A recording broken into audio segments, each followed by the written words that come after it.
To put this in context, my school won a government grant where they could choose 25 of us to take on a trip to an abandoned village in Spain. We could miss 5 days of school, but there we had to do some simple restoration work for the village in exchange for our room and board. We cleaned the streets, painted some walls, helped in the kitchen, took care of some livestock. It was hard work, but we had a great time.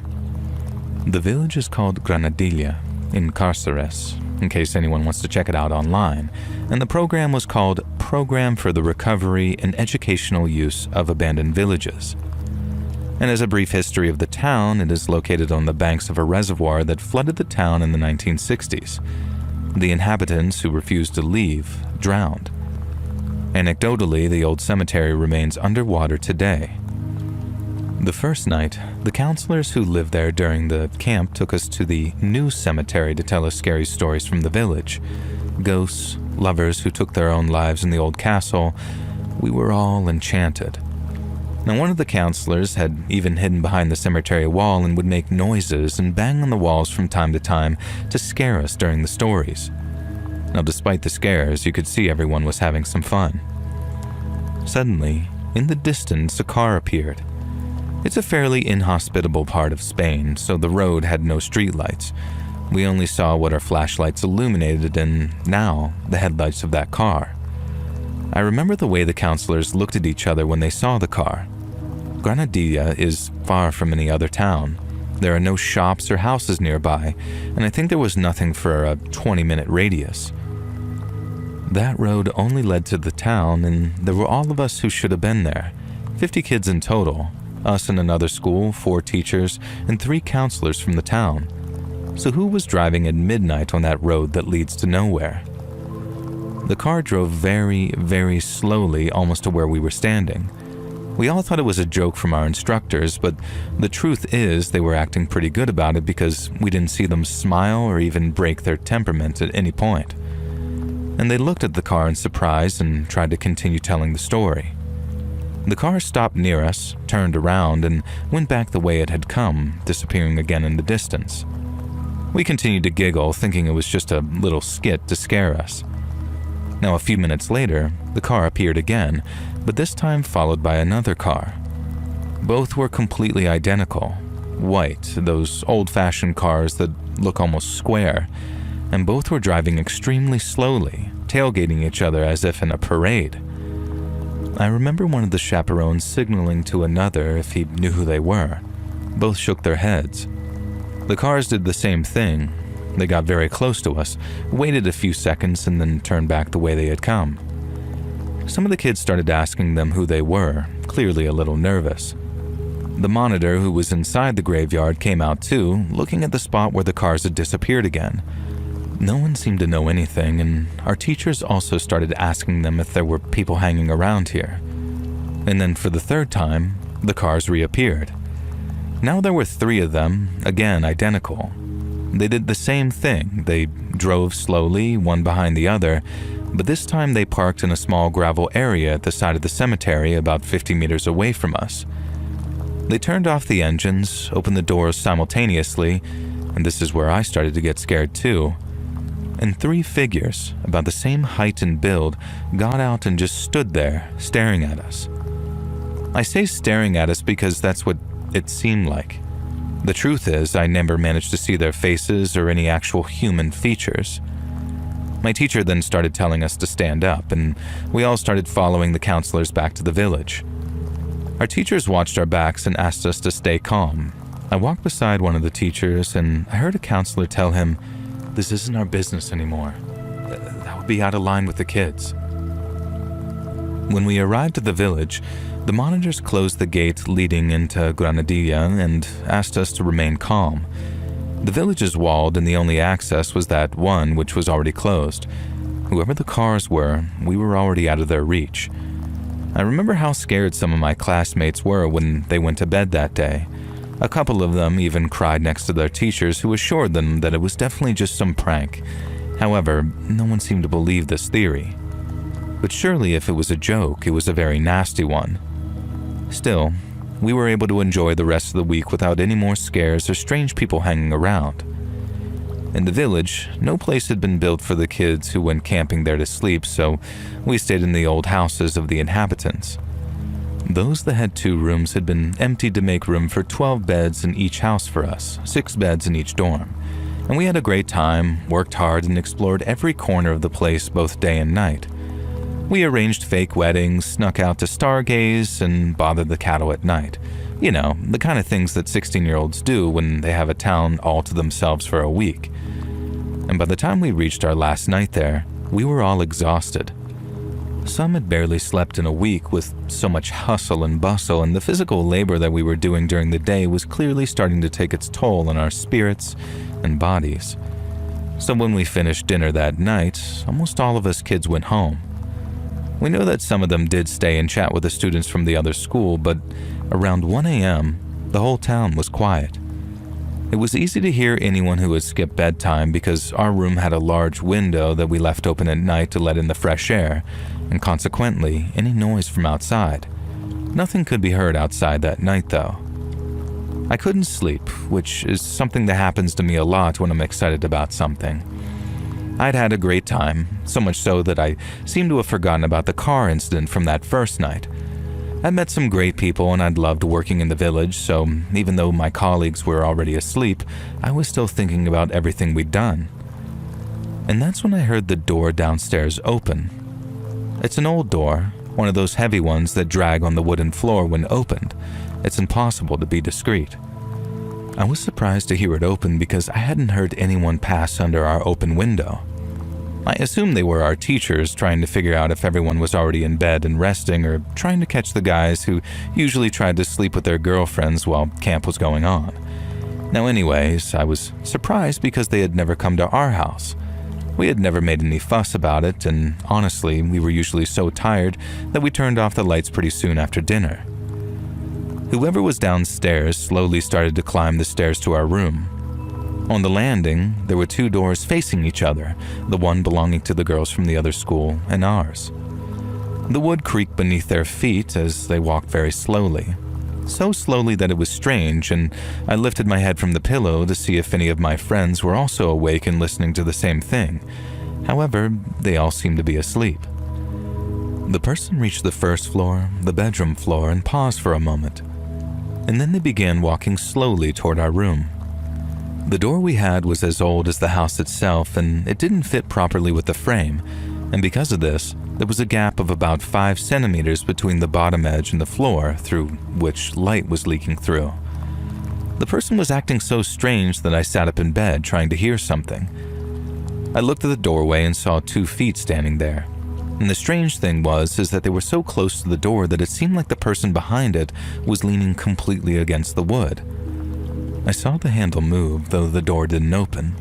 It was as if someone with very little strength was trying to move it. I had unzipped my sleeping bag and was now sitting on the edge of the bed, trying not to touch the floor with my feet so as not to make a sound. I looked around again, but everyone was still asleep. The handle was still moving, but it was almost imperceptible. But me, I was scared to death. And then I stood up. At that exact moment, the wood creaked beneath my feet, and the person, or thing, I couldn't say exactly what it was, shot down the stairs.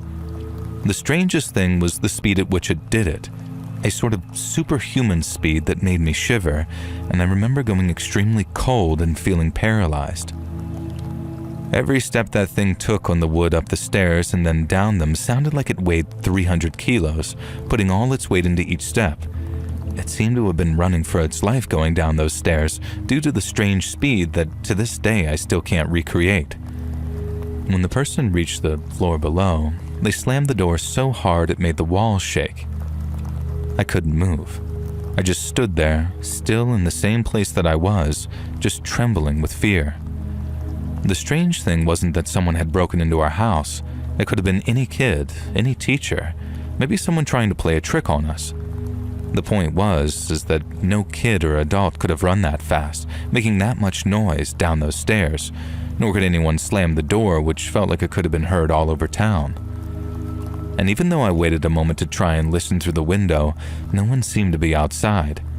I heard no footsteps on the gravel driveway, no laughter, no one entering the adjoining houses.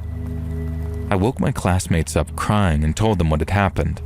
Together, we went out in our pajamas to see if anyone was around the house or if we saw any lights on in any of the other kids' houses. Nothing.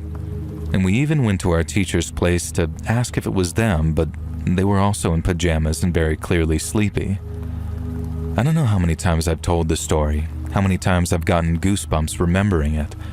I don't know what it was that entered our house in that village that night, but it wasn't human. Years later, Granadilla appeared on a famous Spanish television program about paranormal events called Cuarto Milenio. They talked about spirits, entities that still roam the houses in that old castle.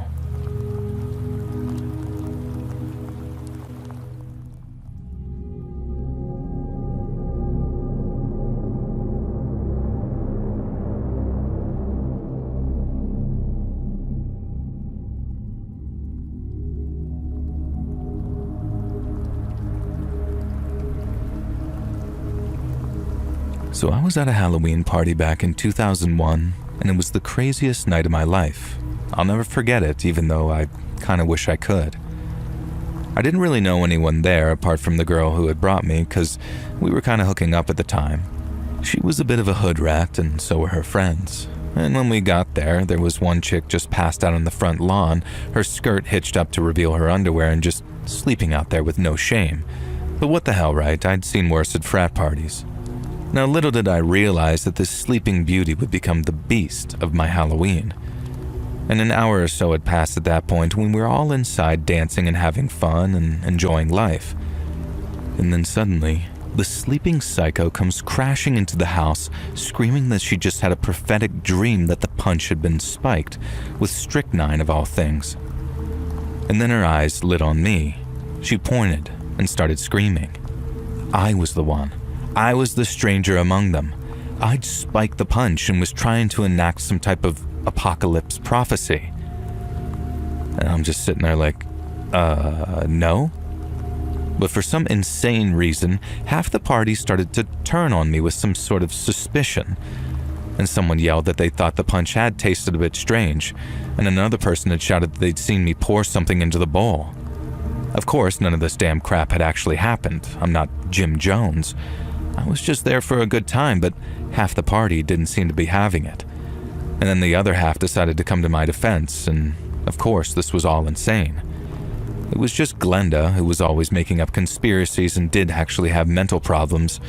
So then this big fight broke out over me while I'm there ducking and dodging and diving to get away from this group of absolute idiots. And all the while, this Glenda lady is just screaming about how I'm the Antichrist and put strychnine in the punch. And at the time, I didn't even know what strychnine was. A group of guys seemed to believe her because they started grabbing me, holding me down, punching me. And at that point, I thought this was it. I was probably dead. All these drunk idiots were going to kill me.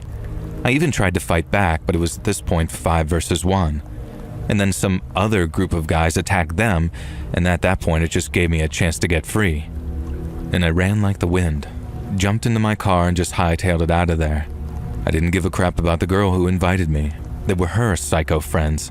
And as soon as I was far enough away, I called the cops. Now, I had heard the party got shut down, and of course there was no trace of that strychnine or any other poison in the punch. And I never spoke to any of them again, and I never wanted to. It was the most pointlessly and terrifying night of my life, and I have to be honest, I've avoided Halloween parties or really any parties ever since, especially the punch.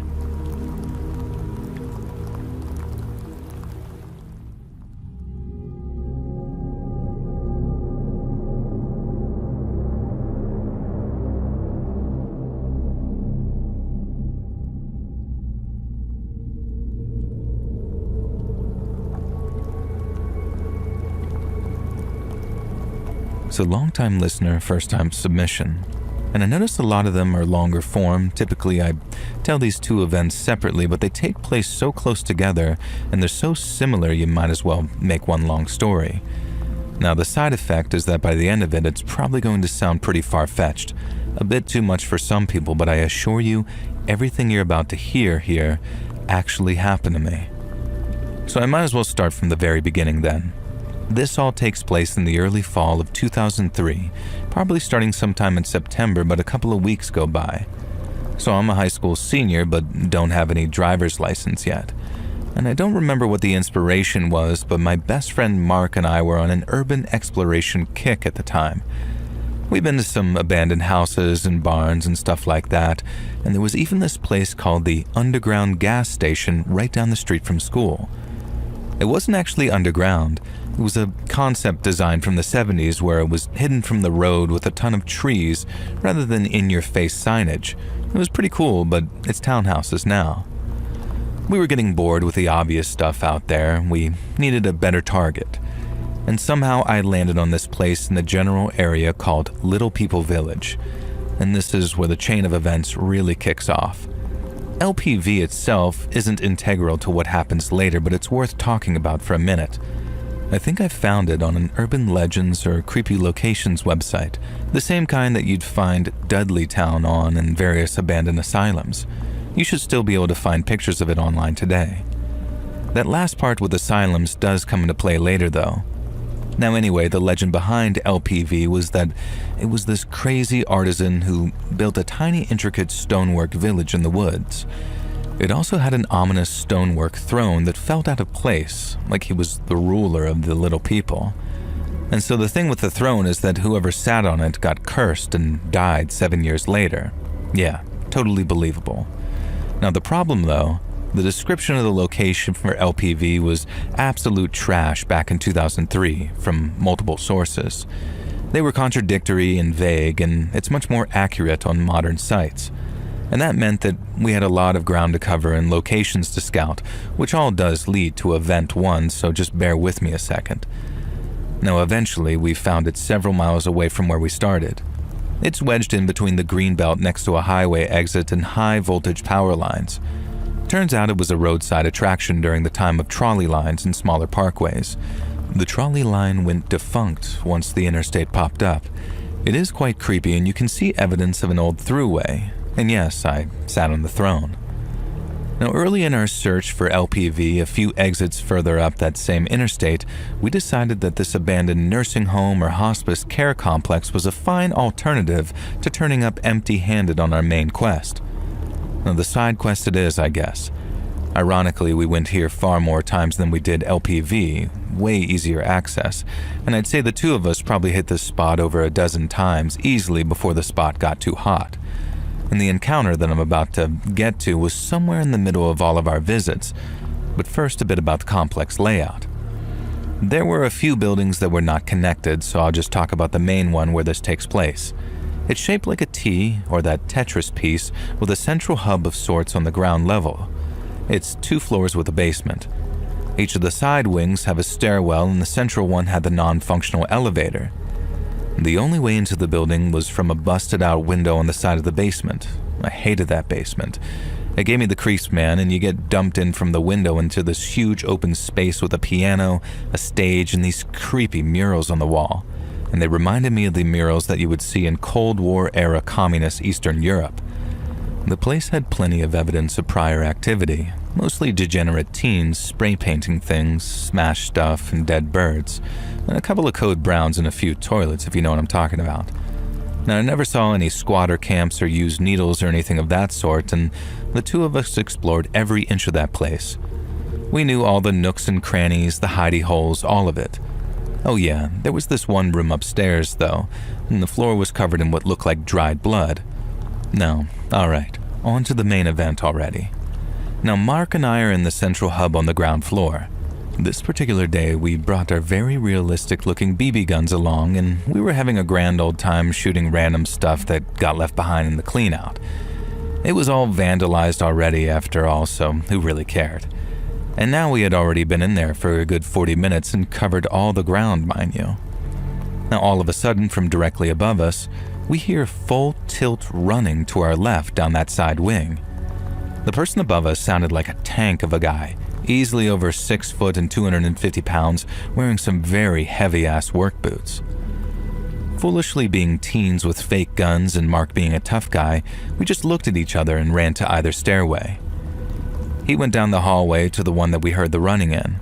I went to the other one to cut them off in case they doubled back. The footsteps never made it back to the stairway. Now remember, you have to go into the basement to get out of the building, and the noise was on the second floor, and those stairs are the only way to the basement. So we devise a plan. He starts on his end of the corridor, clearing each room. I stay in the corridor, and then we alternate back and forth. There was nobody there. It was like they just vanished.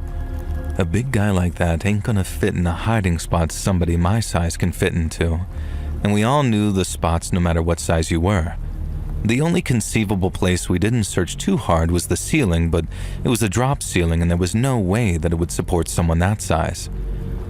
We went hard searching for about 45 minutes and just called it and decided to leave. It was just starting to get dark by that point anyway. We make our way out the place and walk back to his truck tucked into the far corner of the lot out of sight. And maybe by about 30% of the way back to the truck, we both just kind of froze all of a sudden. We both hardcore got the feeling that we were being watched.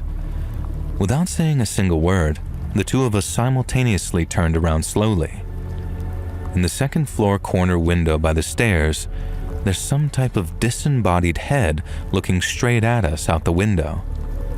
You know the stereotypical ghastly-looking emaciated gray dead ghoul-looking trope?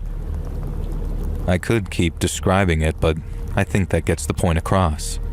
It was just there. No torso attached to it, no hand holding it up. It kind of had this mist to it as well. Even if you looked at it like, okay, there was a squatter in there, the noise from the running does not match the person in the window. And I leave this one at least open to interpretation, but I know what we both saw and heard, and that was not a living person. That place never gave us another encounter of either variety, so I'm not really sure. And lots of people died there, though, after all. I wonder if this new condo complex they put in there is haunted or not. Now, all right. On to the second event in this narrative. I don't recall this happening before the hospice or after, but it's within a couple of weeks of each other.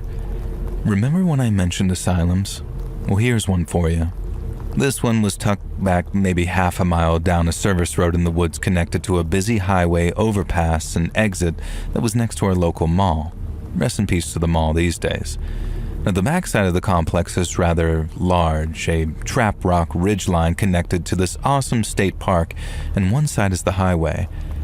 Now, I probably found it through the same early websites, but it was right there in our stomping grounds, so we couldn't resist. And the place was called Undercliff Sanitarium. You can still find documentation of it online, but it got demolished in 2014 or 16. Now, I'm a little fuzzy on the details, but I want to say that it was shut down in the 90s along with many of the others around the country. It was known for treating children with tuberculosis and other diseases, troubled children, mental patients perhaps. And the thing with this facility is that it was still half operational, only in a different capacity. There were a lot of buildings in that complex on that service road. The problem is that it was all State Department facilities, including a state police barracks since it had easy access to both highway directions. I found this old picture of an ancient HDD that I got on an Urbex forum that shows all the various security cameras and what building had what in it. And yeah, the safest way into there was traversing the ridge and looping around the far back. And that's not what I did either. I found that picture way later and I was like, yep, that makes sense now. And just to give you the sense of security that that place had, later on that school year I tried going there with a friend of mine and these two chicks one night. And the plan was to drive around the loop that circled the main building all the way in the back and leave and take a few pictures on my digital camera while doing so. I got 2 pictures on the front facade and one around the side. And by the time we got around to the back of the building, there were 3 squad cars surrounding us, and I'd say that we were less than 1 minute. Now one more and we would have been out of there. Trespassing tickets for everybody, I guess. They do not mess around. I never actually got to go inside, but if you dig around online, you'll find a lot of explorers here. Now moving on, myself and Mark head over there in his 90s manual Ford Ranger one fall afternoon. We had no idea how tight the security was, but thankfully, we chose to check out one of the first buildings you come across in the complex. But we did have the right idea to park behind the building on a small concrete courtyard on the opposite side of where most of the surveillance actually was, so that turned out to be fortuitous. This building wasn't all that big. It was an auxiliary something or other, and I guess somewhere in the 3 to 5K square foot range perhaps. And we get out of the truck and lock it up. And that part's important because the Ranger is manual everything. Transmission, locks, windows. We locked up the doors and windows, including the rear slider. And he also had one of those diamond plate toolboxes in his bed that had its own keyed lock. At this point, we decided to do a perimeter walk around the building to see if we could locate an entry point or not. It couldn't have taken more than 2 minutes tops. And it's about the same size as my house. I've tested how long it takes me to walk around that. And as we round the corner, having not found an easy entry point, we both stop dead in our tracks when we see the truck. Whatever could have opened up on that Ranger was wide open. I'm talking all the windows, doors, tailgate, toolbox, hood, glove box, center console. There simply wasn't enough time for somebody to have picked all of that and then disappeared. The general area wasn't exactly the best. There were some hood projects down the street, but that wasn't it, as we're like a quarter mile into the woods. Not only that, but I would have expected to get robbed too. It wasn't the cops either, as I illustrated earlier. We both decided to just get the F out of there, as all of this was just too weird. When we got back to the house, I went on what was called my command center to do a little clickety-clacketing online, and I found this website that I hadn't seen on Undercliff.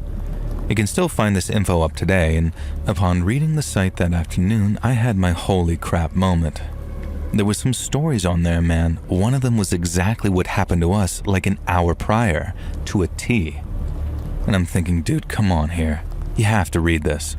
So in our case, the long and short of it is maybe in the 1930s, there was some kid who was stabbed to death with a shank by other kids who were at the facility in that courtyard that we parked on.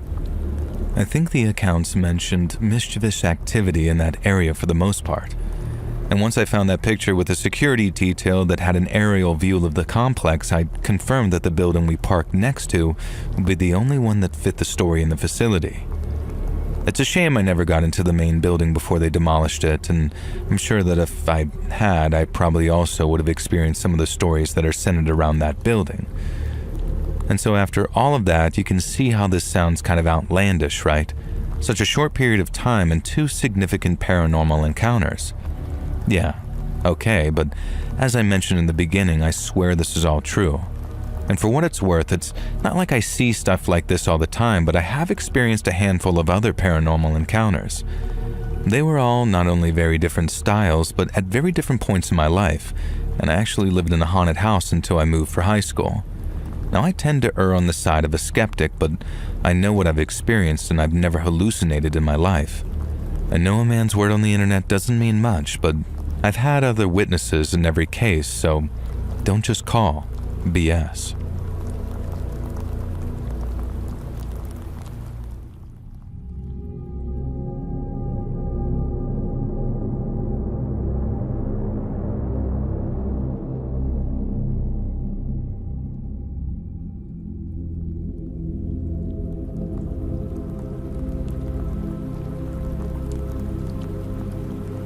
So I grew up in a pretty fundamentalist Christian town.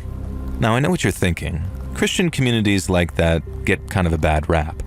Look, all I can share is my experience, and I grew up with strong morals, a strict but fair set of rules guiding me, and an understanding and loving of the teachings of Christ that I genuinely believe can make the world a better place if followed properly.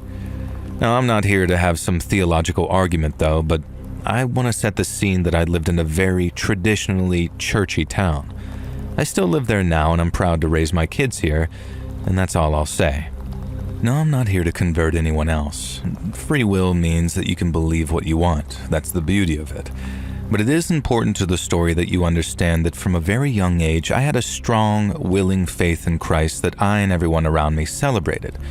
Now, we also went completely all out for Halloween. Now, our town, back in the 1980s, genuinely won awards for our parades and decorations. Now, you see, we don't believe that you should shy away from Satan and the demonic. You should confront it, parody it, make fun of it. That's what Halloween is all about to a lot of Christians, and while it has its roots in pagan culture, I actually believe that the way some Christians have adopted it is a legitimately beautiful thing. All this to say, the annual children's Halloween party held at the church hall was a huge gosh darn deal for us local kids. We got to dress up as spooky, scary skeletons, ghosts, witches, beasts. We did draw the line at devils and demons, but I don't know if that was a rule or just an unspoken thing that we just simply didn't want to portray ourselves as directly satanic. But the lore, sort of, was that the townsfolk decorated the place all spooky-like, and if any real evil came to town, then they'd see all this and think, we're not welcome here.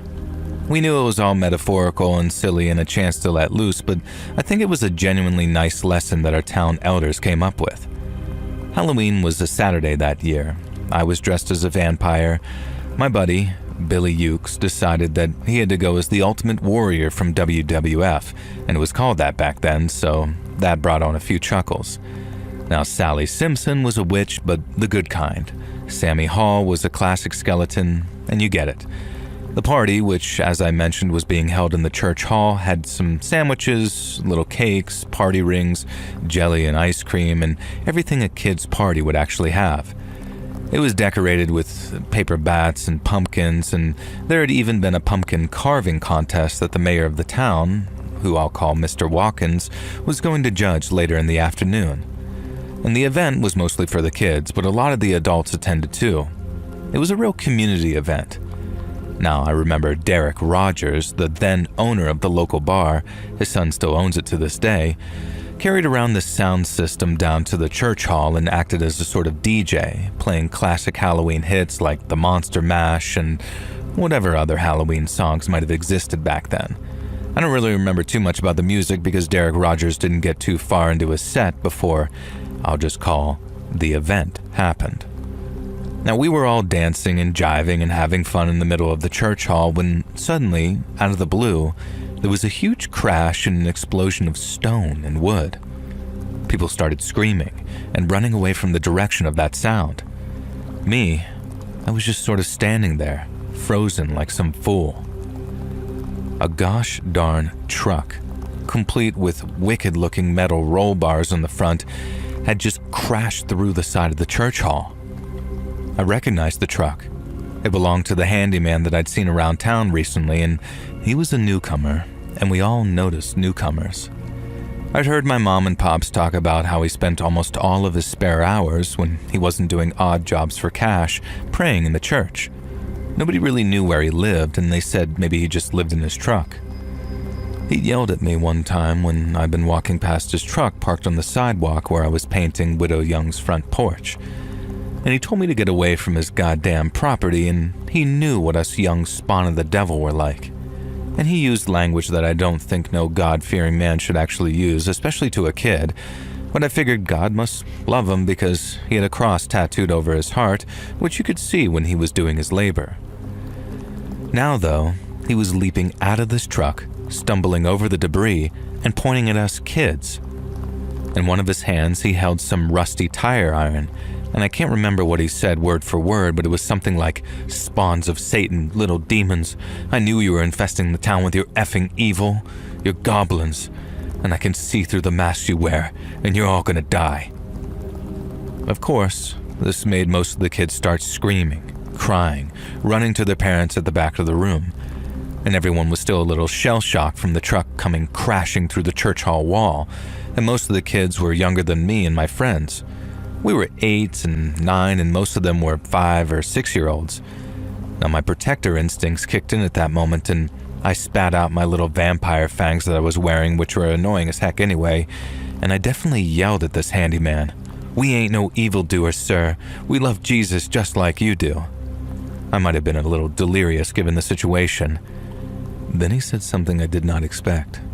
He said that our town was infested with evil because we allowed... Well, let's just say I can't repeat what he said, but they were certain racial slurs that implied that he did not believe non-white people should be allowed to live in our town. Then this absolute weirdo rips his shirt off, and I saw that he had some other tattoos which were sort of cross-shaped but not, and I think you can probably imagine the design that I'm talking about.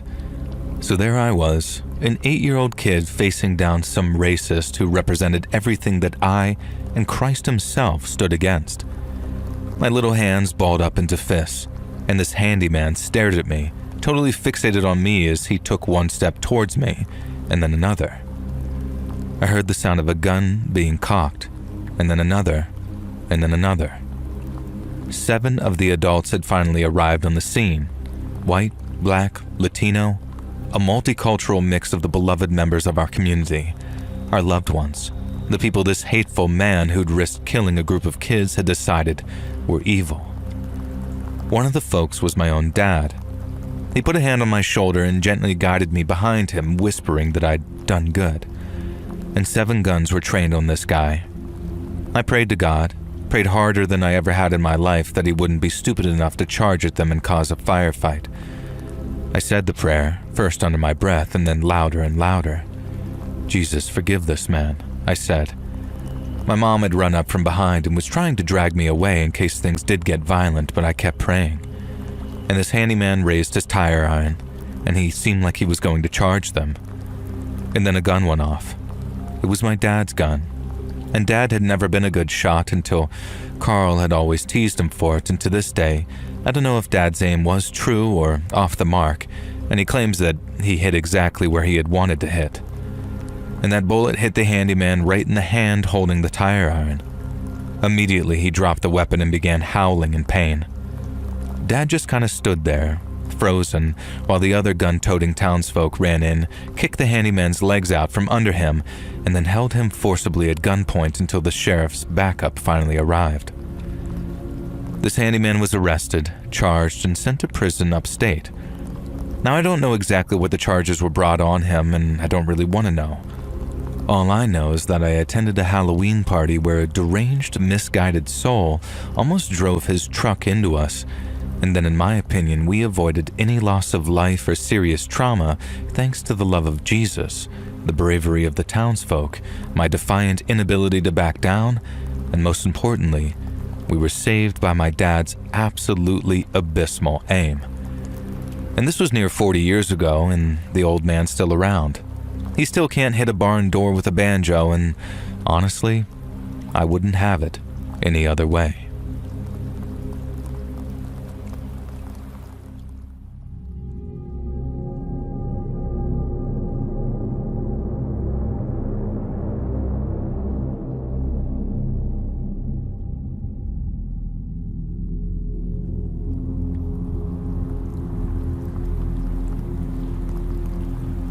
So I grew up raised on Christian values, even attending Catholic private school for a couple of years. And despite this, I was a standout problem child and never really believed any of it at all. I found some of the stories from the Bible interesting, but nobody in my family really forced the religion on me. I just happened to be within a family that held mild Christian values. And with that being said, none of them were really devout Christians themselves. This is important because it should be understood that I was quite aware of Christian beliefs, but never actually took them as truth. Now let's just jump forward now to my teenage years where this all began. At the age of 12, I was engaged with all things mystical and mysterious. I read books and browsed websites on everything between ancient aliens, conspiracies, ghosts, mediums, witchcraft, Illuminati, and the demonic. And this was around 2003/4, so just past the turn of the millennium. All of these things were of great interest to me, but I had no actual evidence or reason to believe any of it. It wasn't until my family had made the decision to move that these things became more viable. My parents had locked in on a house that they thought was perfect for us and were close to closing the deal. My mother wanted her mother, my grandma, to come approve of it first. And while I ran around the empty rooms trying to decide where I would have my bedroom, my mother showed my grandmother around. After the tour was given, my grandmother felt uneasy about the house, specifically the second floor. She didn't like the way that it was set up and worried what would happen if there was a fire while me and my sibling were up there. And this wasn't enough of a reason to deter my mother, though. And after they checked over the potential new home, we proceeded to head back to the car. While on the drive, my mother mentioned to my grandma how she was weirded out because she could have sworn that she saw a little girl staring at her from the second floor window. Now, this led my parents to investigating the history of this house, and they had found to their amazement that there was in fact a fire on the second floor of this house many years prior, and that a young girl had perished in those flames. And with that said, That strange coincidence was not enough to stop them from trying to buy the house. It was actually the fact that upon inspection there was found to be a roach infestation, and my mother would not have any part of that, and this led us to finding our actual new home in another nearby town. This house was approved of much quicker and had the okay of my grandmother as well. So a couple of business days go by and we are pretty much all moved in and set at our new home, and this is when we get a knock at our door. Turns out it was the woman who had previously lived there who sold us the house. She wanted to pass a message on to us. The message being that her mother had died in the house and that she would occasionally appear, but that we shouldn't worry because she was friendly and was just attached to the house. Now, we will keep this on the back burner for now. Now, cut to a few weeks later, I had made a new best friend who lived down the street from me. My house number was 112 and his was 12, and I thought that was pretty cool, but no special meaning there. Now, it wasn't long before I became close with this family, and they in turn became close with my parents. We would regularly visit each other's homes for get-togethers. The first get-together we had, my friend's parents asked mine about the move, where my parents filled them in on the details. And this is where things got a little strange. To our surprise, my friend's family actually lived in the house that we were looking at prior for a good decade. And when they proceeded to say that they moved because the house was incredibly haunted, they said that there were 2 different ghosts in that house, one of which was a young girl, and the other, a malevolent old man. This shocked my family, and so far, intuition was on point. My friend had 3 older brothers, 2 younger brothers, and 2 younger sisters, one of whom they adopted, and they also ran a daycare out of their house, so it was quite packed on the daily. Each of the older brothers had traumatizing hauntings happen to them in that house, and the oldest brother, who was 21 at the time, still wouldn't sleep with the lights off because of it.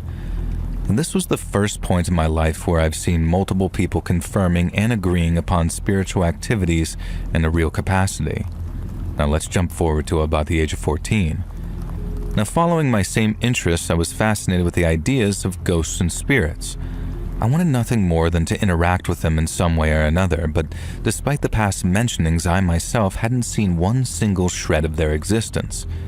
It was frustrating, and I tried all manners of contact, bought crystal balls, stared into mirrors in the dark, looked into black ink, researched Enochian, literally everything under the sun, but nothing would work. And this is until I opened a Ouija board on my 15th Christmas. And there is one message to take from this entire thing, is that I tell you from the bottom of my soul, do not engage with a Ouija board, period. I didn't immediately use it, but one day my friend and I were chilling per usual, and I had remembered the new Ouija board that I had gotten for Christmas. And I asked him if he wanted to use it with me, and he hesitantly said yes. I made him go down into the basement with me because where else would be the perfect place to use it? I had just opened the box and placed the board when my friend chickened out on me. And I mocked him and told him, I'm gonna do it by myself then. And I placed the little piece of the board and proceeded to ask it questions, but to no avail. Nothing. I was extremely disappointed, and I thought for sure that it was going to be it, but no. I put it back in the box and brought it upstairs, and that was that. Or so I thought. But boy, was I wrong as wrong could be. Immediately over the next couple of days, I started experiencing things that were unusual. Simple things at first, like lights being funny, my dogs acting strange, objects and doors moving. This, however, was spectacular to me. I had no fear whatsoever.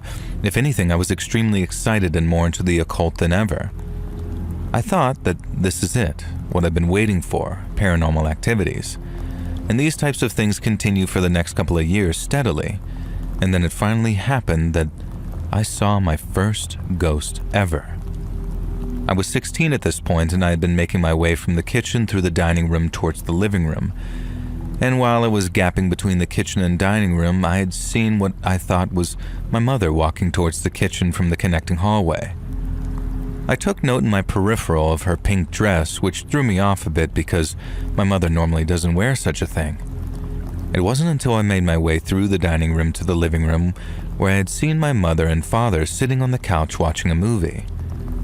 This instantly made me take 5 because I realized my mother not only was not wearing a pink dress, but was not in the hallway going to the kitchen. I proclaimed to my parents instantly of the shock and surprise that I was in, but they just sort of shrugged it off and continued with the movie. I didn't press the issue because I was now elated with the fact that I had actually seen a ghost, and I had instantly presumed it to be the prior owner's deceased mother. I would go on to look at her as a guardian spirit of the house, so to speak, though I never did see her again. And this event was ultimately a bad thing because it put me more at ease with the idea of communication with the dead. I took her spirits as an example of what all spiritual beings would be like, which pushed me further into looking for such things. However, over the next 2 years, things progressed for the worse. I developed insomnia. There would be random spots in the house that would make your blood run cold. Doors would knock over and over, and things would be thrown out of closets and off dressers and shelves. One of the more creepier occurrences would be electronics acting without electricity. Dolls would speak their recorded sounds on cue without batteries, because I had taken the batteries out of all such things to try and prevent this, and lights would go on and off repeatedly. I'd even have TVs go white static and start blasting max volume. I would unplug them, and it would stay on and go louder, and this scared the straight crap out of me, literally getting chills through my body reminiscing about this right now. And these weren't things where I would question other possibilities. These were things seen as nothing other than what they were, impossibilities. And there was one night in particular where it clicked and the fear had taken permanently a hold of me. I hadn't recently at the time gotten into the Harry Potter books. I'm a big reader as a youngster, and I was sitting on the couch in my basement, which was now redone as a TV room, where lots of things would happen. I had one of those little bendy lamps used for reading books as my only illumination. And I was thinking to myself how great these books are and how I thought it was funny people at the time thought that they were the devil. And I kid you not, as I'm in this thought process, the light bulb explodes, projecting the glass of shards at me. Luckily, no harm was done, but I instantly hopped up in fear and ran out of my basement to escape the dark. I flew up the basement stairs where dolls started going off. Some bins of toys were kept under these stairs and the fear jolted in me. I sprinted even faster and finally opened the basement door and reached for the hallway light switch in front of me, flicking it as quick as I could. Again, I kid you not, as soon as I did, the hallway bulb exploded. At this point, I'm thinking, there's no freaking way any of this is happening right now. And this has happened 2 more times again in the living room and once more on the 2nd floor once I made my way up those stairs. 4 light bulbs exploded in total. Now again, I'm quite rational despite these things. I am aware that this could be a very coincidental electrical wiring problem, but everything that ultimately happens says otherwise. I made it to my bedroom on the 2nd floor where things normaled out and I finally had light. And it was at this point in life where these experiences were taking a huge toll on me, really ramping up my insomnia. I was in constant fear while at home due to these things happening left and right, and some of the things so common I barely batted a lash at them. Now before we get to the big one that I want to give just a few more descriptors of everyday occurrences at this point. And while laying in bed, I would do everything in my power to avoid looking at my closet, which had a nasty habit of opening wide so I would be gazing straight into a dark void. And before you say draft, I might add that I would lock and blockade it regularly. And no matter what I did, this freaking door would push itself wide open, moving whatever blocked it right out of the way.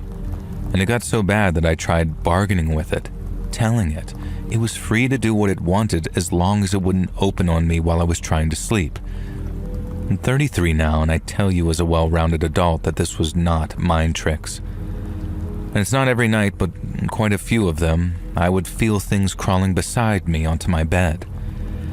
Not in the general sense of where your mind is questioning if you're actually feeling or not, but in the sense of the spring mattress would straight indent and compress as the invisible force crawled right beside me. Again, this scared the hell out of me, and I would freeze in fear.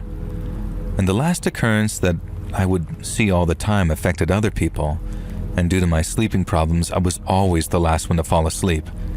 I witnessed multiple times people's arms being raised in their sleep like they were reaching for the sky. And there was a day when I had a cousin and 2 friends crashing over, and I watched as one of their arms was rising in the air. It made me feel like whatever this was taunting me, showing me that it could do whatever it wanted to whoever. The real kicker is when I was sleeping on an air mattress in my younger brother's room, 4 years younger, and I did this because at this point I was so terrified to sleep alone that I needed to be near someone to feel somewhat safe. And as I was dozing off, I watched my little brother's arms raise into the air. And the only difference this time is that he actually woke up while it was happening. I watched him groggily realize what was happening to him, and he jumped to his feet, turned and ran into the freaking wall out of terror and panic. And I legit started laughing because I had never seen anything so absurd and shocking in my entire life. And the way his feet moved like an old cartoon, like he was Sonic the Hedgehog, the way the blankets jumbled beneath his scurrying feet, and the sheer speed at which he'd hopped up and darted into the wall. Safe to say, both my brother nor I got any sleep that night. So, if you made it thus far, you understand at this point whatever is going on has been ramping up and becoming more bothersome by the day, and this is where we climax. I had grown quite brave at that point because these things were so regular and common that I simply just became used to it and was able to sleep solo once again. So there I am, lying down on the couch against the furthest back wall in my basement. This was generally where I slept and hung out at this point in life. I had 3 dogs, one of which was a little white chihuahua named Baby, and she was the most timid, docile, scaredy cat of a dog that you can imagine. Everyone who has pets understands that you come to learn the general behavior of them, and I just turned off the lights and popped onto my back where my little baby jumped up to sleep on my chest like she always does. And this is where the single most terrifying thing of my life happened. Baby instantly goes to alert and stands up growling in the darkness. She does not ever act like this, and her fur is raised and her fangs are bared. I can immediately perceive that this little dog is trying to defend me from something despite her tiny stature. And this puts me on full alert, and I sit up to also peer into the darkness while she just stood guard on my lap. And the next thing I know, she cowers, her tail goes between her legs, and she whimpers and flees. And before I can gauge what's happening, my arms were pinned straight down to my side, and my back was forced straight down into the couch. I can see enough to tell you with 100% certainty that there was nothing there. While forced down, it feels as if I was pushed 5 feet through the couch, like my soul was straight pushed out of my body. And I was so consumed by fear that there wasn't a single thought in my head other than static and panic. And it seemed like forever, but in reality it was probably only 10 seconds. And as soon as this force let go of me, I hopped straight up in my undies and darted through the darkness toward the stairs. And this is the part that I want to make crystal clear, because this right here is the part that you never want to experience. Those who think the paranormal and ghosts are cool have not experienced the sensation I am about to describe. I tell you, I felt a tangible hatred that was unlike anything I've ever felt. It was the feeling of something that hated every fiber of your being and wanted nothing more than to destroy every last bit of you in the most malevolent way possible. It was inhuman, the sensation. It was in this moment I understood hell is real, and this was something from there. There was no doubt in my mind. It was a sense of knowing, absolutely. It was the predator, and you were the prey. I scrambled room to room in my house, and just like before, every light bulb started shattering, and I just couldn't escape the darkness. I made it to the 2nd floor and burst into my parents' room screaming. And I swear on everything that they would just not wake up. I shook them and yelled. Nothing. I then ran to the only other person in the house at the time, my little brother. Same thing. He would not wake, and it was like trying to shake somebody out of a coma. And I tell you in all honesty, I was 18, considered myself a man at this point, and I had loads of pride. Still, this did not stop me from hopping right into my brother's bed next to him, pulling the blanket over me. Now you would think at this point that I was safe. No. This thing repeated what it did in the basement. It took hold of my body over and over, and I could feel my mind breaking and my soul dying right in my very body. After the 10th time, I was just completely hopeless. I had almost given in to defeat and on the verge of being scared to death and just demolished by these demons. And this was when I remembered something I heard many times from my Christian upbringing. Pray to Jesus. And I swear to you on my eternal soul and all that I love and hold dear, the moment that I cried out to Jesus, this stuff stopped on a dime. 15 years has passed at this point, and I've not experienced a single thing mentioned ever again. And I haven't even come close to getting the feeling that something paranormal is near me. Every single bit of the experience has vanished. And for the next year straight, I started praying at night, spending at least 15 minutes per night before going to bed through all my prayers. And though I don't pray as much, and I am every bit as faithful, if not more, at this point in my life, however, that's not the complete end to this saga. The very next morning, I tried to explain to my parents what had happened. Now, I can't say that they fully believed me, but they at least listened enough to help me out. I thought about how it all seemed to start when I first used that Ouija board, which led me to doing a quick online search of how to dispose of those kinds of things because I did not want that thing or portal anywhere near me again. It said online that the only way to truly close a Ouija board is to burn it. And so that same day, my parents and I brought it out back to the fire pit. Now, I must say that I was hasty here and left the bidding to my parents because I didn't even want to look at that thing or be near it anymore. Funny enough, it was years later that I was regaling the events with my mother where she gave me a bit of surprising news. And she proceeded to tell me that she did in fact believe me because that day, unbeknownst to me, the Ouija board would not burn. She expressed how she and my father doused it with gasoline and it just sat there unscathed. They ultimately threw it out into the trash can and watched the dump truck take it away, and I figured that must have been good enough because again, nothing ever came back. And I like to imagine that it eventually got incinerated at the junkyard at some point. And that's pretty much the end of that, but I can still provide one more happening that I found quite coincidental. When speaking of my mother and father, it was really my mother and stepfather. I say this because when I finally told my blood father this ordeal, he went on to tell me all about how he was severely haunted in his youth, and similar to me was a non-believer who happened to call out to Jesus for help. Now, I can't say for certain, but this has led me to believe that there may in fact be some kind of hereditary thing going on here. And like I started out saying, I've not fabricated or embellished even one bit of this. I have pondered the thoughts of such things as mental disorders, but to that degree, I have two things to go against that. One, doctors have continually found my mental health to be fine, and two, no matter what the case, it stopped forever on the drop of a dime the moment that I called out to Christ. And there may be a few more things that I'm blanking on at the moment because I've been writing this for the past 2 hours or so, and I'm getting to that point where my brain is starting to fizzle, but I'm more than happy to take on and answer any questions about my demonic experience.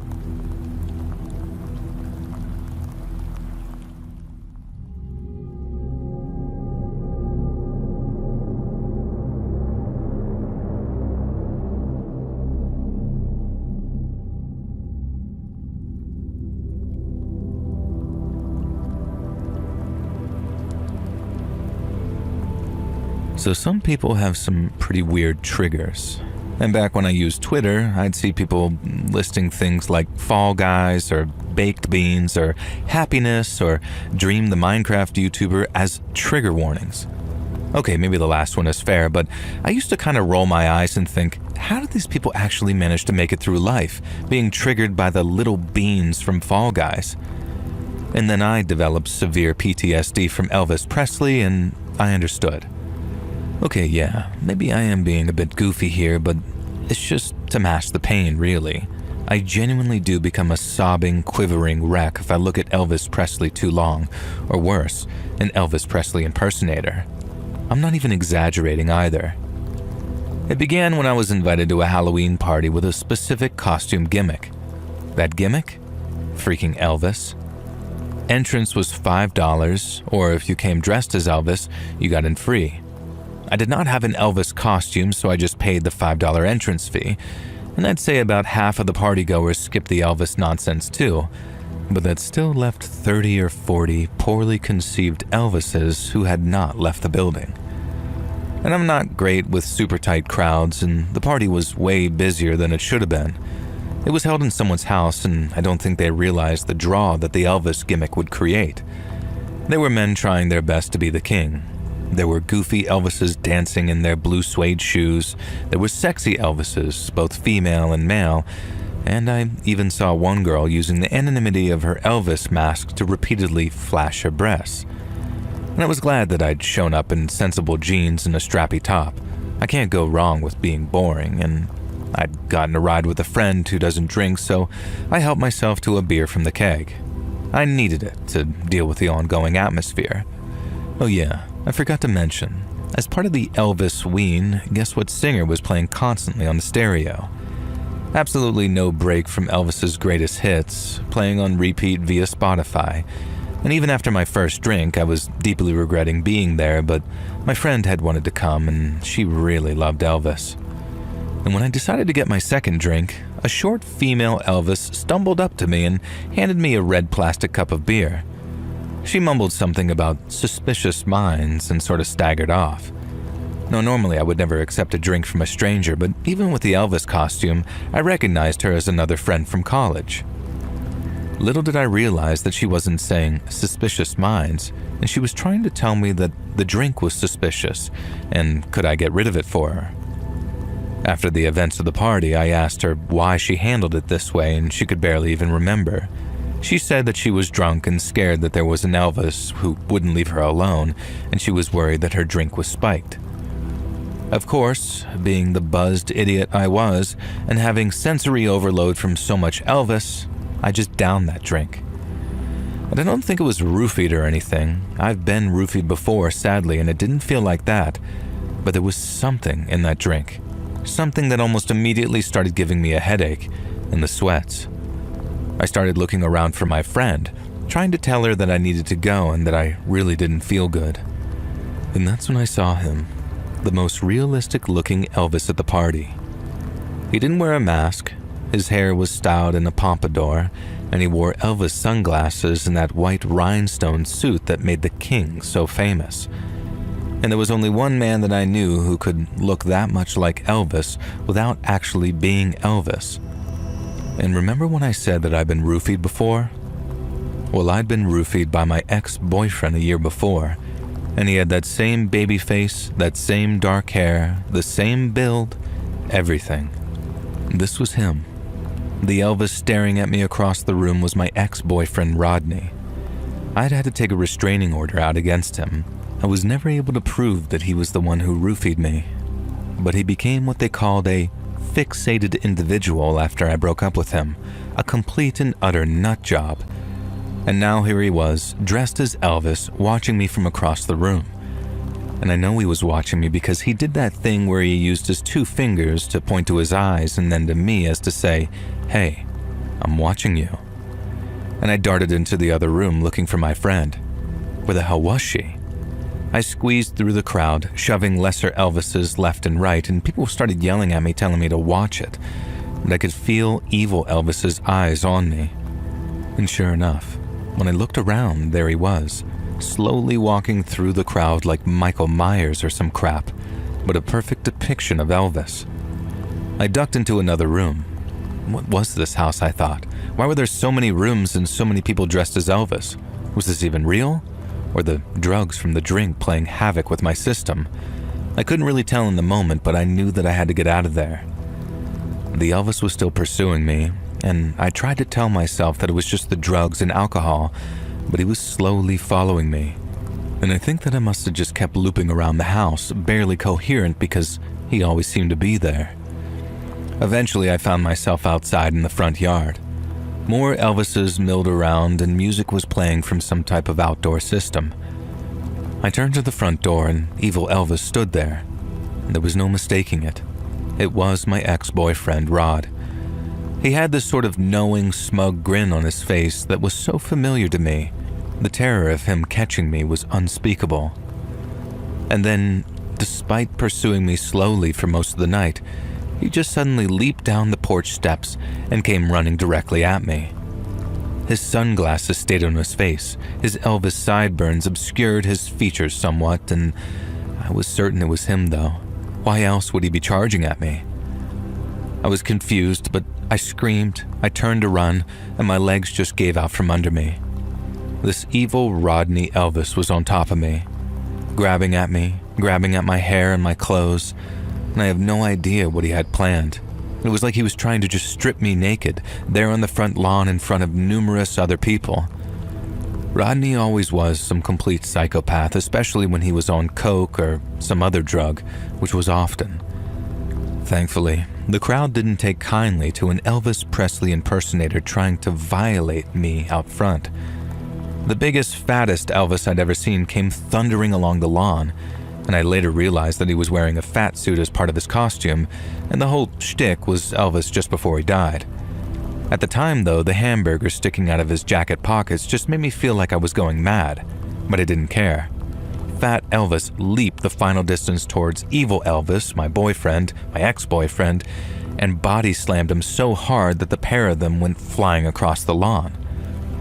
I pulled myself to my feet, unfortunately puking as I did so, which in retrospect I think saved me from whatever dodgy drug had been slipped into that drink earlier in the night. Fat Elvis was doing his best to stomp on evil Elvis, but his bulk, or rather the fat suit, was getting in the way. But now others were joining in. This group of random Elvis Presleys just absolutely pounding on evil Elvis. And that's when my ex-boyfriend rolled free and pulled out a gun. And within seconds he fired, hitting Fat Elvis square in the stomach. This Fat Elvis reeled back, fell over, and the other Elvises kind of held up their hands in surrender, backing away from evil Elvis as he stepped away. He fired one more shot into the air, causing everyone to duck, and then just took off into the darkness around the side of the house. A couple of the Elvises wanted to follow him, but the rest of us told them not to. The guy was armed. And then I told him that I knew who he was and we could just call the cops. And now, after all the chaos, skip forward a few hours. I found my friend who took me to the police station, and I explained everything. I told them that my attacker was my ex-boyfriend Rodney and explained the history. They ended up looking him up, and the officer gave me this very strange and grave look. Rodney had been arrested a day ago for armed robbery on a convenience store in a completely different state, she explained. And she went on to tell me that he was still in custody and had been so for at least 24 hours. Now, I kept insisting. I was certain that that evil Elvis was Rodney, and she even put a call into the sheriff's department where he was being held. No question, he was still incarcerated. There was no humanly possible way that evil Elvis was Rodney. And later they questioned him about the incidents, and apparently he was just completely clueless, and they told me he even seemed to express genuine concern for me. And there you have it. A couple of years ago, I was stalked and attacked by an evil Elvis impersonator who appeared off in the night, and I have absolutely no idea who he was or why he targeted me. He looked so much like Rodney that I could swear that it was him, but there was no way it was. And so now, anytime I see anyone dressed like the King, even Elvis himself, I remember back to that Halloween party, and I think about what he tried to do to me and what could have happened. One piece of good news was that plus-size Elvis, like I mentioned, was wearing what turned out to be an extremely large and cumbersome fatsuit. He was a skinny guy, and that meant that the bullet from Elvis's handgun was actually blocked by all the foam in that costume. So, plus-size Elvis, who actually turned out to be a friend of mine from college under all that makeup and fatsuit, was absolutely fine. Now, I have no idea what became of evil Elvis. I'll scour the news for an Elvis impersonator committing violent crimes, but I've never found anything like that. And all I can hope is that he was just picked up for some other offense, and the only Elvis impersonation he's doing these days is hopefully the Jailhouse Rock.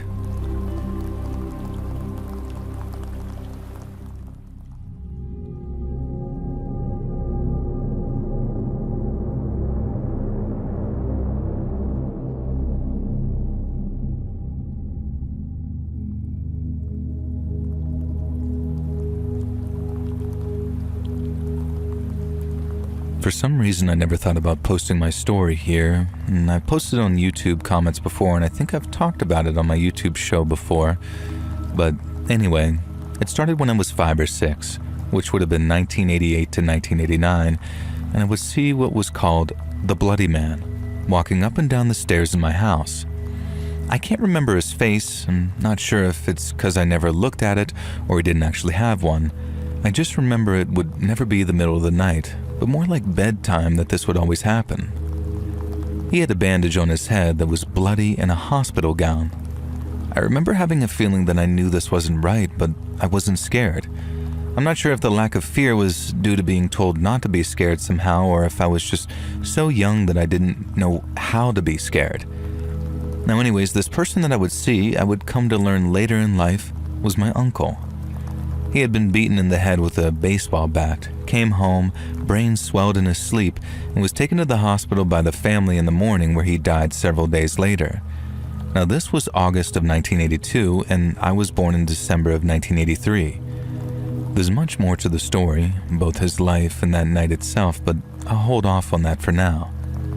I saw the Bloody Man somewhere in the range of 15 to maybe 30 times, and then my mom and I moved out of there to get our own place, and this was my grandfather's house, and I was gone for 5 years. Around 12 or 13 years old, I moved back to that house, and while I never saw the Bloody Man again, it was far from the last paranormal encounter I would have in that home. And after being back around 5 to 6 months or so, one day I was showing my little sister how to play a Sonic the Hedgehog game, and as I'm explaining it to her, as clear as day, a female voice says her name. And my sister instantly got up and went to the door and said, "Yeah, Ma?" And I was frozen solid in fear. Now this was for 2 reasons. The first was that I knew for a fact that that wasn't my mom's voice that said my sister's name. It was my grandmother's, who had been dead for 10 years. The second thing I knew was that my little sister didn't seem to realize was the voice had not come from downstairs, it came from right at our feet by the foot of the bed. And I just sat there frozen in fear while my sister yelled for my mom, who of course said that she had been washing dishes and never called for her. My sister then sulked while walking back to the bed. "What's the matter?" I asked her, and she said, "I hate those stupid stairs. The Bloody Man is scary." So I started asking her who had told her about the Bloody Man, and was it any of my friends, etc., etc. And she was in shock that I knew who the Bloody Man was, and was crying for me to believe her that she really sees him, and none of my friends had spilled the secret to her. And she was about 5 at the time, same age I used to see him. The next part of the story involves all my friends. Every sleepover after hearing my grandmother's voice, my bedroom door started shaking. Thinking it might be my stepfather, we would open it as it was shaking and no one would be standing there. And upon realizing this, the shaking would terrify us. So every sleepover for about a year, the door would shake and these horrible claw-like scratching sounds would go down the door. My friends and I would fight to hide in the corner of the bed while it would happen. So if you're keeping count, that's me and my sister who both saw the Bloody Man and heard the female voice, and 3 of my friends who witnessed the shaking and clawing at the door. 5 people. But believe it or not, the last part of the story gets even crazier. We sold the house and moved a couple of cities over about a year later. One thing I forgot to mention is the reason I moved back at 12 and 13 is my grandfather had a bunch of mini strokes and was in a wheelchair, so my mom moved back in to take care of him. Well, after we moved away, I told my mom that it surprised me that she sold her childhood house, and she talked about all the bad memories that she had there that had replaced the good. And then she said, "Plus, Grampy started creeping me out towards the end." And it turns out he started telling her, "Your brother's still here. Every night, up and down those goddamn stairs. Up and down, up and down." He saw the, quote, Bloody Man, too. His son. But that's not the craziest part. About 7 to 8 years after selling the house, the guy that bought it saw my uncle in a gym and beelined it towards him, demanding to know what the hell is in that house. He, his wife, and 2 of his kids kept seeing Uncle around the house. I made it a point to walk by the house to try and catch someone coming out once I heard the gym story, and one day I caught the youngest son leaving. I introduced myself and asked him about what they saw, and he said he was too young at the time, but his mom, dad, and 2 brothers would always see my uncle behind them in mirrors in the house. They got rid of the mirrors and it stopped, he said. I don't quite understand that part because mirrors had nothing to do with it for me, but still, that's 3 people in my family, 3 friends, and 4 people of a different family that essentially saw the same thing or heard it. And I'd give anything to learn exactly what the heck went on in that house all those years.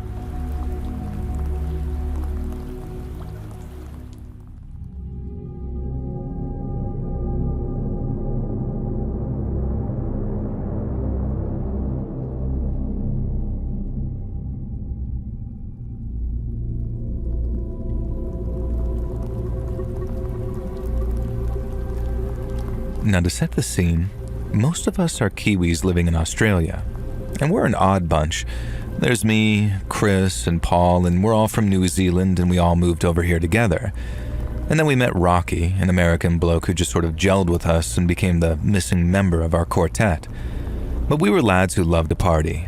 We loved a lot of things, us, and didn't take life too seriously, and we weren't and aren't haters. But let's read, bro. I hate boats. I don't know if you've ever been on one. You're a YouTuber, so maybe you aspire to own a yacht or some crap like that, and have wild parties out on the deck where everyone gets drunk and imbibes substances.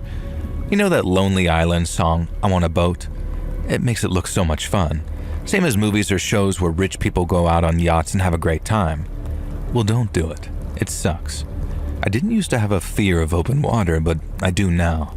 And it's all because one Halloween, my idiot buddy Rocky decided that we, the boys, should all pool together, rent a yacht, and then pick up some baddies in a coastal bar and tell them that we were some rich Wall Street idiots and go out to sea for a good time. Sounds like a flawless idea, right? Well, yeah, it wasn't. Now, first off, Rocky barely knew how to pilot a boat. So we sort of ended up drifting out to sea for a bit and then dropped anchor and thought, hey, we've got alcohol, someone's brought, well, other things, and we managed to convince about 3 girls to come party with us. Now, never mind the fact that there were 5 of us guys. Only 4 of us were the tight crew too, and the other guy, he was an Australian fella that we'd met in the bar, and he had the substances and pretty much begged us to let him attend our rich hedge fund party. He said he had some great investment opportunities to run past us. And of course, we weren't hedge fund managers or Wall Street wankers or anything like that. We were more like the schlubs from The Hangover or any Vince Vaughn or Owen Wilson American comedy movie that you can name.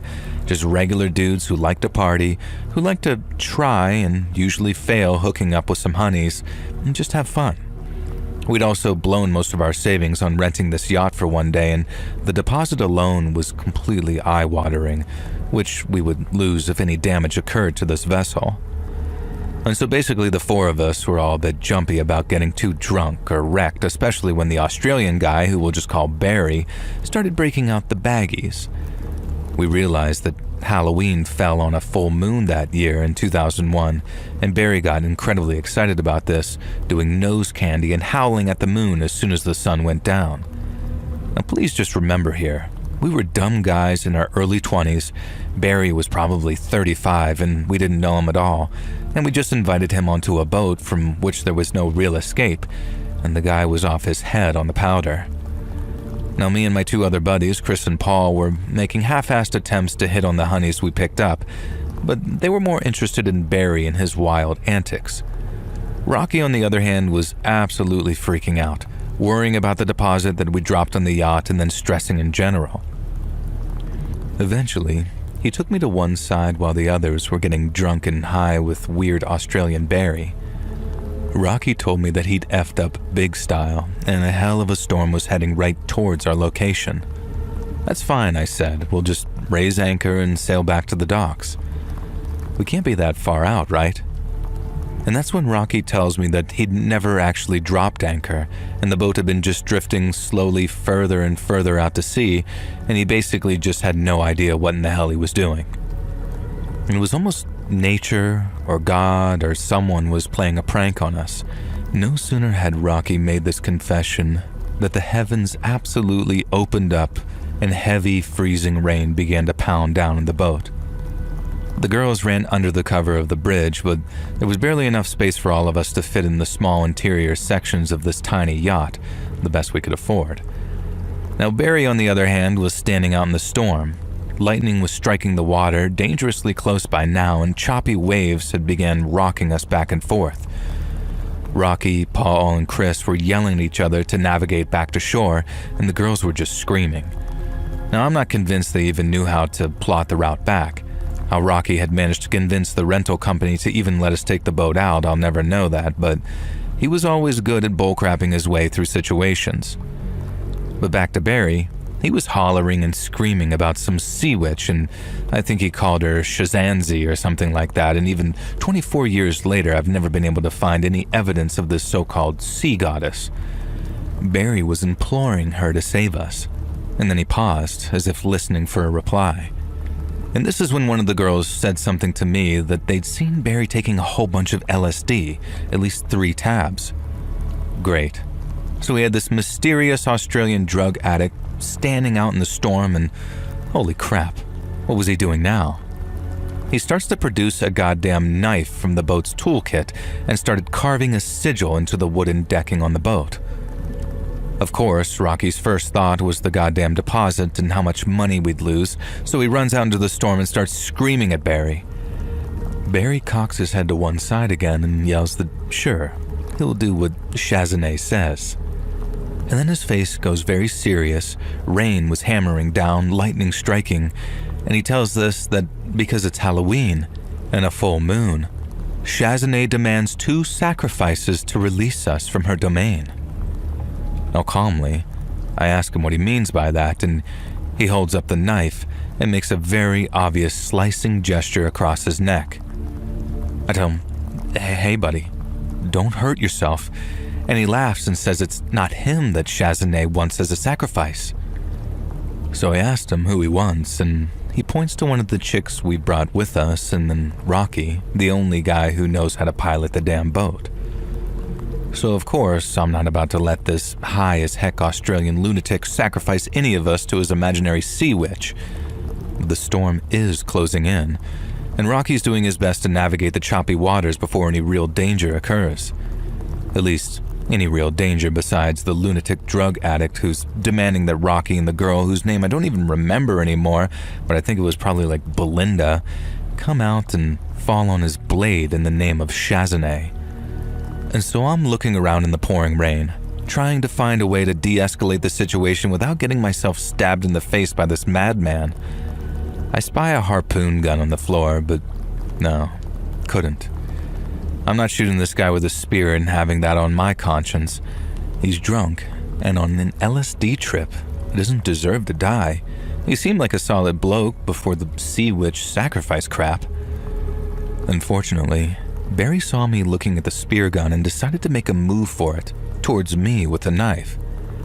He said I wasn't the sacrifice Chazanay wanted, but he wouldn't let me get in the way of saving the world from the storm that would consume us all. According to him, that's what was going on. This was the apocalypse, and it was on us all, and only the deaths of those 2 random people he just met would save the world, i.e., he was absolutely off his face on drugs.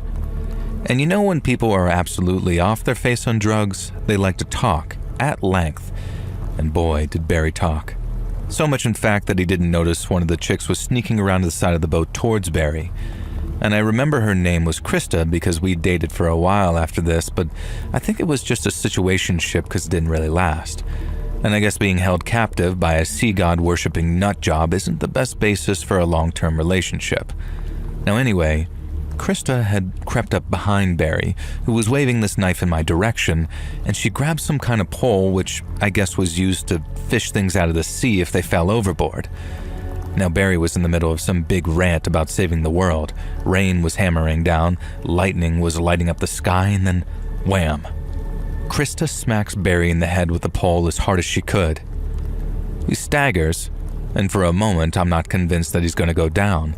And so I dart in like the hero that I always wanted to be and sock him right in the jaw with the best and only punch I'd ever thrown in my life. The knife goes flying out of his hand right overboard and Barry collapses forward. Now quickly, the others, apart from Rocky, who's still trying to steer the boat away from the storm, all come running.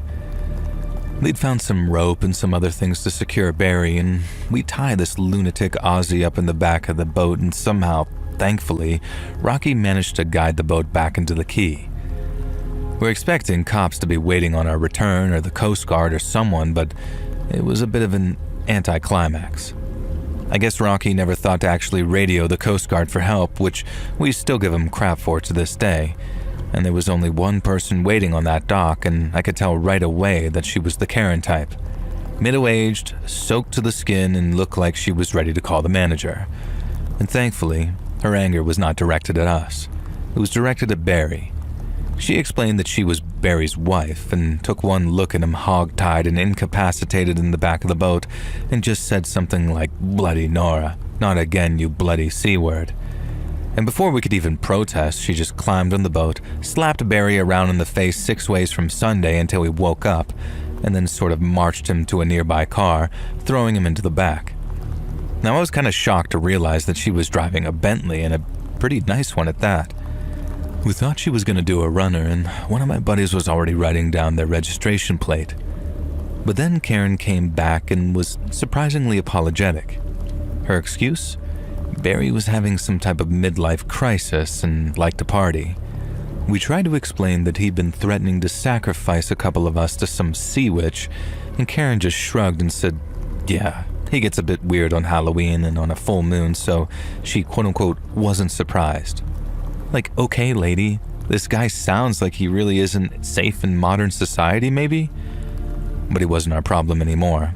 At least not when Karen pulled out her checkbook and wrote us a very sizable check to cover the damages that Barry had done to our boat, and any other trauma that we'd actually suffered.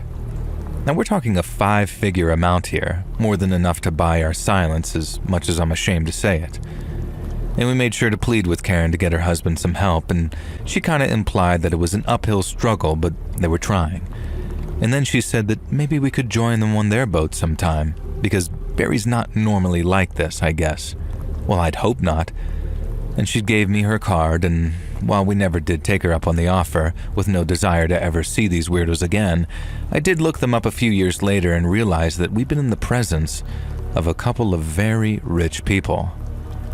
So in our quest to impress some hot chicks by pretending we were rich enough to own a boat, we discovered the reality of having the kind of money that turns you into someone like Barry. And after that, I've spent the next 20-odd years feeling perfectly happy that I'm just a lowly mechanic in a small Australian town. And the guys drifted apart, but sometimes we still message on Facebook and talk about the time we were almost sacrificed to an imaginary sea witch during a storm on Halloween. We barely even tell other people the story because it sounds so bat-crap crazy that we usually can't be bothered to even try convincing people it's true.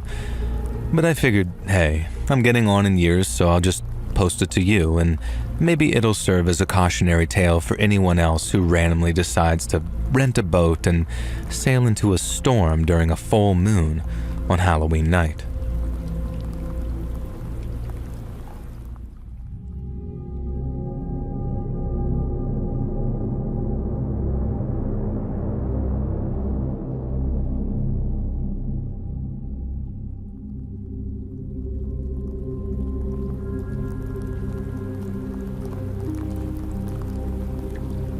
So my girl and I encountered something very strange this weekend. So we trail run, and it's sort of become our thing. Now yesterday we found a trailhead that was up towards the mountains about 2 hours away from Seattle, pretty remote. So we left early and got to the trailhead at 8 a.m. The trail was particularly difficult, steep enough that we found ourselves walking pretty often, and in retrospect we should have been surprised by what we saw next. Midway through our run on a steep descent, we pass a lone hiker and think absolutely nothing about the encounter. Alone, maybe 65 to 70, and wearing all white. The clothes were modern, looked perfectly placed for today. Hiking pants, vest, hat, and she had one hiking pole and a backpack, all white. Again, modern clothes didn't stand out as strange, and we say hello and she says nothing back. We were running, so there was really nothing rude about it, and we just simply passed her. We continue, and it gets harder but progress nearly 3 miles uphill, and we get to a point where the trail becomes an overgrown forest road in a small clearing. And at this point, the road begins to get very, very overgrown. So we crest a small ridge and suddenly we see a hiker. It's been 30 minutes since we saw the older lady in white. Yet, here was a hiker with the same outfit. There were no folks in our trail, yet we'd swear that this was the same person. But that would be impossible, right? And the gravity of this didn't quite hit yet. So strangely, we ran past her again. We ran a couple of feet in front, at least, because at this point the road was entirely bushes and not passable, and so we turn around. So we walk past her a last time and she says something like, "Seems like the trail ends here." It didn't feel eerie, yet in retrospect it was eerie. We ran back, and everything seemed normal until we reflected on why this lady was there. How could she have even made it there at all? We just ran 5 miles uphill, steep terrain, and so did this 70-year-old lady. It's been a one-way path and there had been no other turns. The trail we were on at this point was completely overgrown, enough that we had to turn around, and why was she there? How did she get there? Was she the same lady? And when we turned around and ran back that same trail, we never ran into the first hiker.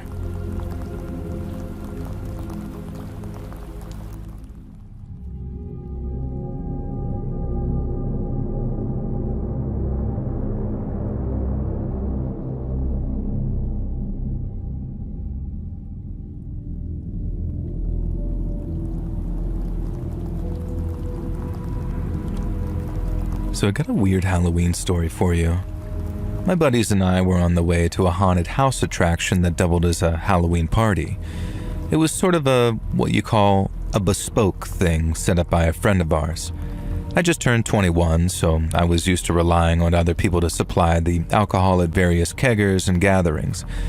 And then as we drove to the host's house in the hills, it struck me as, holy crap. I was old enough to legally buy alcohol and bring some beers to the party and finally wouldn't feel like such a scab who was always begging other people for beer. And this was the first time that I'd stopped at a convenience store to buy alcohol and I was buzzed. I had ID with me and I could legally buy whatever things I wanted and nobody could stop me. Vodka, rum and gin, and that's what I decided. I told my 2 pals to wait in the car and they were both 20, and I had a vague memory that some places won't serve you if you're with minors. I didn't want to risk anything getting in the way of this rite of passage.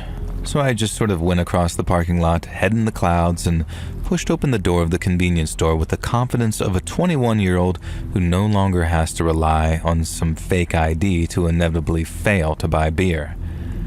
And the guy at the cash register was some scrawny guy who looked just a bit older than me. He gave me this weird, suspicious look that I interpreted as, "You're underage, aren't you?" And so I shot him this wide, confident smile. Fair enough, I thought. I do have kind of a baby face, so I snatched up a basket to fill with my legitimately gotten gains, and I decided to take my time, browsing the snacks, and maybe I'd buy some Funyuns or Takis or some other snacks for my buddies and I. Beef jerky, that was good, and into the basket that went. Candy corn, that was always a Halloween staple too. And I look over my shoulder at the cashier and he seemed to be sweating profusely. He wasn't looking at me though, he was just looking at the mirror in the corner that reflected all of the store. I followed his gaze. My heart at that moment absolutely sank. Crouched down an aisle away from me was a man wearing a balaclava and clutching what seemed to be a shotgun. Immediately I realized what had happened. He'd been in the process of robbing the store when we pulled into the lot, and I just sort of walked into the middle of some stick-up. Instead of turning me into bloody paste, the guy had clearly decided to hide behind some stacks with his shotgun pointed at the clerk as a warning. And the clerk asked me if I'd found everything I needed, clearly trying to encourage me to pay and get out, and to call for help. I went along with it, telling him that, yeah, I was done. And there was clearly a tremor in my voice though, and in my own head it sounded like I was pooping bricks. I glanced up at the reflective mirror and saw the gunman beginning to stand up. Oh God, I thought he had clocked me. And I saw his black masked head appear over the aisle, and he did, in fact, clock me. He told me to move to the front of the store. His voice was muffled through that woolen mask, and I obeyed, just trying not to pee myself. And I have no idea why, but I kept hold of my basket of groceries the whole time. The gunman stepped forward, gesturing for me to stand behind the store clerk so we were both within range of that potential shotgun blast. And this was it. I felt like I was going to die. I said a quick prayer and hoped upon hope that my buddies in the car had somehow noticed what was going on from the vehicle and called the cops on their cell phones. All I had to do was just stall for time. "What's brought you here today, buddy?" I remember asking the gunman. It was the first thing I could think to ask. A dumb question, and he knew it. And I could tell that he was pretty frustrated as he replied, telling me that he was here to rob the place, obviously. And I figured maybe I'd try and appeal to his human side. "I'm just here for the spirits," I said. "Going to a haunted house. I thought I'd pick up some spirits for the festivities." And the guy was wearing a black mask, but I swear I saw him go pale. His eyes were widened, and I had no idea what I'd said or done to affect him so much. And then he asked me, "This place has spirits?" I was baffled. Of course it did. It was a wine and spirits and liquor store. And the gunman's eyes were darting around and the shotgun was shaking in his hands. And that's when I had the dumbest revelation of my life. He thought I meant freaking ghosts. He thought I was here to recruit actual dead spirits to come with me to a haunted house. And then he asked me if they speak to me too, if I hear their voices calling to me, because he does. He said the spirits told him to come here today and rob this place.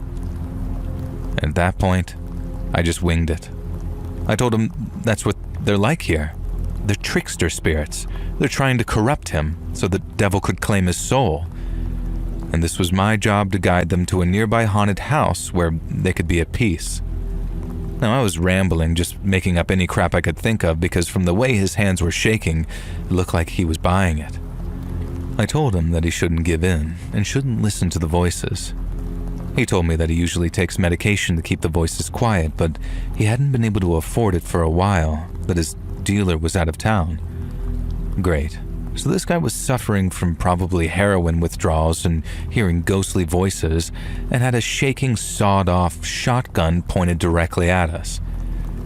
And suddenly, I heard distant sirens getting very quickly closer. I didn't look out, I just continued to pray that the cops would de-escalate the situation before he could fire off a shot. And what happened next, I cannot explain. To this day, I have no explanation for what happened.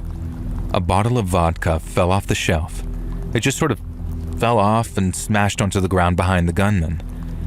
Now, the rational part of me knows that he must have knocked it when he was ducking down back there, or maybe it was just sort of poorly stacked, but late at night, when I have flashbacks to this hostage situation, I can't help imagine a spectral figure giving that bottle a little nudge. I know that didn't happen, but it was a miracle nonetheless. At that moment, the gunman whirled around at the sound of the glass breaking, and when he saw it was a bottle of spirits, he let out a scream that I swear could have woken the dead. And then, oh my God, this is the part that I wish I could forget. I heard a gunshot, and the gunman's head exploded. He'd put the sawed-off into his own mouth and pulled the trigger. I heard the bell over the door sound, heard the cops running in, yelling for me to get down on the ground, and I just complied in some type of daze. My ears were ringing from the sound of the shotgun blasts, and there was blood and all sorts of stuff all over and on me, and to this day when I look in the mirror, I'm convinced that I haven't washed all of it off.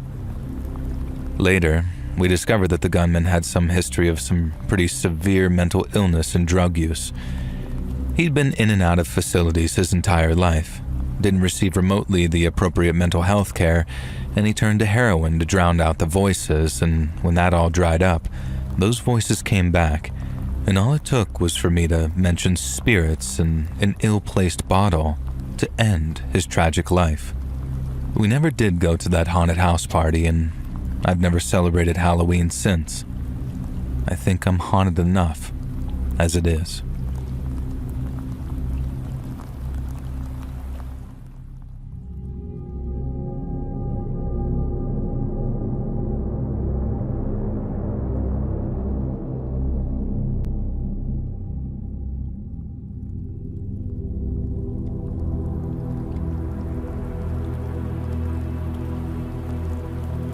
When I was around 10 years old, my dog fled and disappeared.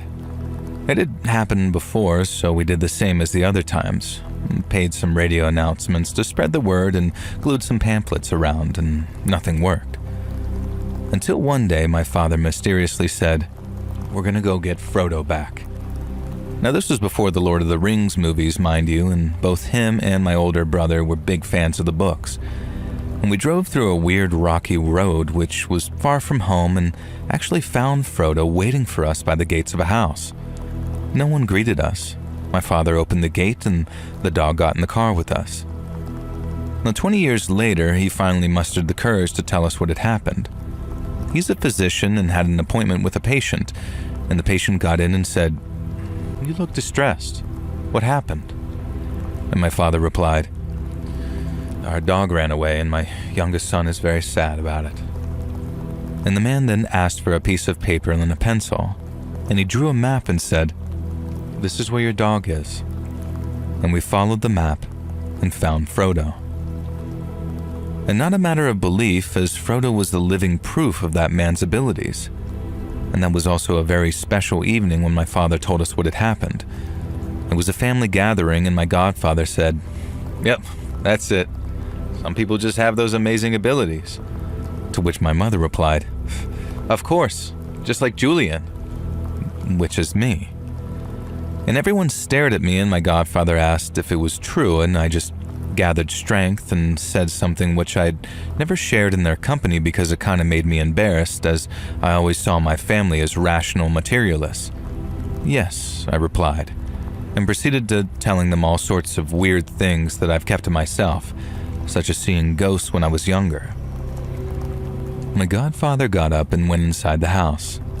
In a gesture of unbelievable kindness, he came back with a rare bottle of Portuguese wine that he was keeping for a special occasion with chalices for all of us.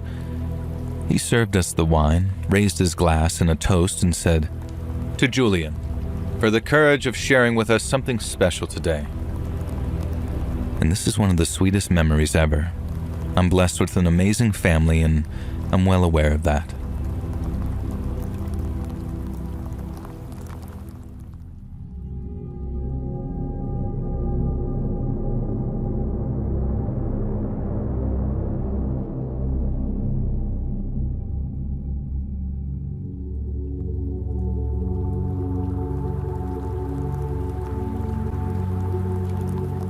I didn't have any plans to celebrate Halloween this year. I bought some candy on the small chance that kids in my apartment block might trick-or-treat, but it had never happened before, so I didn't expect it this year. Not only that, I was working late at the office, and by the time I began the walk home, it was past 10 at night. Now, usually I get a taxi, or these days an Uber, but it was Halloween and the streets were pretty busy. It felt safe enough to walk the few blocks home, or so I thought anyway. And there were crowds milling about in costume in the streets where my office used to be, so I sort of mingled among them for a while, making my way to the next block. I expected the festivities to be continuing on that block, but no. It was like it had been completely and utterly abandoned. Wherever the crowds were headed, it wasn't this way. Well, that was fine by me. I hurried down this darkened commercial street, my heels clacking against the pavement, the only sound echoing around the darkened buildings. And then I heard footsteps behind me. They were slow, methodical, and in perfect time to my own steps. Anyone who's ever walked home alone at night will recognize the sound. It's the sound of being followed. So I sped up, and I couldn't risk looking over my shoulder. A large man was walking behind me, and there was no doubt that he was following me. When I stopped, he stopped, and when I sped up, he sped up too. I hurried to the end of the block and stopped, looking for a direction to turn, and that's when I saw him pointing at me. He seemed to be wearing black gloves, and I could barely see his face, but there was no mistaking it as a threat. His pointing spoke volumes, this, "I'm coming for you and I'm going to get you." And that's when I remembered the crowd on the other block. I tried to recall which direction they'd been heading, and I thought that I could cut through to wherever they were going if I went right. Now, not caring, I kicked off my heels so I could run easier in my stockinged feet and sprinted down to the next street. And the further I got, the more I realized that I could hear the sound of music and partying. But behind me, I could hear the thundering sound of these footsteps behind me, and the stalker was clearly following me still. Thankfully, I was fit and fast and worked out regularly. He was a big man, and I was confident that I could outrun him. And I was right. I burst out into a throng of masked demonic figures, and hot damn, I'd forgotten that my city's debut Halloween parade was happening this year. We'd never done it before, a big street party with floats and performers and all sorts of stuff like that. And holy crap, this was the perfect place to lose my pursuer. I pushed through the crowd, not caring if I was disrupting people. Nobody seemed to care as they were all partying and dancing around the parade float that was currently driving down the street.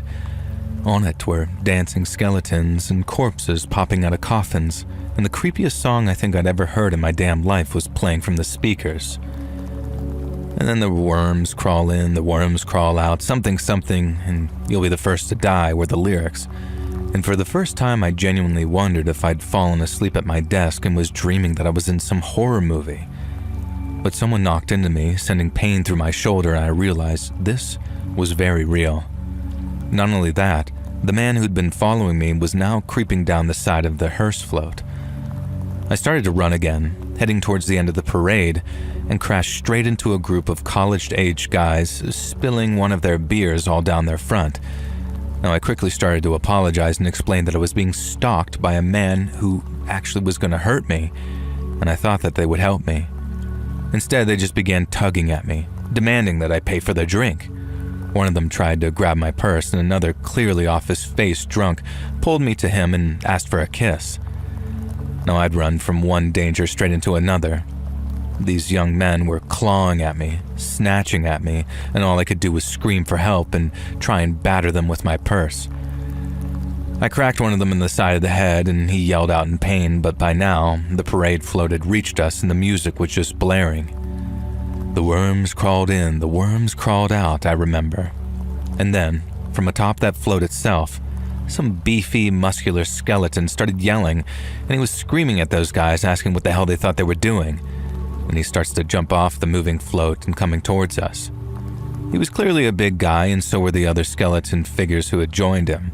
They'd been performing on the parade float, but as soon as they saw these drunk frat bros assaulting me, they leaped to my defense, thankfully. Now these boys scattered into the crowd, yelling and just making vague, drunken threats. I thanked the skeletons, and they explained the direction the parade was going and the quickest route that I could take to get back to my area of the city. It was only a couple of blocks away, and I'd just gotten turned around and lost in all the confusion. The Halloween decorations and party equipment made the area look almost alien, and so I made my way home, and I was almost at my apartment block just a building or two away when something caused me to stop and turn. The stalker.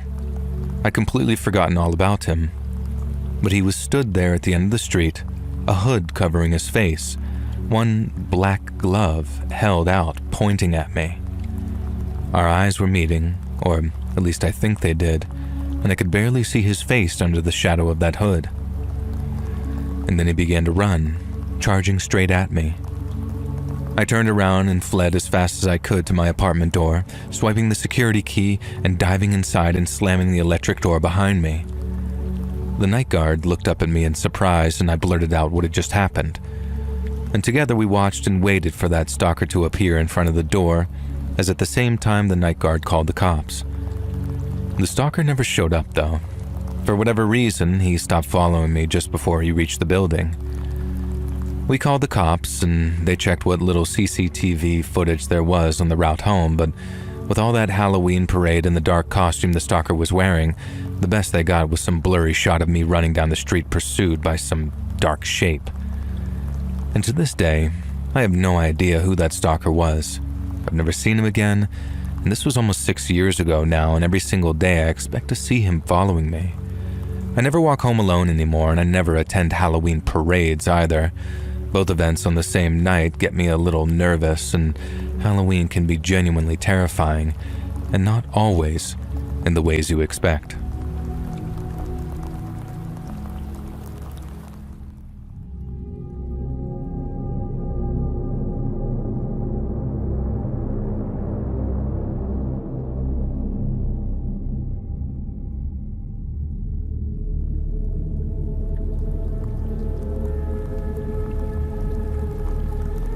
When I was 16, my sister and I were walking home for lunch, a half block from the high school. A girl in my younger sister's class was driving someone's car in the parking lot doing donuts. It appeared the girl in the front passenger seat was scared and wanted out, and the door opened and she was pulled under the car. The driver must have thought that she was still on top of her, ended up backing over her for a second time, and I knew she was dead. And then I saw what looked like refractive light combined with a mist or fog, and this was the best that I can use words to describe it really, that sort of ascended up just above the car, and then it was gone. My sister ran down to call 911. Now I was dry heaving in the ditch as I was extremely sensitive to other people's pain, so witnessing a person ran over twice and be gone was overwhelming. I wondered about what I saw a few times that summer, never told anyone, and didn't think that I'd be believed. It was a long faded memory by the time I was in my late 20s. My BFF was driving my car to drop me at SeaTac for a business trip on the old Highway 99 viaduct. We came up on an accident that had just occurred, motorcycle versus SUV. The SUV was on its side, wheels facing the bay, and a woman was having a panic attack, and another woman was kneeling by the motorcyclist, reaching for a pulse. I saw the same refracted light and foggy but transparent particles move up and away from him, and then disappear just as the woman sunk her head down, and I interpreted that as no pulse. What could it possibly be but a soul or a quantum group of particles from the elements of a supernova that gave us life, returning to the fold? This isn't the only experience I've had that didn't have an explanation based on our current understanding of quantum physics, chemistry, biology, any of the sciences. But it's one I have witnessed twice under similar circumstances, so it would be difficult to explain it away as a reflection of some light bouncing off of metal or other anomalies.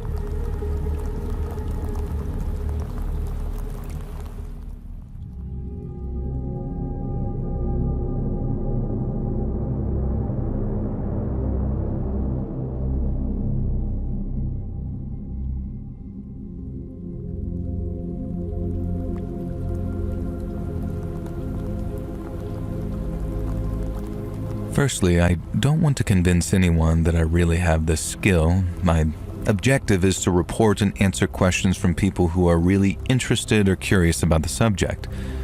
In parapsychology, telepathy is the ability to acquire information about another person's thoughts, feelings, or activities without using verbal, body, sign, or written language. I discovered this skill when I was 7 years old when I went to try a cinnamon candy with a friend. We bought it at the supermarket and we each ate one, and I loved the taste, but I heard my friend say, "Wow, it's really bad." So I replied, "No, it's really good." And he looked at me scared and said, "How did you know I didn't like it? I didn't say that, I just thought it." And at the time I didn't understand, and he was somewhat intrigued and spat out the candy and went home. And after that, I noticed that when talking to friends, I would hear a certain voice coming from them when they were about to say something. I always spoke before they spoke, and they were surprised, but soon they started to treat me badly. They called me boring and weird and stopped talking to me. And to continue having friends, I stopped sharing what I heard and didn't talk about it with anyone anymore. As a teenager, I managed to meet and have relationships with many girls. My friends who didn't know didn't understand how I managed to date so many girls, and I jokingly said, "When you know what the other person is thinking, it's easy. and they always laughed. The voice I hear doesn't always have the same voice as the person. Sometimes it's just the person's intention or feeling at that moment, but sometimes it's the same as the person's voice, and it depends on how they represent their conscious thoughts. During my life, I told a few people about this ability, and when I did, I had to prove it by talking about something she was thinking, and even then, the vast majority didn't believe it and thought it was some mentalism or a magic trick. As an adult, I decided to use this skill to help people. I chose to be a psychologist. Obviously, I do very well during the sessions, and my patients praise my work a lot as I know exactly what they are feeling and thinking.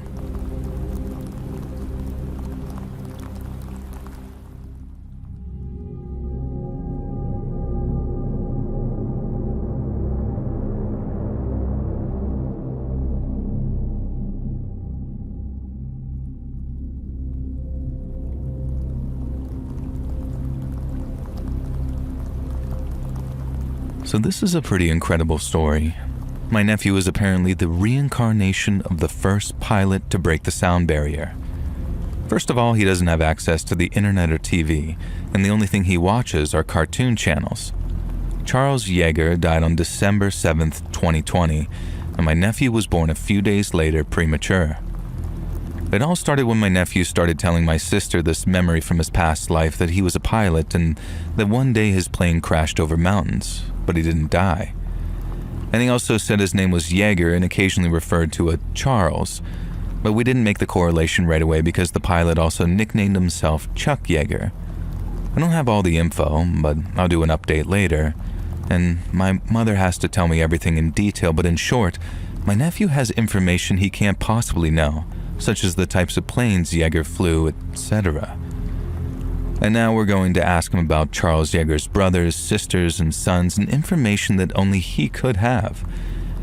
But what would you do then, if you were us, if it turned out to be true? Because I myself still find it hard to believe, but what should we do? Contact his family? Hello, just so you know, your father has been reincarnated in France. Here's the information that only you could have known, which proves it. He's fine and loves Paw Patrol.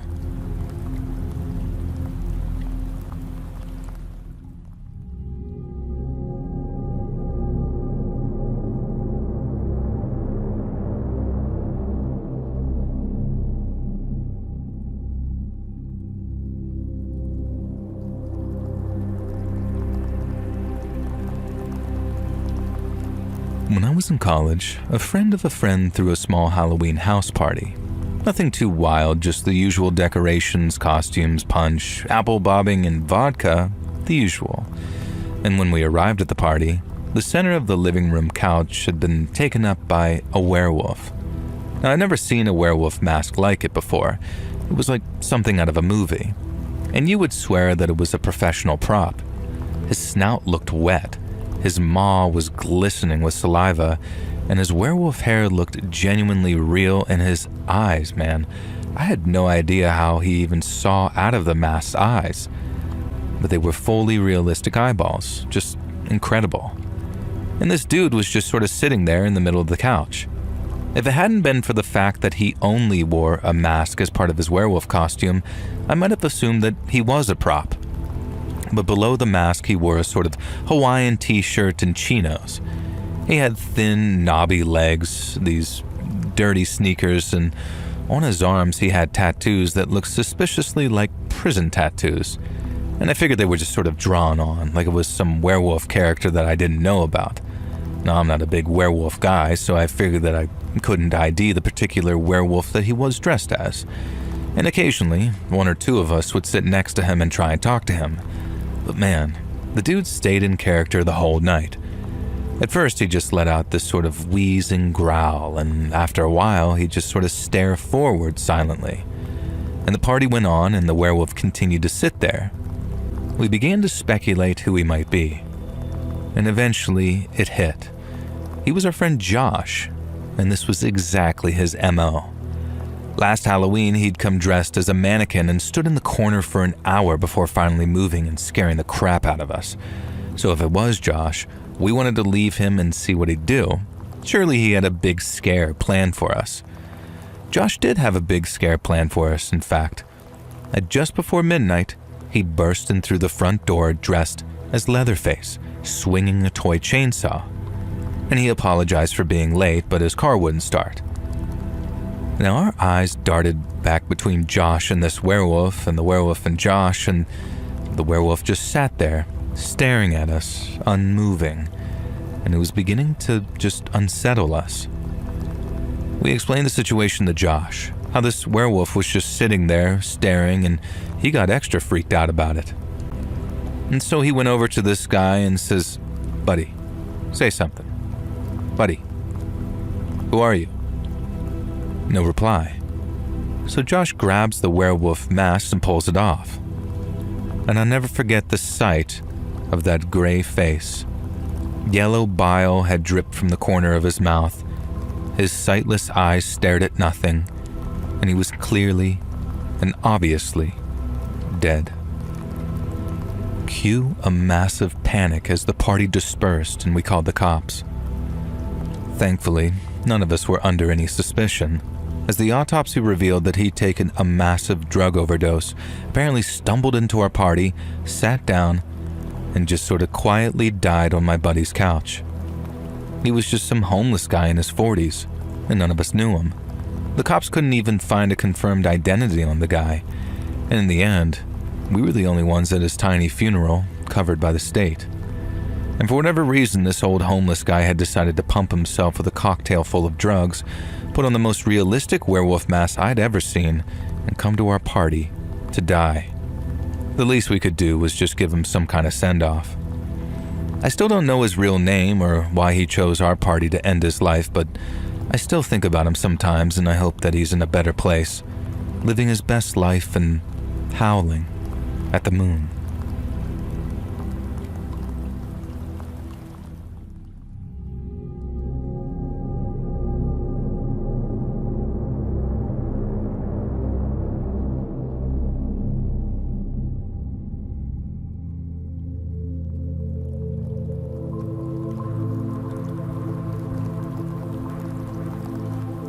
So I've been sitting on this for a while. I haven't told anyone about this because it sounds freaking crazy, but it stuck with me for a few months and I just need to get it out.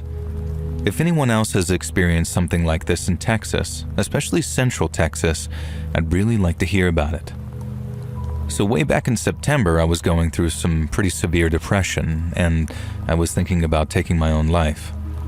Now I came up with a plan which was to actually jump off a water tower. And when the time came, I snuck out of the house at around 1 a.m. and began my 25 to 30 minute walk to the tower. Now, my original plan was to climb the water tower, but when I got there, I noticed a radio tower pretty close by and thought, yeah, this one's going to take me out for sure. Now, to get to the tower, I would have to cross this field with an abandoned building off to the side, and it looked like it was made out of a shipping container. Now, I wasn't really focused on the building, just heading toward the tower, but that's when I saw something that made me stop dead in my tracks. On the far side of the building, something was peeking around the corner, just the upper half of its body. I only saw it for a split second, but it was tall, at least 8 feet, completely white, and not shaped like any animal I've ever seen before. It was fast. As soon as it realized that I'd noticed it, it turned and bolted. And the speed it moved with wasn't normal. It was almost like it wasn't bound by the same laws of physics. Like it was too big to be that fast, too smooth in the way that it moved. It was almost too uncanny. Now I also want to point out, because this was an important detail that I left out, that I did hear the grass rustle when it ran off.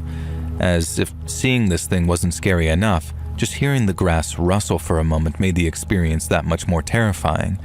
And this could have been an auditory or visual hallucination, but I have no concrete answer. Now, I just want to clarify to everyone that I have never been much of a spiritual or religious person up till that point. I have always followed logic and reasoning, so when I saw that creature, I immediately began thinking of reasonable explanations. And at first I thought, was that a cow? Because I heard mooing in the fields earlier, and so I assumed that that's what I saw and it probably had to be a cow. So when I got far enough to see the area around the building, I saw that the cows were all fenced off and they were far away, and there was nothing else around. And I mean, there's no way that a cow could stand on its legs like that and move at the speed it did. What really messed me up wasn't just the sight of it, it was how I felt. The wave of dread that hit me was overwhelming, not like normal fear. It felt primal, like something inside me knew that I had to get out of there immediately. And here's the weirdest part. I went there, planning to die. But after seeing that thing, I didn't want to die anymore. I was absolutely freaking terrified, and I've never seen something like this before in my life. I don't have any history of hallucinations, and I wasn't under the influence of any drugs. What I saw was absolutely real. And I'm not saying it was paranormal, I don't know. But it was real, and real enough that it made me turn around and leave when I thought that I was ready to die. And if anyone else has seen something like this, especially near towers or isolated areas in Texas, please sound off in the comments.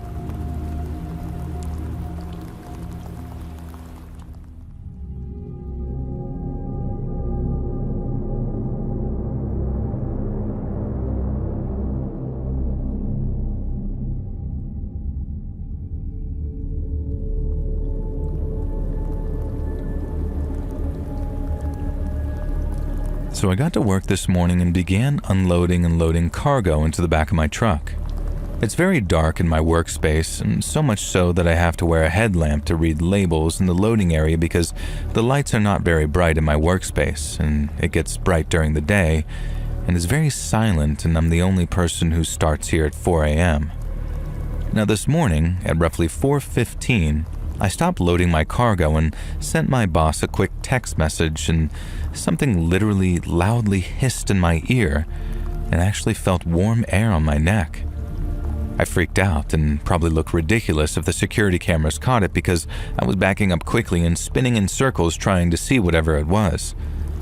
I flinched so hard that I gave myself slight whiplash, and then I immediately ran outside to my car and waited for my coworker to come in about an hour later so I wouldn't be alone. And I debated leaving work. I'm on my lunch break now posting this, and when my coworker saw me outside when he arrived, I just told him that I'm sick and needed to come outside for a few minutes. And I'm totally freaked out and I don't want to come back into work for tomorrow. I've been in the area at 4 a.m. over 1,000 times, so I am very used to the norm, and this was the first experience like this that I've ever had. Now, for some context, I drive a 5-ton truck for a third-party logistics company at a large factory with over 5,000 workers. Part of my job requires me to be the first person on site every day at the logistics area to have materials delivered before the factory workers' shifts start at 7 a.m. Other people usually start showing up at around 6:30, and I arrive at 4 a.m. every morning to load and unload my own trailer in a dedicated caged-in area that only I work in, as I'm the only driver here for this company. Only me and 2 other coworkers have access cards for this area. I won't name the company or factory that I work in because I don't want it to affect my job. The black square drawn in the image is just covering a company logo. There's nothing paranormal that I can see in the photo, it's just to show what the place looks like. Yes, workers have died in this building from machinery mishaps in the past, and it's been operating for over 50 years. I've had numerous paranormal experiences, but never any at work.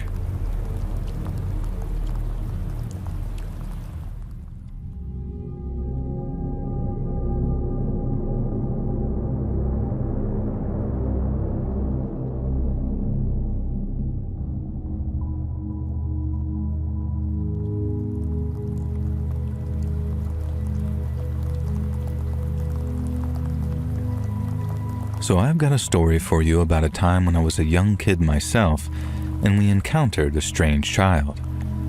I think this is genuinely the scariest thing that's ever actually happened to me, and if I get sick like a fever or anything, this is always the thing I have nightmares about if I'm going to have them. So I figured that I'd try and exorcise them by writing to you about it.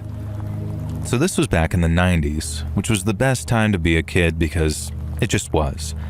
This happened in like 97, and life was just simpler and more relaxed back then.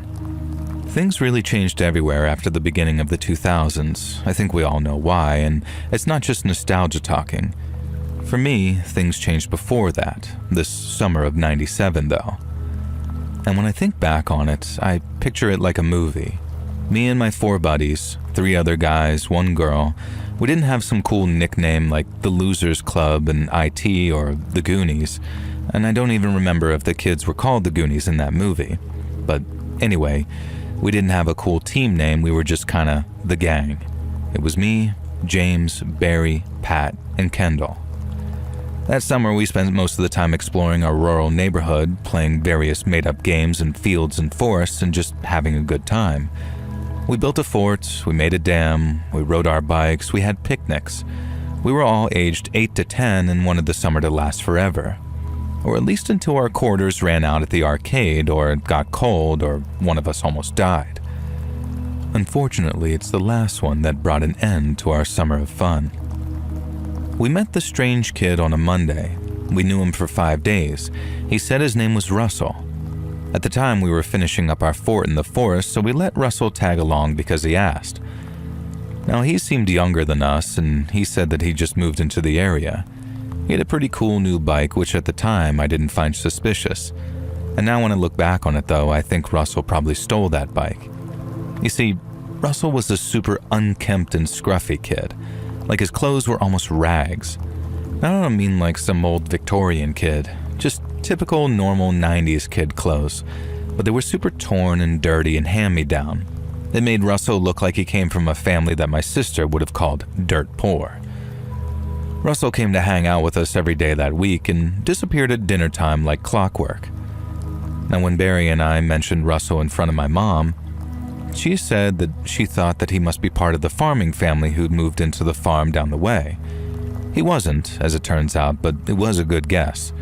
He was just some other random neighborhood kid who'd recently started hanging around. On Friday, Russell begged and pleaded with us to come with him and see something cool that he'd found. We had plans to carve our initials into the trees that day, but it could wait, so we let Russell lead us around the outskirts of some fields that we weren't really supposed to cut through. Eventually, after we crossed through a little area of trees we'd never been in and had to balance our way over a small stream, we reached the destination Russell had in mind. It was a massive sinkhole. I'd heard about the sinkhole in the area, we'd all been vaguely warned to stay away from it, but none of us actually knew where it was. Now Russell had led us right to it, and more to the point, he was sort of waxing poetic about how he lived down in the hole. "No, you don't," Kendall said to him. Russell insisted that yes, he did. He lived down in the sinkhole. According to him, you jumped into the sinkhole and it teleported you to his home, a magical place called Salt City where they had arcade machines on free play and it was super awesome. And then he said he'd show us, as long as one of us jumped down the sinkhole. Of course, we all knew this was insane. None of us wanted to go near the sinkhole, let alone jump down in it, and we were way too old to believe in magical teleporters to places called Salt City. I guess Russell had heard the name Salt Lake City before and decided Salt City sounded like an appealing alternative. But when you think about it, it's hardly the magical kingdom of Terabithia, is it? Salt City, I mean, come on. Now anyways, Russell was hooting and hollering about the Salt City this and Salt City that and demanding that we jump down in that sinkhole to go there with him. At first, it didn't dawn on us to ask why Russell wanted to throw ourselves down a hole, which would most certainly result in our deaths. So we started playing along, grilling him about this Salt City as we walked around the edges of that sinkhole. Not too close though, vaguely aware that there was a danger Russell might try and push one of us in. Why wouldn't he jump in, we asked. Because he was saving the teleports for us, he said. How did he leave each day to come play with us? Magic, etc. And it was all just complete nonsense. And eventually Kendall whispered to me that maybe it was a bit dangerous that Russell wanted us to do this and we should probably tell an adult. I agreed, so I tried to get the other 3 to come with us.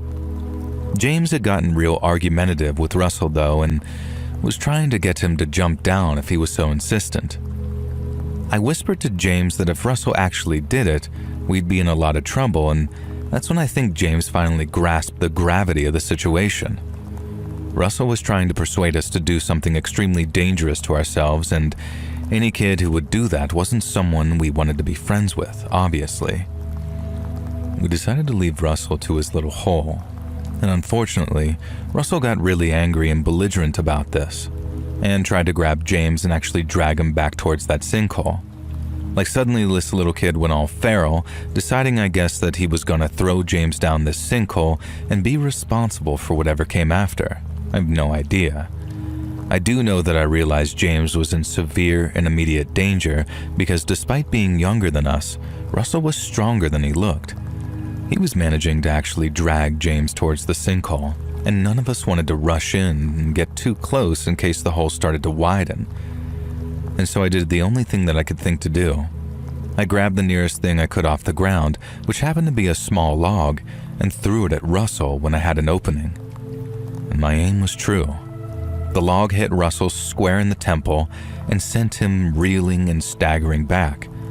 So much so, in fact, that he staggered right towards the edge of the sinkhole itself. Thankfully, James managed to grab Russell's arm and pull him forward.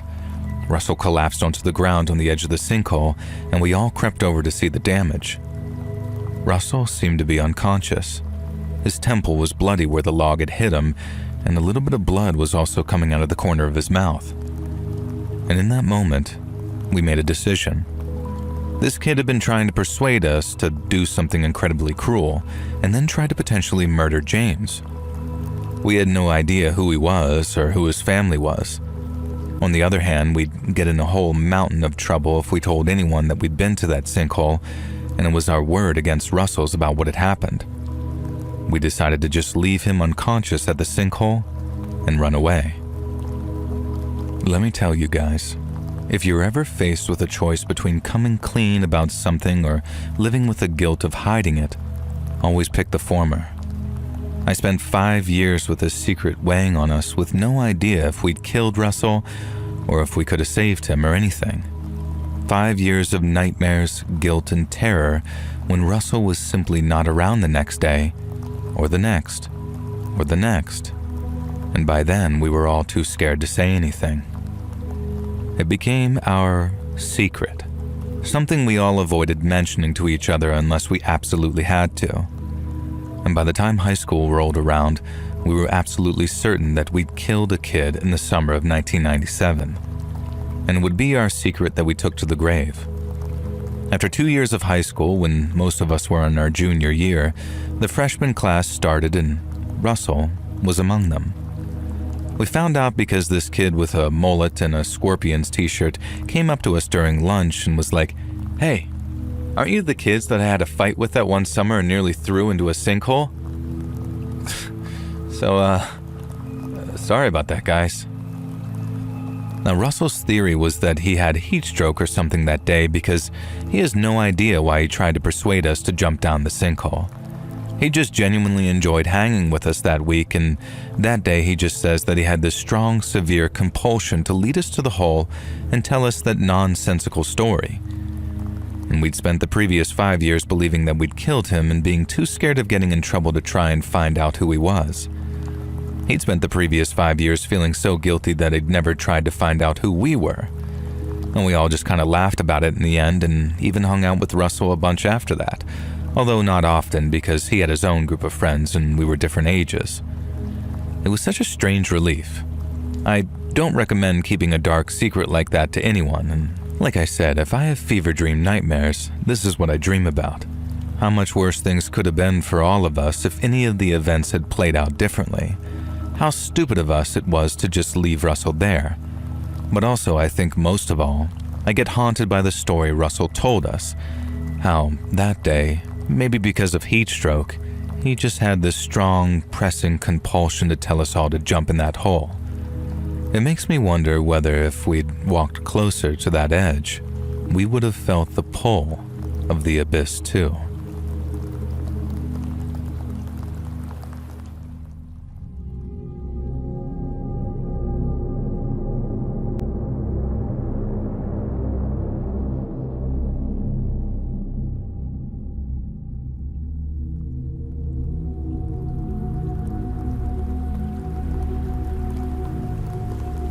So just to clarify, I hate Halloween. Now, I don't resent other people enjoying it. I'm not a total Grinch like that. But every year when all those decorations start going up and the big bags of fun-sized candies start appearing in the stores, I'm reminded of something I've tried a long time to forget. I used to live in an apartment in the city, and I'd spend a lot of my time sitting at my computer whenever I wasn't at work or at the gym.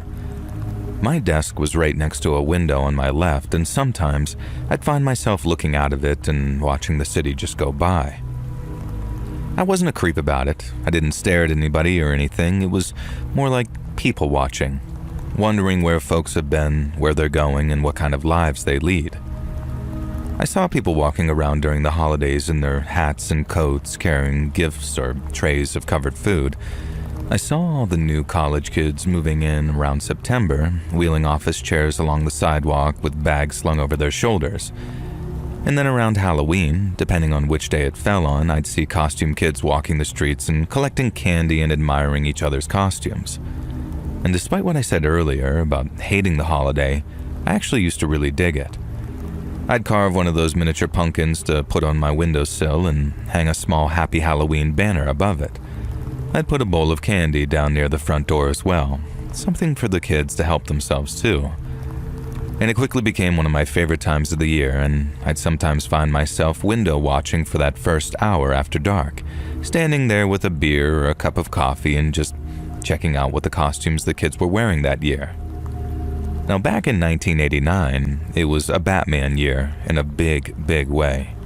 The movie had just come out that summer, so I knew that I was going to see a lot of Bruce Waynes walking around down there. But the night itself was beyond anything I imagined. There was like an entire army of little Batmans out there, only occasionally broken up by the odd Nicholson-era Joker with a purple blazer and green hair. You got yourself your usual suspects, your vampires, your zombies, your werewolves. But that year, the Batman dominated. So maybe around 7 in the evening, I was done window watching and I was back at my desk doing a little work prep. And since it was all prep, sometimes I'd done a million times, I found it all very boring. And then as my eyes started to wander, I caught sight of a group of trick-or-treaters walking past my window. And out of habit, I turned to check out their costumes and was surprised to see a group of 4 kids, maybe 12 to 13, and without a single Batman among them. There was an Indiana Jones, a pretty good one too, but the one that really caught my attention was the kid dressed as John Rambo, complete with a black tank top and red headband. I was thinking, how the hell did a kid manage to catch a total gore fest? But then I remember my own 12-year-old self moving mountains just to get my hands on a copy of that Texas Chainsaw Massacre movie. And then right as I'm reminiscing about watching Leatherface going absolutely bat poop crazy at the end of the movie, I see this dark gray van pull up next to the kids. I couldn't see the driver, but I saw the kids stop and look over towards the window where he was obviously talking to them. Seconds later, the driver got out of his seat, slammed the door closed, and walked around to the double doors at the back. The kids followed him, each of them looking curious as the guy kind of yapped away like he was trying to sell them something. And he looked normal, I guess, totally unremarkable. But as he's standing there talking to them and pointing towards the rear of his van, I get this sudden and terrible feeling that something awful was about to happen. I guess it was because of how cartoonishly suspicious it looked. Like it legitimately looked like a scene from some cheesy after-school special which has the theme Stranger Danger. But I guess that's what also gave me pause to look.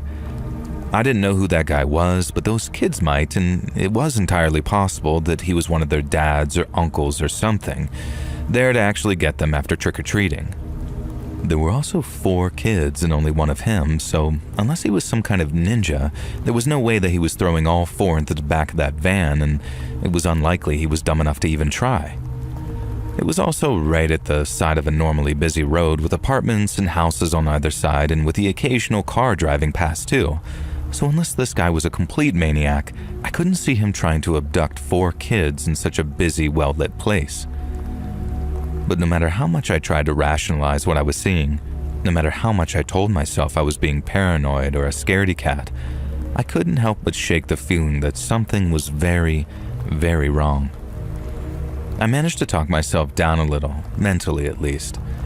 But when the guy opened up the rear of his van and looked like he was showing something to those kids, I actually turned in my chair and picked up my desk phone ready to call 911. And there was still that voice in my head saying, he's not going to grab one of them, he can't. You're just being paranoid. And part of me was totally convinced that he was going to drive off without any sort of incident, and I was going to turn back to my chair feeling like an idiot. But there was this other competing voice too, one that said, get ready to make a note of that license plate. And then, as suspected, the unthinkable happened. As the kid in the front stepped forward, like he was almost trying to get a closer look at whatever was in the back of that van, the guy pounced. In what seemed like one fluid motion, the man picked the kid up off of his feet and then dragged him into the van. The kid's 3 friends ran off, just turned tails and ran. And as I hit 911 and brought my phone to my ear, I tried to get an angle so I could see the van's license plate. It took off so fast I wasn't able to read all of it, but I told the dispatcher everything that I'd just seen and was able to describe the guy and his van in quite a bit of detail.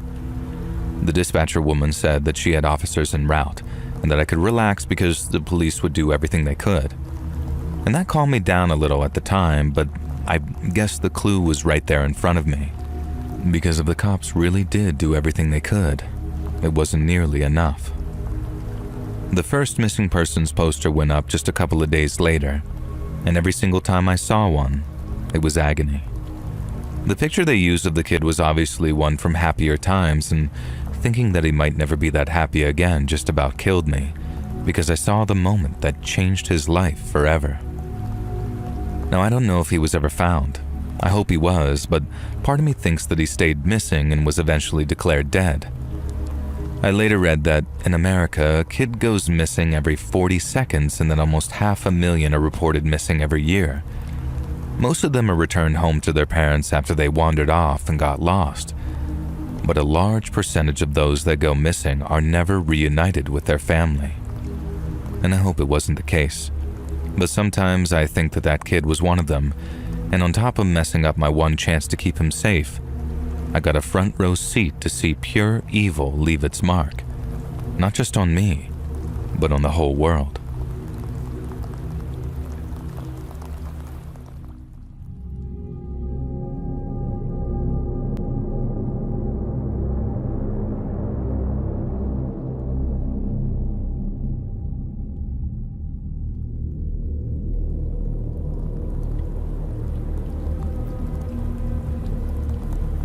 So I have a Halloween trick-or-treating story for you about an utterly terrifying child. No worries if you decide to run it outside of the Halloween season though, because it takes place actually in February. So that's what made it so eerie at first.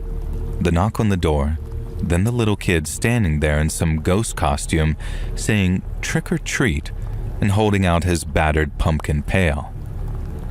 A lone kid trick-or-treating in a classic ghost costume is kind of creepy on Halloween anyway, but at least it's supposed to be. This was a Friday night in early February, 9 p.m. exactly. Now in that moment, I was just a bit speechless. I couldn't see what the kid looked like under his little sheet ghost costume, but he was the height and build of a small 6-year-old. He sounded like a boy, and I just kind of dumbly repeated, "Trick-or-treat?" at him, and he nodded enthusiastically and said, "Yeah," and shook his little bucket in such a very endearing way. And when he shook it, I could see that he had some other candy in there, I guess from my nearest neighbors. See, I lived in a very rural suburb property when this all went down, and the houses weren't super close together, but far enough apart that it could feasibly walk around the small neighborhood trick-or-treating. At least, that's how the kids did it on Halloween. I hadn't really dealt with one in February before, nor one lone kid this little who wasn't actually accompanied by his parents. I told him to just wait on the porch, and then closed the screen door and went back inside, and pulled up some Reese's Pieces and put that bag inside of his bucket. And the little kid thanked me, extremely politely actually, and then said, "See you tomorrow, mister." Oh, you would you? I thought to myself. And I spent the next day occasionally sort of laughing to myself at what a clever little scam this kid had cooked up. It was a friendly neighborhood, Who was going to say no to an adorable tiny sheet ghost trick-or-treating in February? And it was so silly and so obvious that it was almost surprising to me that more kids don't try this. And by telling me, "See you tomorrow," he'd given me fair warning to make sure that I had a fresh stock of candy in. And I made sure to grab extra while I was at the store, actually. And it vaguely occurred to me that as a guy who lived alone in his mid-30s, giving candy to strange lone kids could probably end up being an issue. And I figured as long as the kid stuck to the porch in full view of the neighbors, and since everyone in the area knew each other, it would be fine to give the kid a little bit of candy for his little scam. And besides, my girlfriend stayed over some nights, and she was just away for the next while. But I didn't expect this scam to even last until she got back. I figured that there couldn't be any harm in actually entertaining it. But boy was I wrong.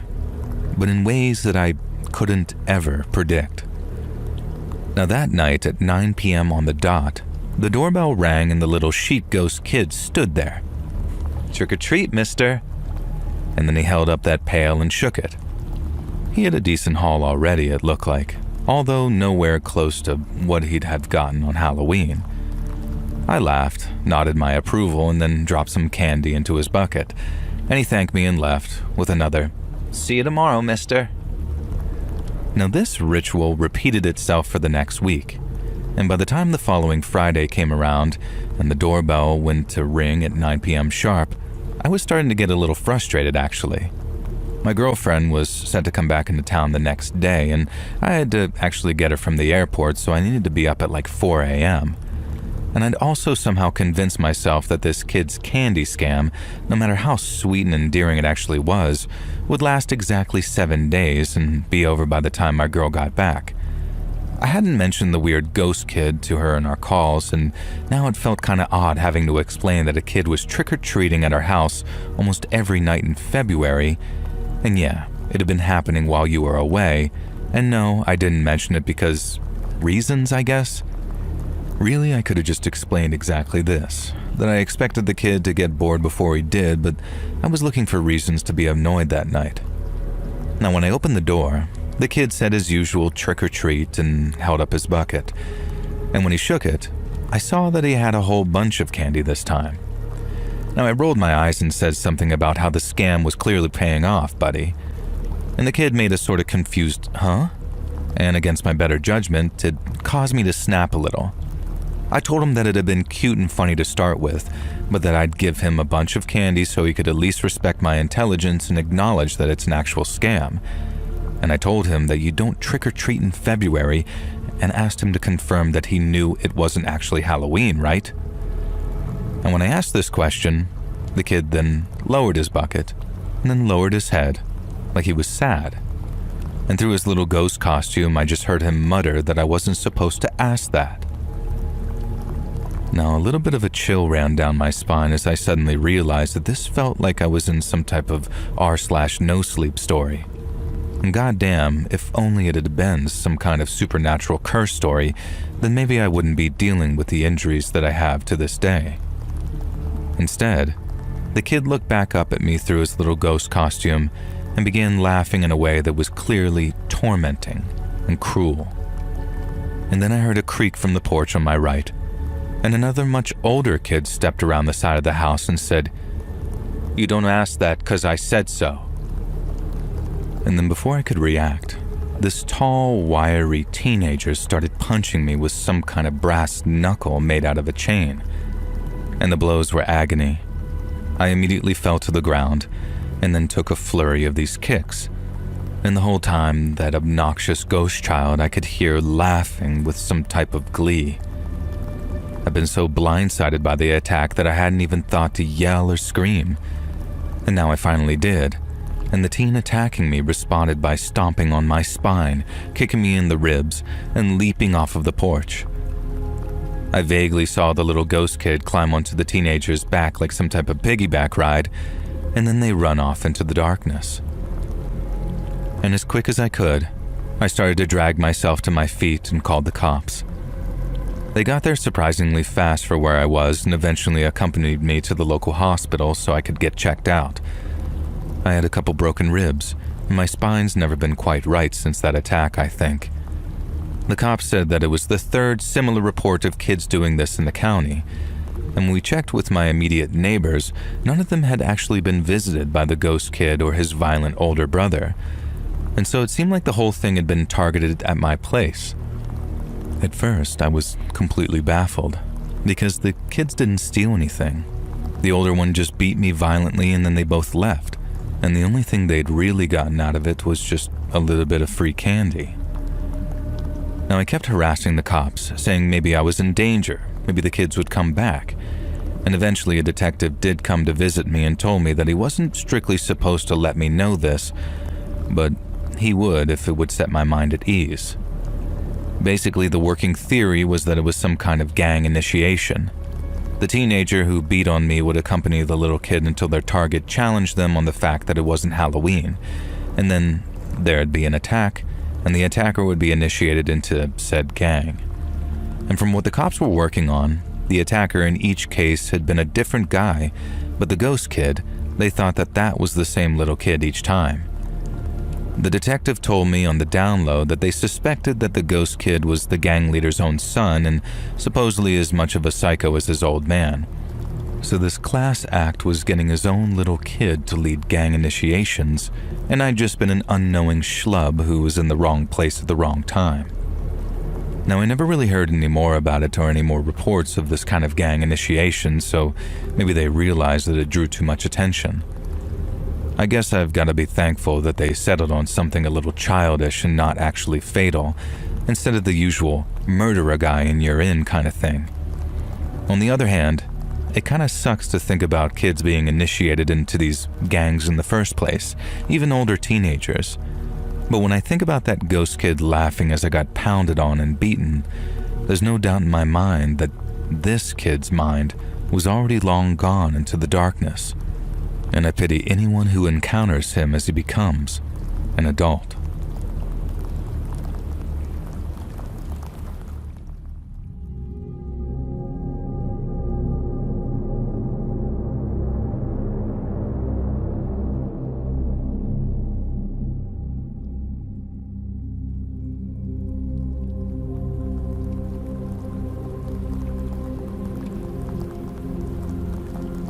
When I was in 8th grade and with Halloween fast approaching, me and my middle school buddies brought up the subject of trick-or-treating. Now at age 12, we felt like we were right on the cutoff point for it because when we got to high school, doing stuff like dressing up seemed like it'd get us very little candy and a whole lot of bullying. And then as we were talking about it, it suddenly hit us that 2002 would be our last ever year of trick-or-treating.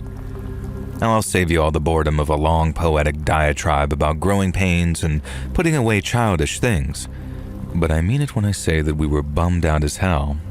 Yet that only motivated us to go all out with our costumes so we could truly make that last night of candy mining one to remember. I didn't have the hair to dress up as Aragorn or Legolas, so I put together a hobbit costume consisting of a brown jacket, shorts, and a green blanket that I turned into a cape. I also got my hands on a pair of novelty human feet slippers, which really tied the costume together and made it look like I had giant, hairy hobbit feet. Now my buddy Chris dressed as Harry Potter, which was easily the best costume because he had all the Gryffindor merch to make it look legit. And then our two buddies Richie and Matt came as Spider-Man and Shrek respectively, with Matt painting his entire damned head with green face paint and even dyeing his hair green too. And he got a gold star for effort. But without the bald head or Shrek ears and being skinny as a rake, he just looked kind of hilarious. Now we all met at my house at around 5:30, and then after putting some finishing touches on our costumes, my mom grabbed her camera and snapped a picture for posterity. And that picture ended up being something that I deeply cherish, even all these years later. We look so young and happy, but there's a sort of naivety about us too, because little did we know, this was the very last time we'd all be in the same place at the same time. We just didn't know it yet. We headed out onto the streets at around 6 p.m., and while Halloween was always a big deal around our neighborhood, that year it felt extra special. Whole platoons of costumed kids were being led up and down the sidewalk by their chaperones, and almost every single lawn was trying to out-spooky its neighbors with increasingly extravagant decorations. And if our business was candy, then business was good. People were so impressed with our costumes that wherever we went, we get at least a handful of goodies or two, even if in one case it was just a bunch of sugar-free candy and a toothbrush from someone who must have surely been a dentist. But it made for an awesome night, and we covered almost the entire neighborhood in almost 2 hours. But even when we'd hit up probably every house we could, and we had enough candy to last us till Thanksgiving, we still didn't feel like calling it quits. We wandered the streets, admiring costumes and lawn decorations, and talking about all the cool horror movies our parents wouldn't let us see for at least another 3 or 4 years. And the feeling that we had that night is still something I appreciate about Halloween, even after all these years. But it's a holiday that comes with a lot of unhappy memories, and all because about what happened at around 8:30 to 8:45 that night. Since Matt and Richie lived out in the sticks, their parents were due to pick them up from my place at 9. So right around 8:30, Richie suggested that we make our way back so they wouldn't leave their rides waiting. Chris seemed kind of bummed out that we were calling it a night, but we were all bummed out because we knew what it meant. It was the last time that we'd all get to spend as kids together because in a year's time, we'd all be young adults, as they were calling it at the time. And things were changing. I felt it. We all felt it. And it sucked. I didn't give Chris's bad mood a second thought, though. Not till we reached the place that we usually parted ways, and he just kept on following us back to my place. I figured that he might have been trying to catch a ride with Matt or Richie, but when I asked him, Chris said that he wasn't planning on going home. And he says, "There's gotta be some more houses that still have candy," and explained that he wanted to get his last piece of Halloween candy ever, like a kind of ceremonial thing to end our night. And I thought that was kind of cool, but then Chris asked if I'd head back out with him once Matt and Richie had gotten their rides home. And I was pretty beat, so I just wanted to chill, eat some candy, and see if there was anything scary on TV. Besides, we had school in the morning and I didn't want to stay up too late. Chris was always relaxed, a reasonable sort of kid. But on this occasion, he did not react well to me declining his offer. And he says, "Dude, are you for real? This is our last Halloween ever, and you're just gonna sit on your ass and watch TV?" I told him I was tired. And even Richie responds, "Yeah, dude, how much candy do you need?" But Chris insisted. He said it'd only take like 30 minutes more, but then it was my turn to insist, especially on the fact that people wouldn't appreciate us knocking on their doors after 9 o'clock. And we started off on an argument, but then Chris cut it short to say, "Fine, whatever. If you're gonna be an asshole, nothing I can do about it." And this was just really, really strange behavior for Chris. I saw it. Matt and Richie saw it too. And at the time, I figured that Chris just didn't want the night to end. But these days, I think it was a sign of what was to come, and we just couldn't see it yet. And as Chris marched off, I yelled after him, asking where he was headed, and he mentioned a street that we hadn't covered yet, maybe 15 minutes walk away. And then after Matt responds, "What the hell's gotten into him?" We went inside to just revel in our candy hauls before Richie's parents showed up. Now, Matt's mom followed closely behind, and then after managing to catch a little of the original Halloween movie on TV, I just went upstairs and hit the hay. I thought about Chris, about him knocking on those doors alone. And first I thought that I might have missed a place, that maybe a couple of houses had been like, "Here, take the rest of this candy, I don't want my kids rotting their teeth." And I could see him the next morning in school saying something like, "Dude, you missed out big time." But the next day, I woke up to a text message Chris had just sent after midnight, and all it said was, "Hello, meat pliers." I'm thinking, what the hell? Hello, meat pliers? And I texted back saying, "Lol, what the hell does that mean?" And since we should have both been getting up for school around that time, I figured that it wouldn't be long before I got a reply. But Chris never texted back. I caught up with Matt and Richie over lunch and asked if either had spoken to Chris that morning, and neither of them had heard from him, so I just brought up the weird message. but Matt and Richie figured it was Chris's idea of some joke or something.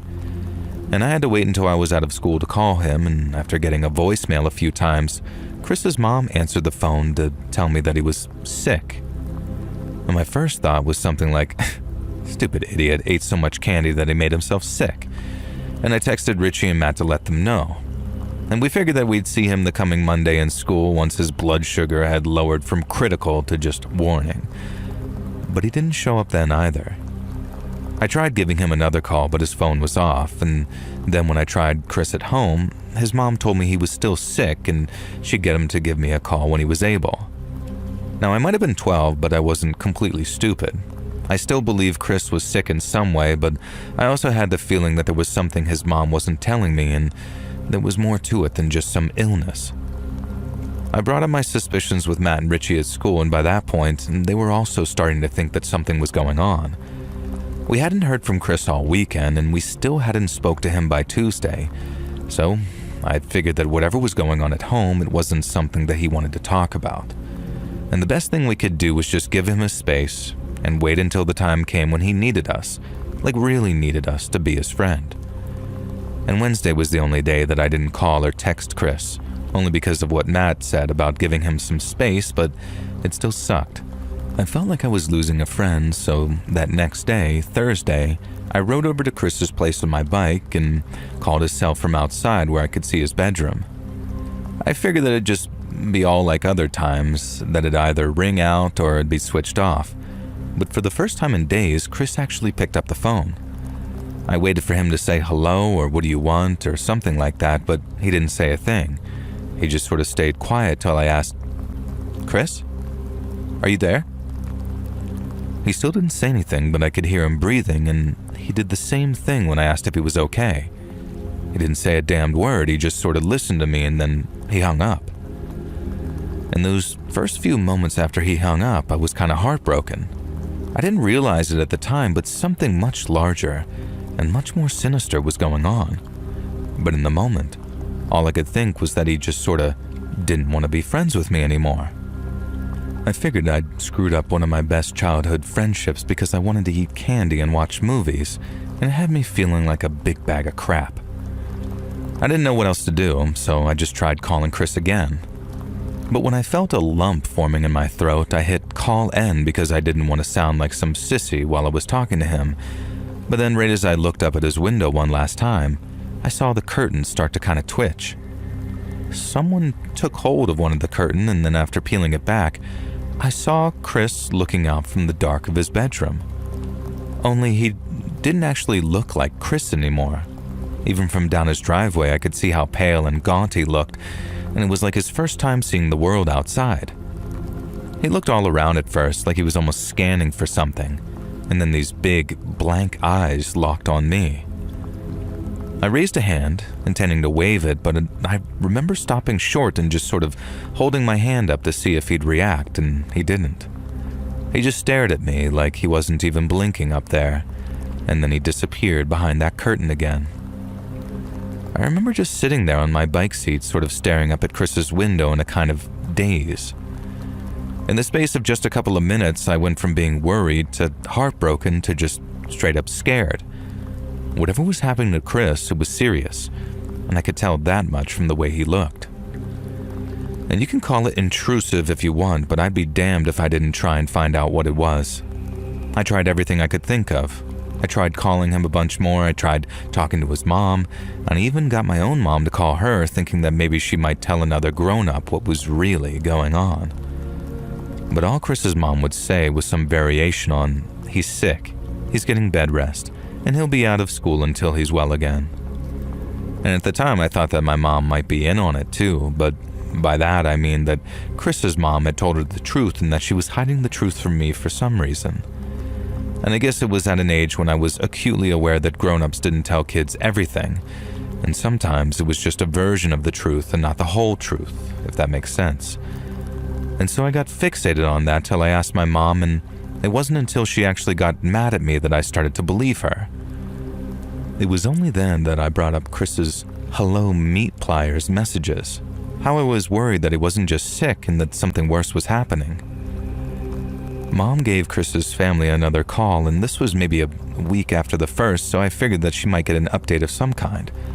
Well, she did get an update. And the update was that Chris and his family were leaving town. And when she told me, she said that there was a chance that Chris had stopped talking to us, as in me, Richie, and Matt, because he was upset about the move. She said that people handle stuff like that in weird ways sometimes, and that sometimes people choose to ignore their emotions instead of confronting them. I asked why Chris's mom would lie like that and say that he was sick, and she told me that parents protect their kids by any means necessary sometimes, and that a little white lie sometimes spares a whole lot of heartache. But it wasn't just a little white lie. I'd seen his face. So whatever was going on with Chris, I knew that it was serious.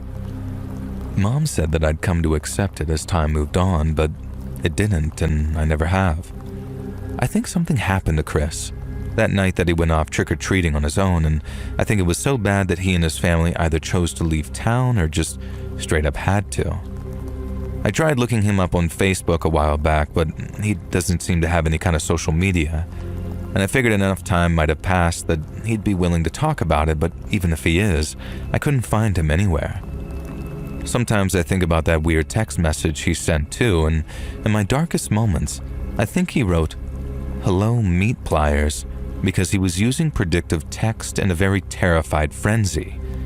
And what he'd really meant to text was, "Help me, please."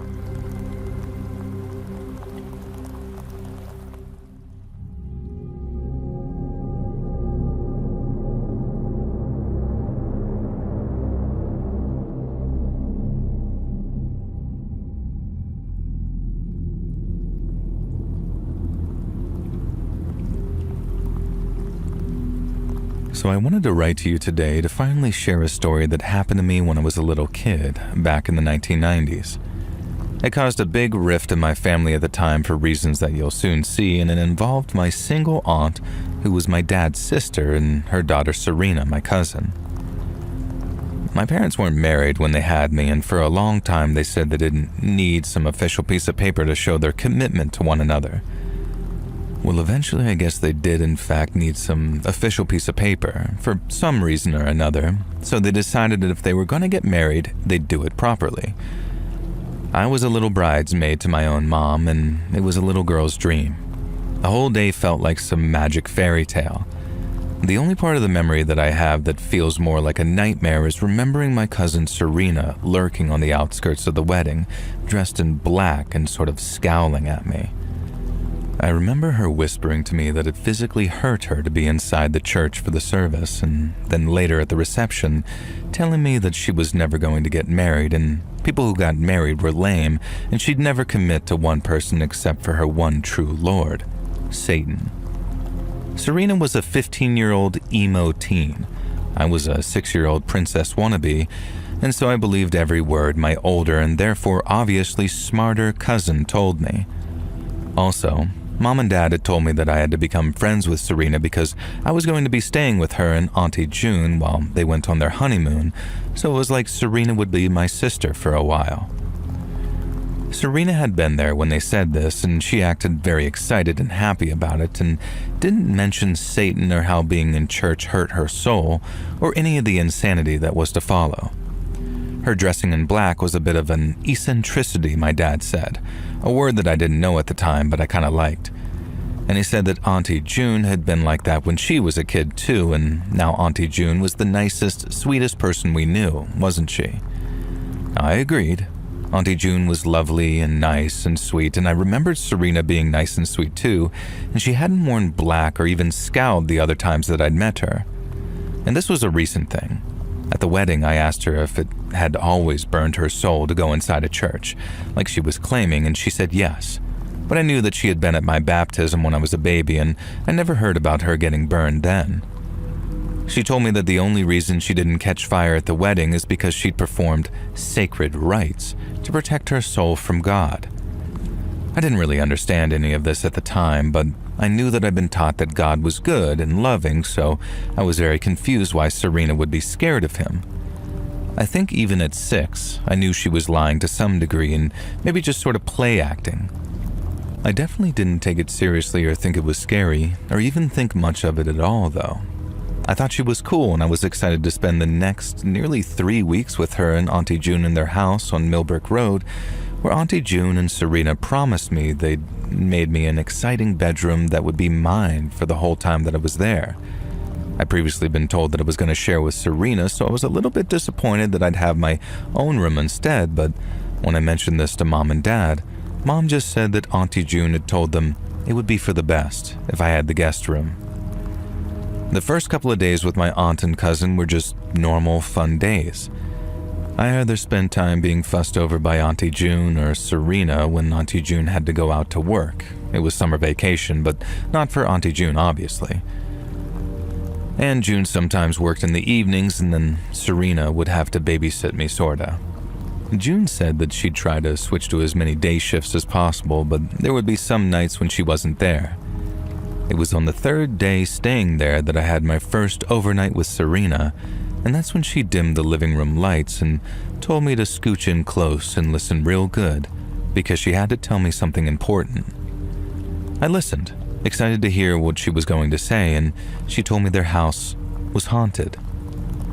Now, I assumed this was some kind of game because Mom and Dad had told me many times that ghosts weren't real, so I played along and acted shocked. Serena didn't seem to think that I was taking it very seriously, though, so she tried to stress how scary and dangerous it was. When I kept giggling and talking about ghosts that I'd seen in cartoons, she switched it up, telling me that ghosts were working for demons, and of course demons came from hell, so I had to take these seriously, otherwise Satan would claim my soul. I reminded her that she told me that she'd pledged her soul to Satan at the wedding, and she called me a smartass. And then she got all very serious and told me that I had to really believe her now. She said that she'd pledged her soul to Satan in order to save me, because someone, she didn't know who, was planning to sacrifice me to the demons.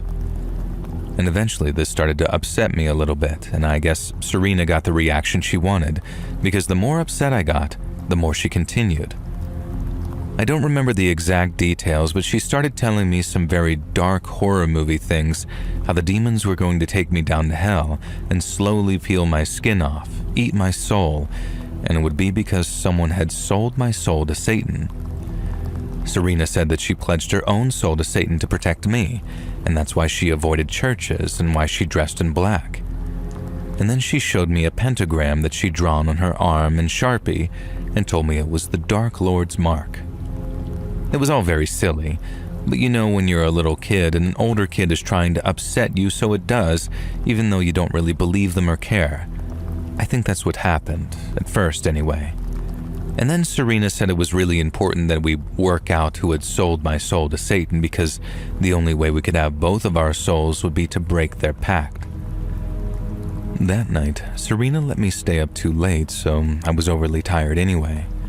I remember I had nightmares and kept waking up afraid of bumps in the night and ghosts in the house. I was a really rational, grounded child, but even I was starting to wonder if there was something to Serena's story.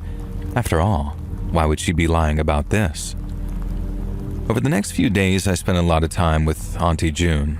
Serena wasn't around much, and when she was, her and Auntie June kept having arguments that escalated into screaming. And whenever these would begin, June would send me into the other room to watch TV or ask me to do some chore in the garden, but I heard enough to hear Serena accusing June of being wicked, evil, and controlling. And the next time Serena babysat for me during one of June's night shifts, she told me that her mother was an evil woman who mistreated her, and that she thought that it was her who'd sold my soul to Satan. Now, I found this very hard to believe because June was lovely and very kind to me, and she could be pretty scary when she was arguing with Serena. That was true. I told Serena my skepticism, while also trying not to offend her, and she looked upset and said that she understood because Satan's minions are very convincing. It still confused me that Serena had claimed to be Satan's minion at the wedding, but I guess I was too young to maybe start triple guessing theories about who was behind what demonic pact, especially when I didn't really believe in any of it other than that people were mad at each other and wanted me to be scared about something. And just over a week had passed when Serena babysat me again, and this time she told me that she had definitive proof that Auntie June had been the one to sell my soul to Satan. In the last few days, I'd spent a lot of time with June out of the house, and she'd even taken me to the store the day before and bought me a new toy, so I was pretty convinced that she hadn't sold my soul to Satan.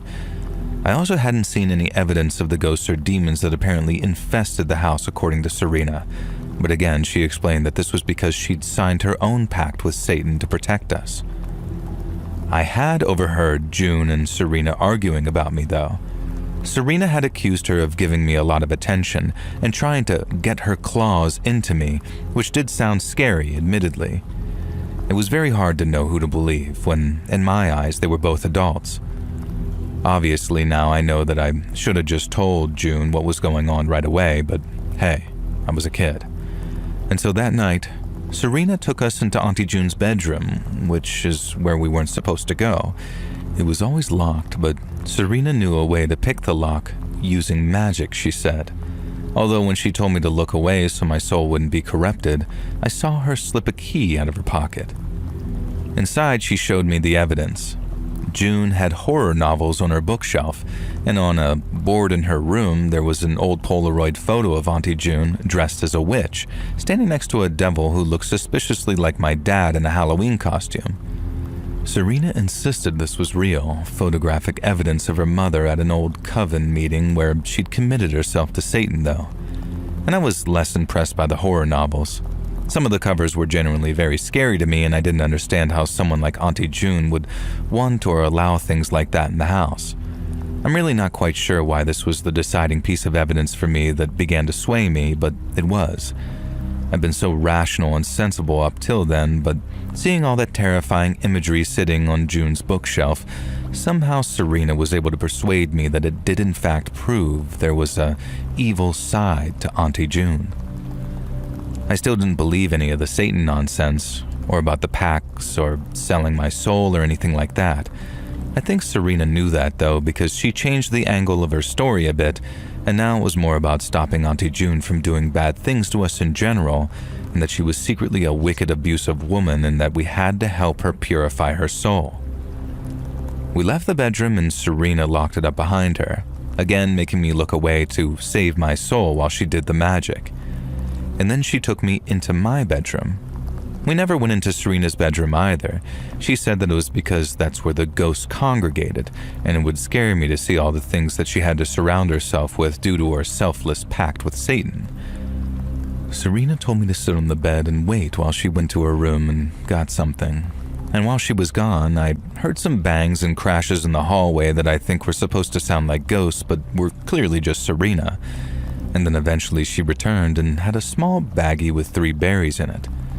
She held them up and looked me very seriously in the face and told me that these were holy berries, blessed by God, and that we needed to make sure Auntie June ingested them. But because I always did the cooking with her lately, I had to slip them into her food somehow.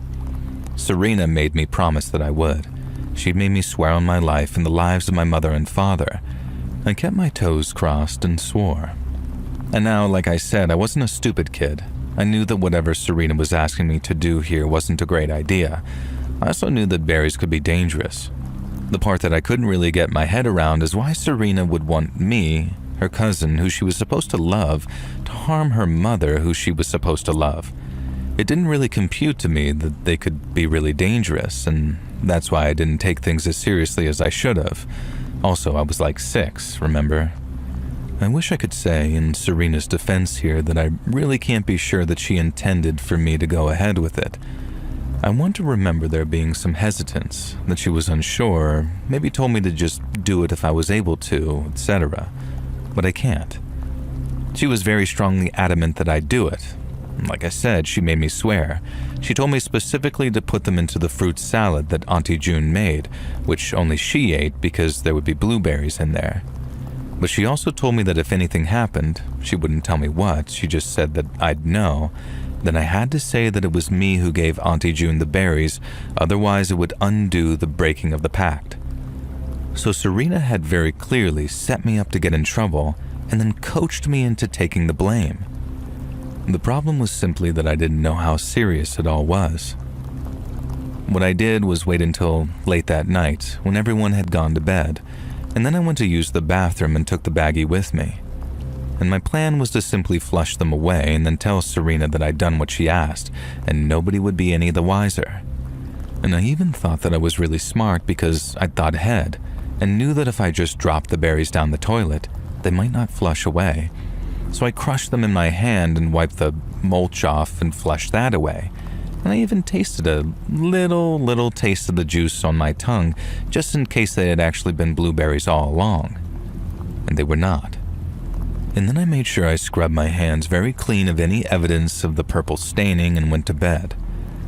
And the next thing I clearly remember is waking up in a hospital with these terrible stomach pains and barely being able to breathe. And then I remember drifting in and out of consciousness, and doctors and nurses in a panic, and at one point Auntie June pacing back and forth asking me if I'd eaten anything I shouldn't have. And at this point, I was just about coherent enough to tell her the story about Serena and the berries, even though I felt awful telling on my cousin. I told her I hadn't eaten them though and just crushed it and licked it a little bit, so I didn't think that's why I was so sick. Again, memories continue to be vague here, but I remember Auntie June and Serena screaming at each other in the hospital, and then another voice yelling at both of them. I remember having to drink some disgusting black liquid and everyone acting a little relieved, even though I didn't feel like I was getting any better at all.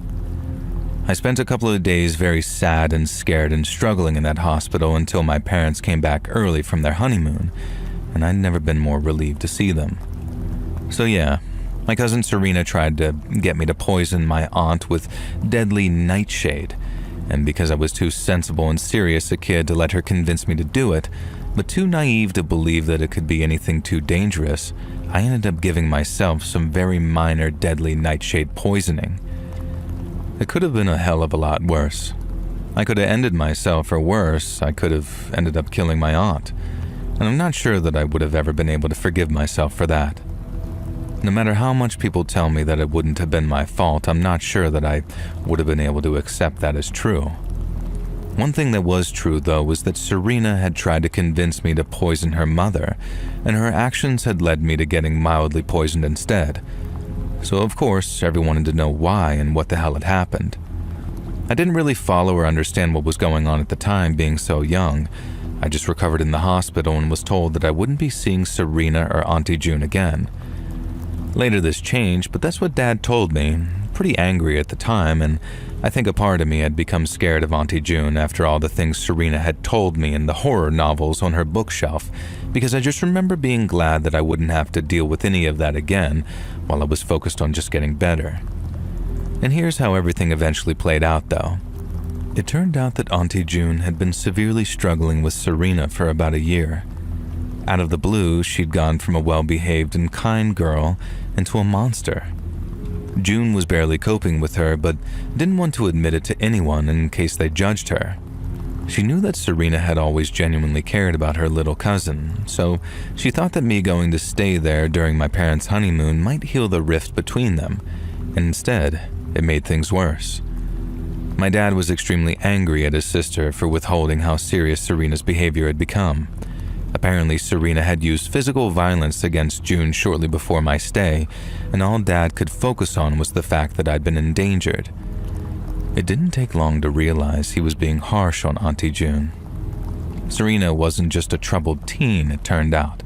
She was eventually diagnosed with a handful of serious mental illnesses and underwent prolonged psychiatric inpatient treatment.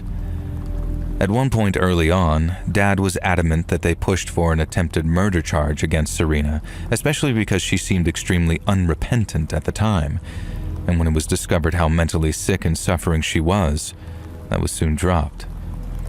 Eventually, the rifts mended. Life was very hard for Serena, but she eventually overcame her demons. We actually joke about this and leads a somewhat normal, if unconventional, life. We are very close friends, and she knows that I'm sharing the story.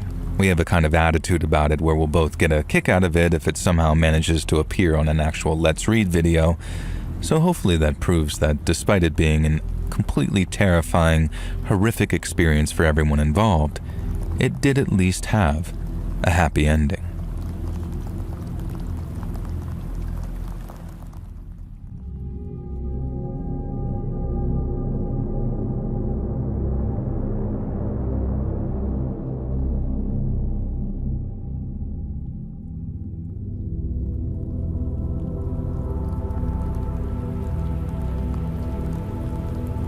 One of the most significant events of my whole childhood happened on Halloween. So a few friends and I were out trick-or-treating, and we actually went pretty much to every neighborhood within walking distance. And then on the way back, we found ourselves wandering past a place of almost legendary status. And for as long as we'd been aware, there was this old house in the neighborhood over from us. One close to the other homes, but also disconnected by large, overgrown front yards and a fairly long driveway too. Now, we never saw anyone home, and we never saw any cars in the front yard, and we never saw anyone either coming or going. We were pretty sure it was abandoned in some capacity, that someone owned it but never visited. But what we were 100% certain of is that the place was haunted.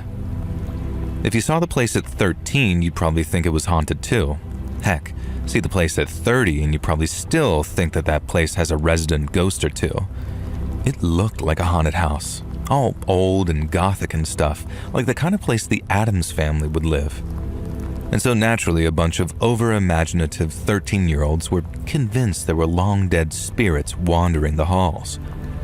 And as we walked past, we all went a little quiet, just kind of checking the place out before our buddy Charlie slowed down to a stop. And this big grin came over his face, I remember.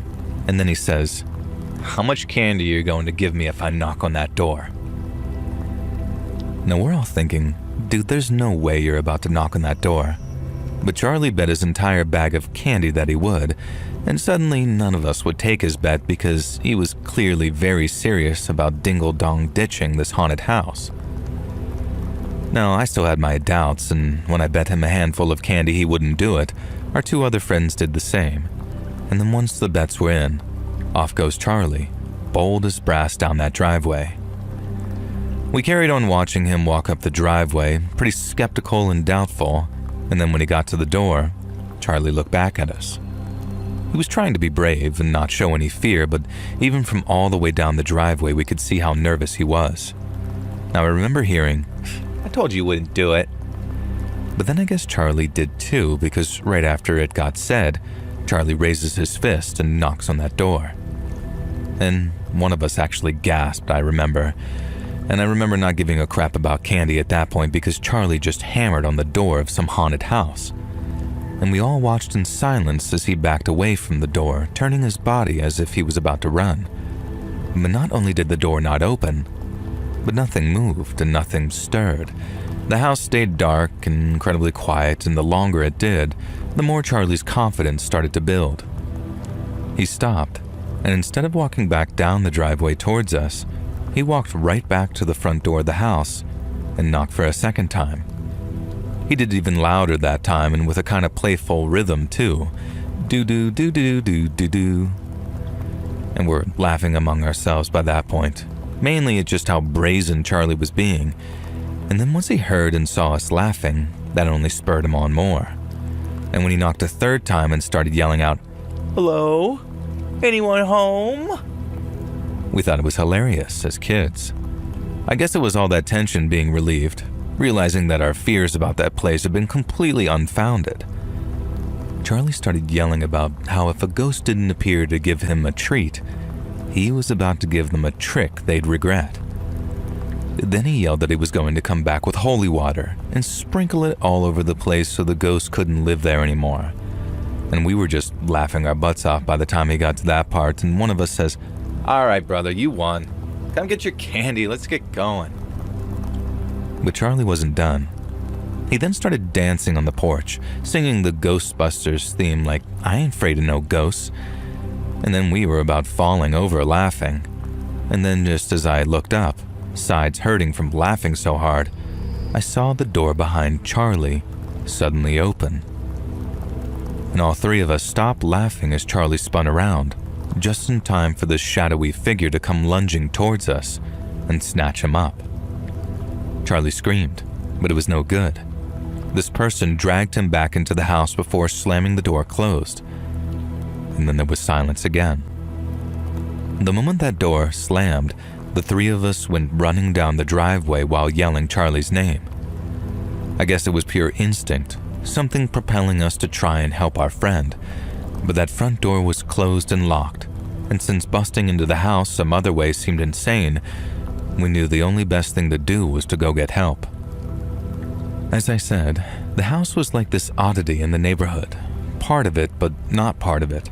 So there were a couple of houses nearby we could run to. And we ran to the door of one, just banging on it until some angry-looking adult opened it up, and then we all started yelling together in this chaotic explosion of begging and pleading. And I guess all the guy needed to see were the looks on our faces to know that we weren't just a bunch of trick-or-treaters anymore. I remember he ran inside, called the cops, told us to all shut up, and then asked one of us to explain in a few words what had just happened before he relayed all that information to the cops. We were still freaking out, begging them to hurry, but the guy kept telling us to shut up so he could hear the dispatcher. And we then waited in the guy's front yard with him until we heard the sirens, and then we ran over to the haunted house and to where the cops pulled up and then begged them to go help Charlie. The cops ran up to the driveway, told us to stay back, and then banged on the door while we watched. I remember my buddy saying, "Kick the door open, he's in there, kick the door open." But obviously the cops wouldn't do that right away. We thought we were going to have to wait minutes, and those were minutes that we didn't think Charlie had, so we started freaking out all over again, thinking no one was taking us seriously. We all joined in, yelling at the cops to get in there and rescue our friend, but all they did was bang on the door again, saying, "Police, open up." It was agonizing, thinking Charlie was going through God knows what, and the cops are just knocking on the door like they're collecting for goodwill. But then right after they'd knocked that last time, the door swung open again, and out stepped a man with Charlie at his side. We weren't close enough to hear what was said to the cops, but we could see Charlie just standing there, either nodding or shaking his head every time the cops directed a question to him. And that just kept going on for a minute or two as we stayed quiet, expecting the guy to get arrested at any moment. But he didn't. The cops didn't even touch their cuffs, and then another minute or two of talking, the guy walked back inside, what was by then a well-lit hallway, and shut the door again. The cops walked Charlie up the driveway towards us, and we were still in this sort of stunned silence, not able to comprehend how that grabber hadn't been arrested. But then as they got close, one of the cops was saying something like, "Lucky that gentleman was home to help your friend out. Things could have been much worse." And we're thinking, what the hell are you talking about? And started explaining Charles had been grabbed and pulled in. But then the cops basically told us not to make up tales like that, and they knew that we were trying to do some sort of prank on that place because that person wouldn't give us any candy. Now, we didn't know what he was talking about at first, but when it clicked that that grabber had tricked them somehow, one of my friends got incredibly mad, saying, That's not what happened." And he tried explaining the whole thing to the cops, like from start to finish. But then Charlie turned to him and said, "Dude, we shouldn't make up stuff like that. It's not cool." And we were stunned for what seemed like the 12th time that night. And I mean like completely stunned into silence, so all we did was just sort of stare at Charlie, thinking, what the hell's gotten into you? And the cops told us it was time to go home, and that they saw us out on the street again, causing trouble, they'd drive us all home personally with some very stern words for our parents. And this was the last thing we wanted, so we did as they said and just started walking back home. But you can bet that we asked Charlie what the hell happened in that house that made him act so suddenly weird. He told us it was dark at first, and that the guy was hurting him, bad too. The guy made Charlie tell him his name, where his family lived, where he went to school. He promised each time the pain would stop if he just told the truth, but he'd just follow up with another question while squeezing his fingers in a way that Charlie said was painful beyond all belief. The guy made Charlie tell him almost everything personal about him, and then he said if he ever showed his face around or he talked about what he'd seen inside that house, he'd burn Charlie's home down at night with his family asleep in their beds. We wanted to know why he didn't just tell the cops all that, because the guy wouldn't so much as be able to burn a piece of toast if he was in jail. But Charlie said they had people everywhere. At least that's what he's been told, and he didn't want to risk that being true. And we then asked what he'd seen, as in like the thing in the house the guy didn't want him talking about. But Charlie got mad at the very suggestion that he tell us and said that he'd never breathe a word of what he saw for as long as he lived. But that wasn't completely true because a couple of years later, what happened that night came up in conversation. Even years later, Charlie didn't want to risk revealing what he'd seen, so he never told much in the way of detail. But all he said was that it was bad, really bad. And even at that young age of 13, he understood why the guy said that he'd kill him if he spoke about what was in there. And he said that that was what made him believe that something might actually happen if he talked, because it was obvious that they weren't normal and that they weren't good either. Sometimes me and my friends would talk about it, the ones that were there that night, and we didn't say anything to anyone else, but sometimes we'd talk about it among ourselves when Charlie wasn't around. And sometimes we wondered if he was making it out to be more than it was. But Charlie wasn't the type. His story also stayed completely consistent and for many, many years too. And he also refused to go anywhere near that part of the neighborhood again, and if he'd made it all up, I don't think he'd have been that scared for that long. We ended up going to different colleges later, and we ended up losing touch over time. I learned to know better than to ask what he saw inside that house, but that doesn't mean I don't wonder, and to this day, I think about whatever it was he saw, and it was so terrible that it actually scared him into keeping it secret.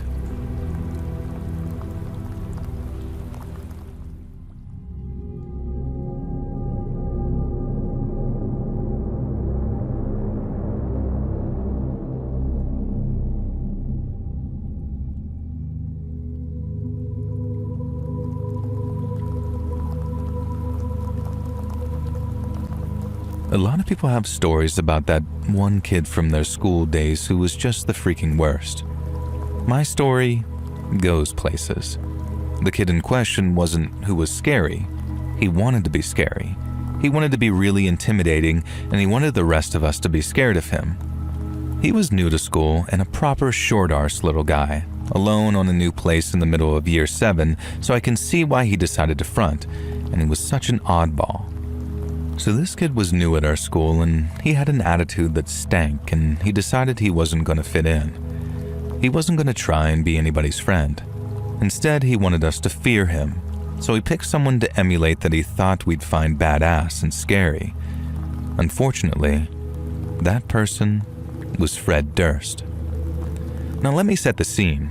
I was just an average year 7 girl doing average things, watching all of this play out. Durst was this short, puny little year 7 who was short for even our 11/12-year-old ages. He had a baby face and blonde hair, and he'd storm around the school doing the nookie walk from the Limp Bizkit video, literally acting like Fred Durst, just scowling at people and saying the F word if you got too close. The teachers said that he had behavioral issues, but as you can probably guess, as little kids, we found Durst hilarious. And yes, he did insist that everyone call him Durst. Limp Bizkit is kind of hard to explain to anyone who wasn't a kid during that era. They were a really weird band in that they were pretty universally regarded as terrible. All their early albums received mid to terrible reviews, and they were voted Worst Band of 2000 by some magazine, I remember. Even among the metalheads, the new metalheads, the Korn and Slipknot fans, Limp Bizkit was not particularly considered cool or good. This also took place in 2004, so their 4th album had just come out, the one with Behind Blue Eyes on it. But Durst only had their 2nd album, Significant Other, and then later Chocolate Starfish and the Hot Dog Flavored Water, which is a key plot point in the story. Now basically, if you weren't a tween in 2004, let me try and explain. The kid was obsessed with a rebel band and tried to use them as a source of fear and coolness, 3 years after they'd stopped being particularly musically relevant. And many of us believe this would last forever and that they'd never have a revival. Well, Fred Durst and buddies have proven us all wrong in 2024 and 25 with a Limp Bizkit renaissance. Does our friend Durst get a similar revival? Well, you'll find out. So this little kid would strut through the corridors of our secondary school, snarling and scowling at people, wearing a red baseball cap that no teacher could get him to take off for love nor money. He prided himself on singing along to Limp Bizkit's 2nd album, Significant Other, which he played through a battery-powered portable CD player with terrible, tiny coax speakers attached in the headphone port. and no matter how many times the teachers tried to confiscate Durst's CD player or ban him from listening to Limp Bizkit, he somehow managed to steal it back within a day and would have returned to blasting Significant Other through the corridors, hallways, and classrooms of our secondary school. I think the teachers would have taken him more seriously if the rest of us hadn't constantly mocked and made fun of him.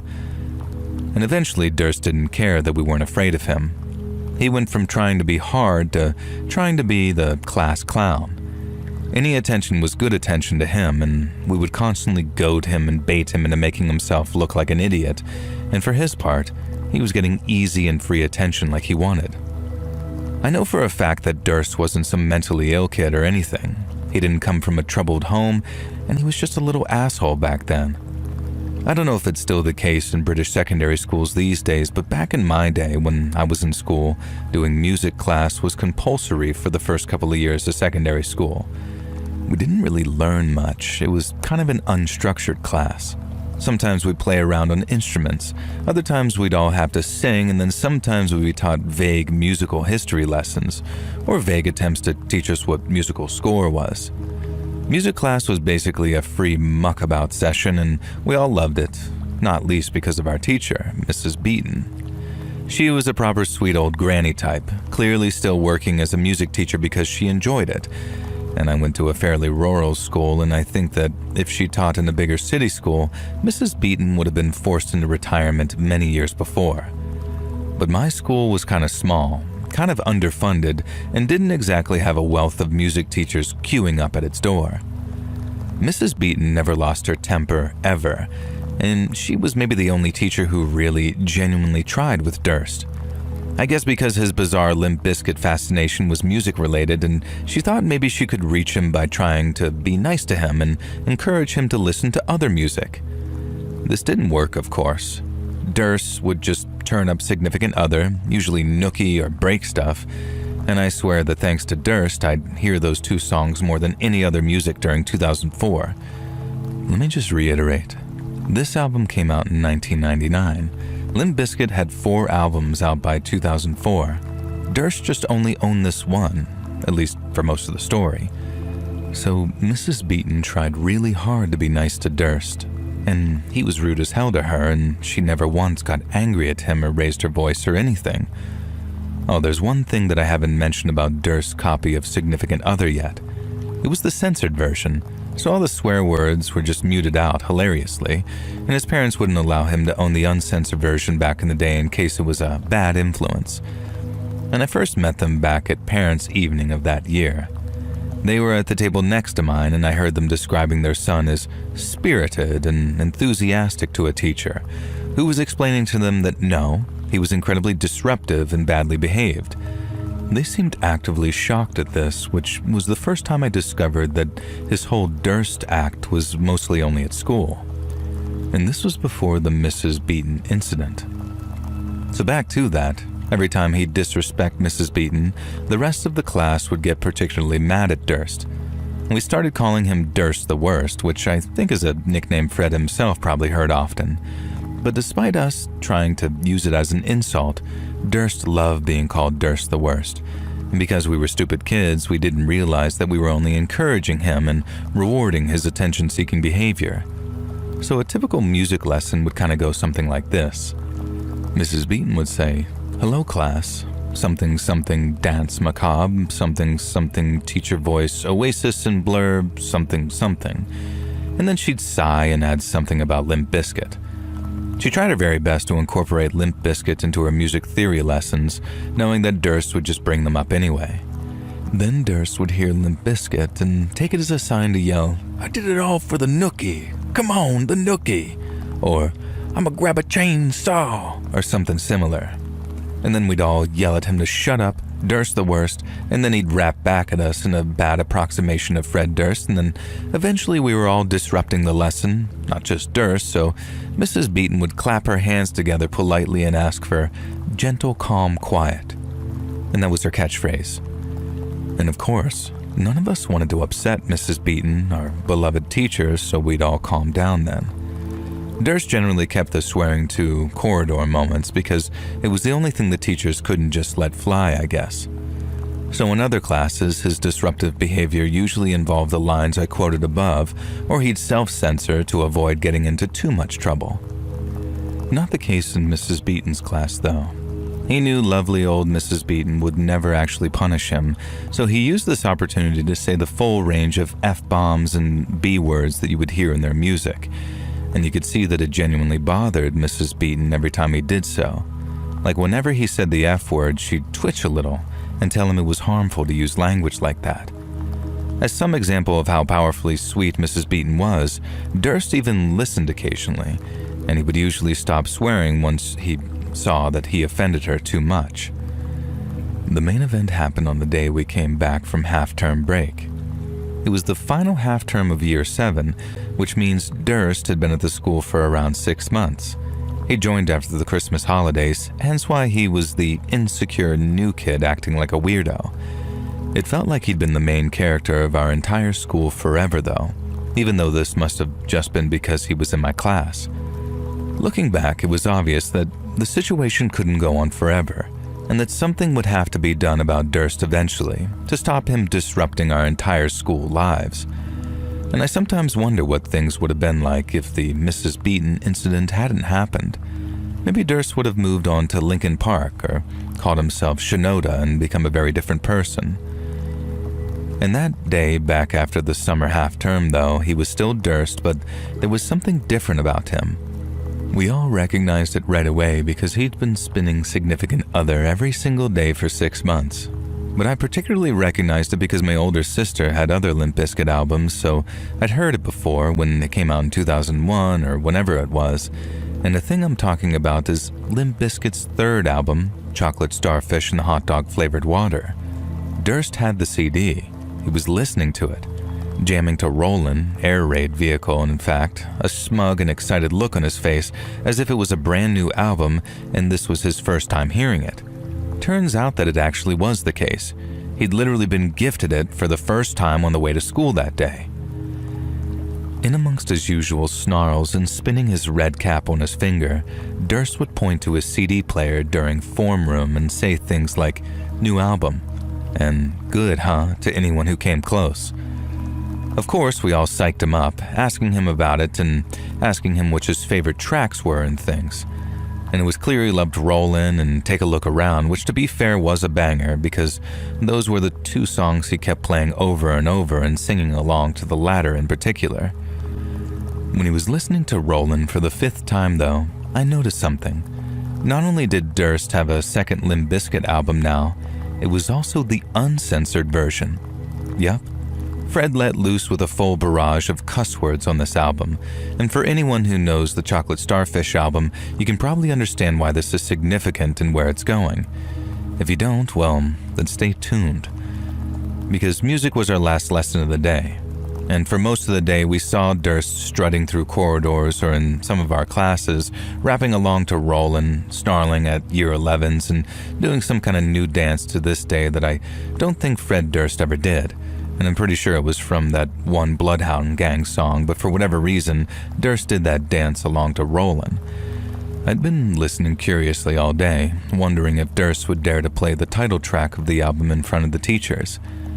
I remember my sister playing it to me when I was in primary school and telling me that I had to promise not to tell Mom and Dad that she'd let me hear it. And we both found it hilariously, stupidly funny sitting in her room listening to Fred Durst screaming those lyrics, which if you don't know them, well, again, stay tuned. And Kid Durst did not play Hot Dog in front of the teachers or at all. He just listened to the middle few tracks of the album over and over again, creating his usual mini tornado of musical chaos as he Durst walked through the halls. As usual, everyone laughed at the weird little Limp Bizkit kid doing his weird little Limp Bizkit routine. And as usual, Durst thought that he was intimidating as all frick and the coolest kid on campus. And when we all showed up for music class, things were suspiciously quiet and calm. And that's because Durst was late to class. Mrs. Beaton took the register and asked if Durst was out today. One of us said no, he was in school, but she just shrugged and began the lesson, which today was going to involve listening to some classical music and talking about Tchaikovsky. I don't remember if that really is what it was, but something like that probably. and Mrs. Beaton gave me some preamble and then sat down at her desk and put her hand on the CD player. It was like Durst timed his arrival for that moment. In my memory, looking back, I would swear that I could hear the faint sounds of the intro track, Who's in the House? Limp Bizkit is in the house, drifting in from the corridor as Durst made his way to class. And then as track 1 became track 2, he slammed the door open, stepped in, and slammed it shut behind him. Then with a bow and a flourish, Durst interrupted our music class with a memorized, word-perfect sing-along to Limp Bizkit's titular track, Hot Dog. I won't quote the whole song, obviously. I can't quote the whole song on YouTube, but I remember once hearing that Hot Dog held the world record for the most number of F-bombs used in a song, at least for a while. It is also a direct parody of the Nine Inch Nails song Closer and quotes that song as well as Perfect Drug and other Nine Inch Nail classics in the chorus.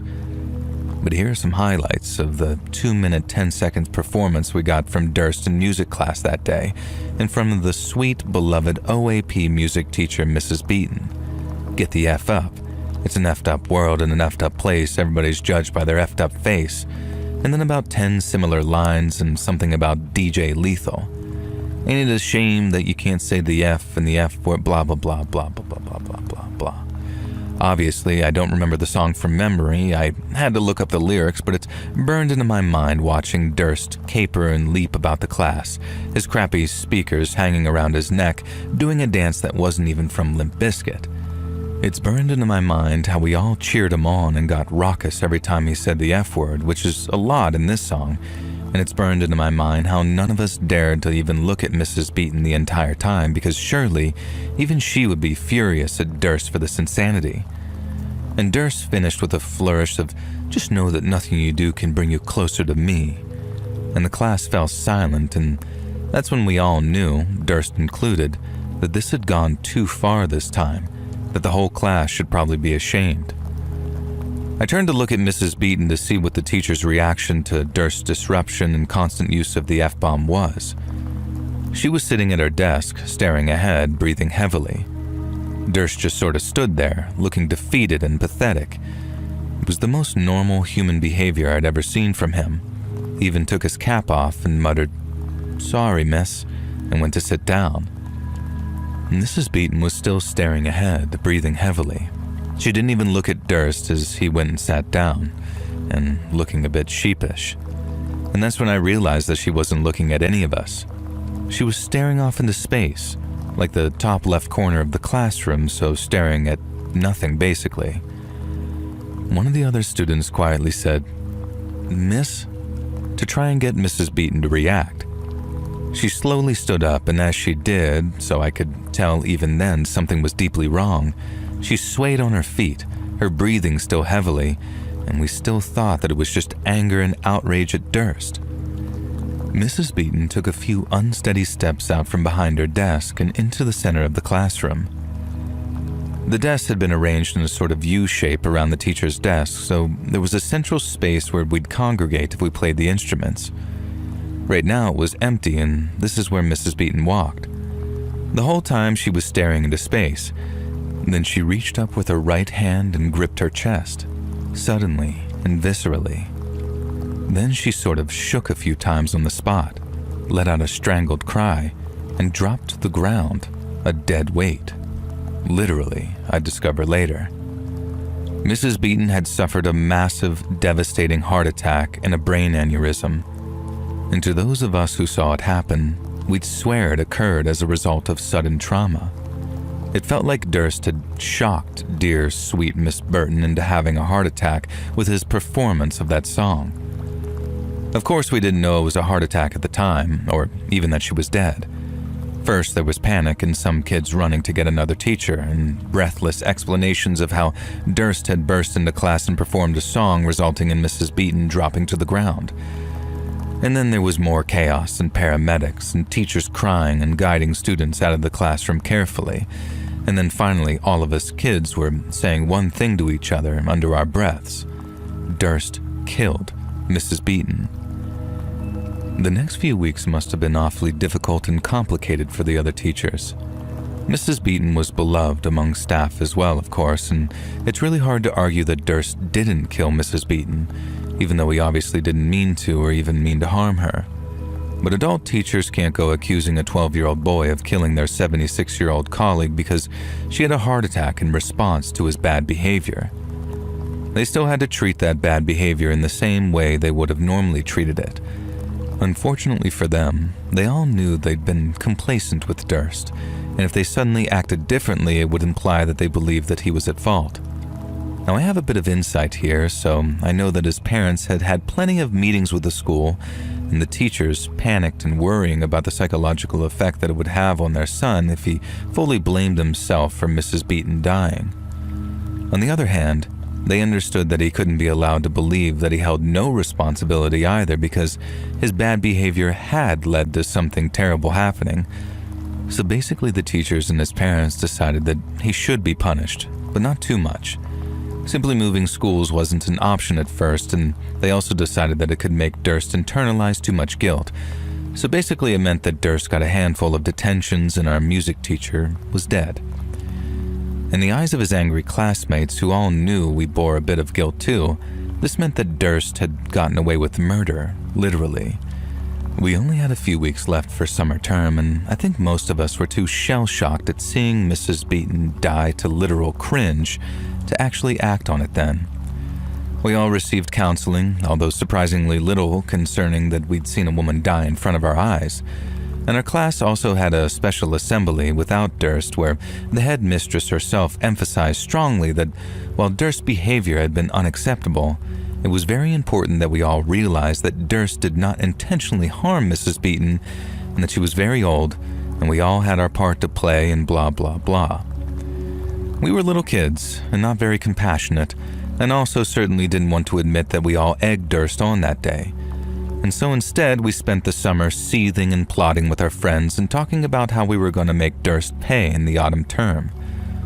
Honestly, I think we were surprised that he even actually showed up at school in September. I didn't know until later that moving schools would have been a really awkward and difficult option, so I'd genuinely just been expecting never to see Durst again. The kid who showed up at the start of year 8 was a very different boy to the Durst of year 7. Haunted is the best word to describe him. Clearly, if there was one person who blamed Durst for Mrs. Beaton's death, it was Durst himself. On the first day of class, he walked up to our form room teacher and handed over a note and then quietly sat in his seat. The teacher read the note and addressed the class to ask if we would call Durst by his real name, Ben, going forward, and then moved on with taking register. Durst, or Ben, just kept to himself after that, and he barely spoke to anyone, and when he did, it was because he had to.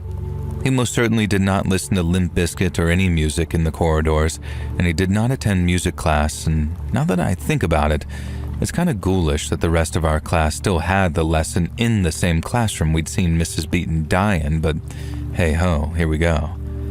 The new teacher was young and inexperienced, and some of the boys in the class would make half-hearted jokes about how the role was cursed because of Mrs. Beaton, but nobody really got mad at them for it because we all knew that the respect that we had for her was good. And we were all still mad at Durst, though, and refused to call him Ben despite what we'd been asked.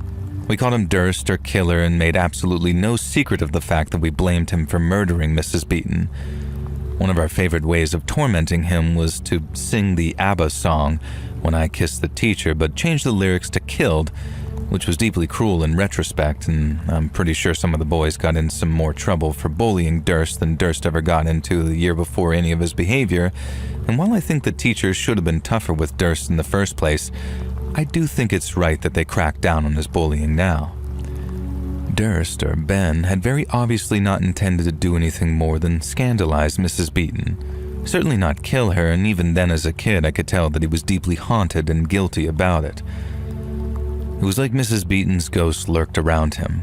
In fact, some kids started saying that. There was a rumor that if you looked at Durst at just the right angle, you could see Mrs. Beaton's apparition in his shadow or in his reflection. We'd share this rumor just loud enough for Durst himself to hear, and more than once I caught him staring at his reflection or his shadow in a very nervous way. And throughout year 8, it eventually just became set in stone fact that A, Durst had killed Mrs. Beaton, and B, Mrs. Beaton's ghost was now haunting Durst. The bullying continued, and no matter how severely the teachers tried to punish us, we would not stop calling Durst a killer and telling him he was haunted.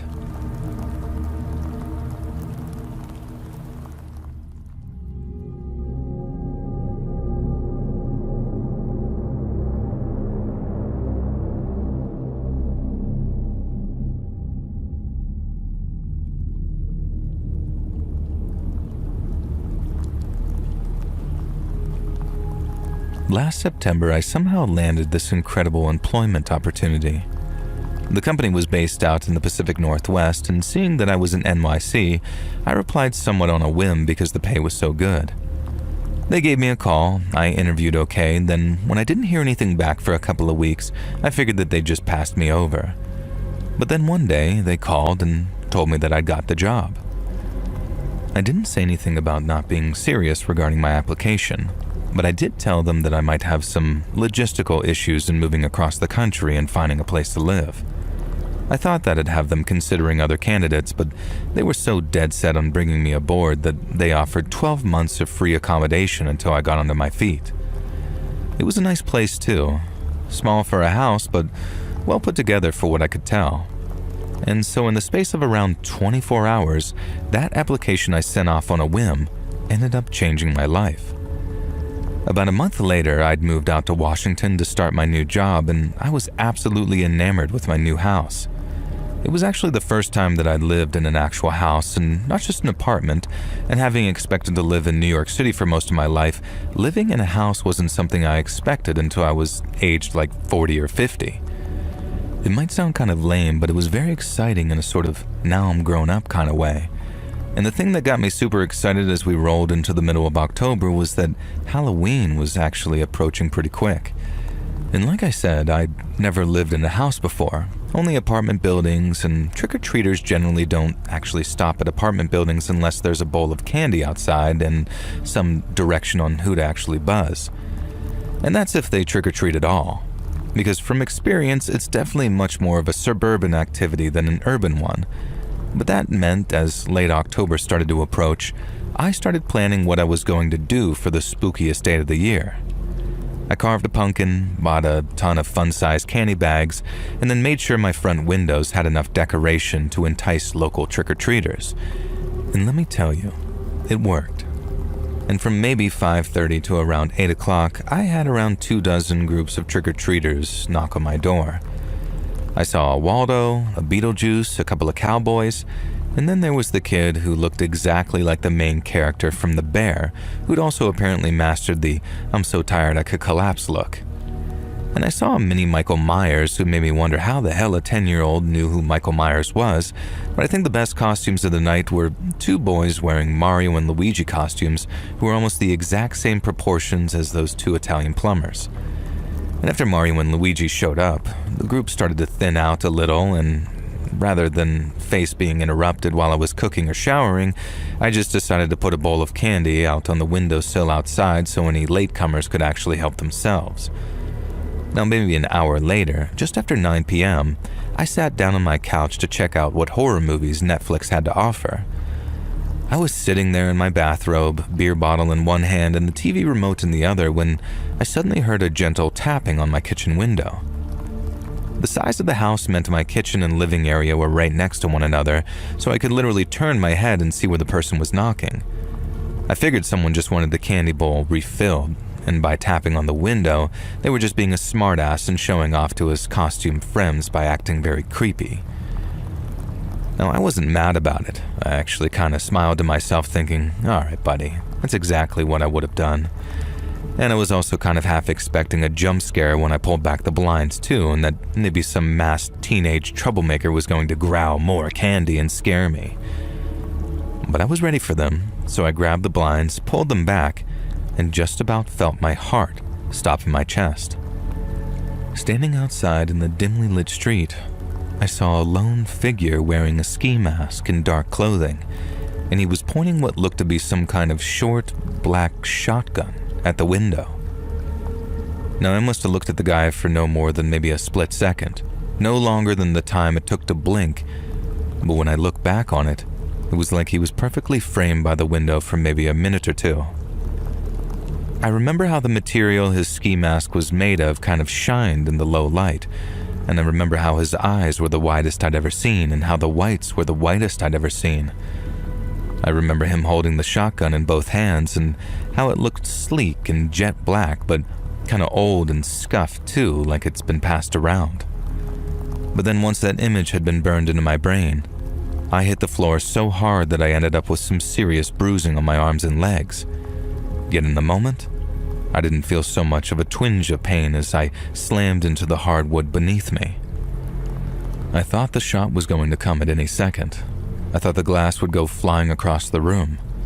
I also figured that I was screwed either way because then he could just lean through the window and blast me. But no shot came. I'm not 100% sure how long I was lying there, but I had this weird thought of, I guess time really does stand still when you're terrified. I figured the guy was one trigger pull away from blowing out my windows and that it was seconds dragging by before he re-aimed and fired again. But then I suddenly heard a car door slam and then a really loud revving of an engine before a car sped off into the night. I didn't get up right away.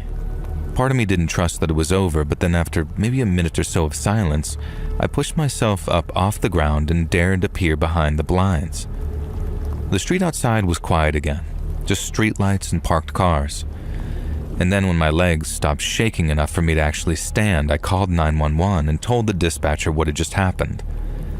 And that first call out was as boring as it was frustrating because after taking my report, the cops basically told me to go get a hotel room for a night if I didn't feel safe, which, duh, I didn't feel safe.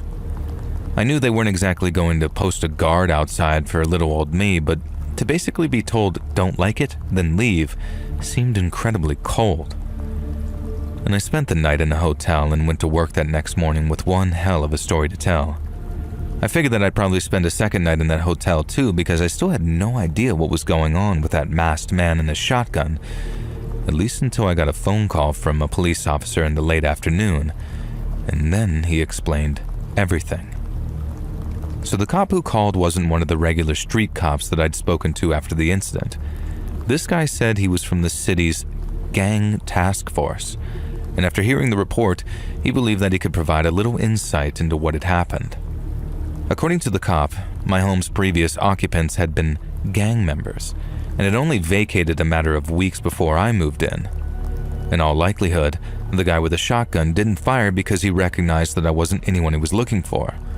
And rather than murder a civilian and bring down even more heat on them, the trigger man had the wherewithal to not do his job and then dive back into the getaway car before I made it to a phone. He didn't think I'd be targeted again, not after they knew that it was some civilian in that place, and not who they thought. But as much as I'd like to say that that reassured me, I'm just not sure that it had the intended effect. I realized that up in my apartment building I was actually protected. I had some crazy nights in my time, and the streets of New York City can get equally crazy at the worst of times. But whenever I was home, I was up in my castle, 3 floors above all the craziness going on down there on the street. And it didn't even occur to me until that night how in that house I was exposed to just about any son of a bitch who came up and tapped on my window. That stayed with me too for a long time, and although there soon came a time when I felt safe enough to relax again, I also knew how terrified it'd be if I heard that same tap, tap, tapping on my window again.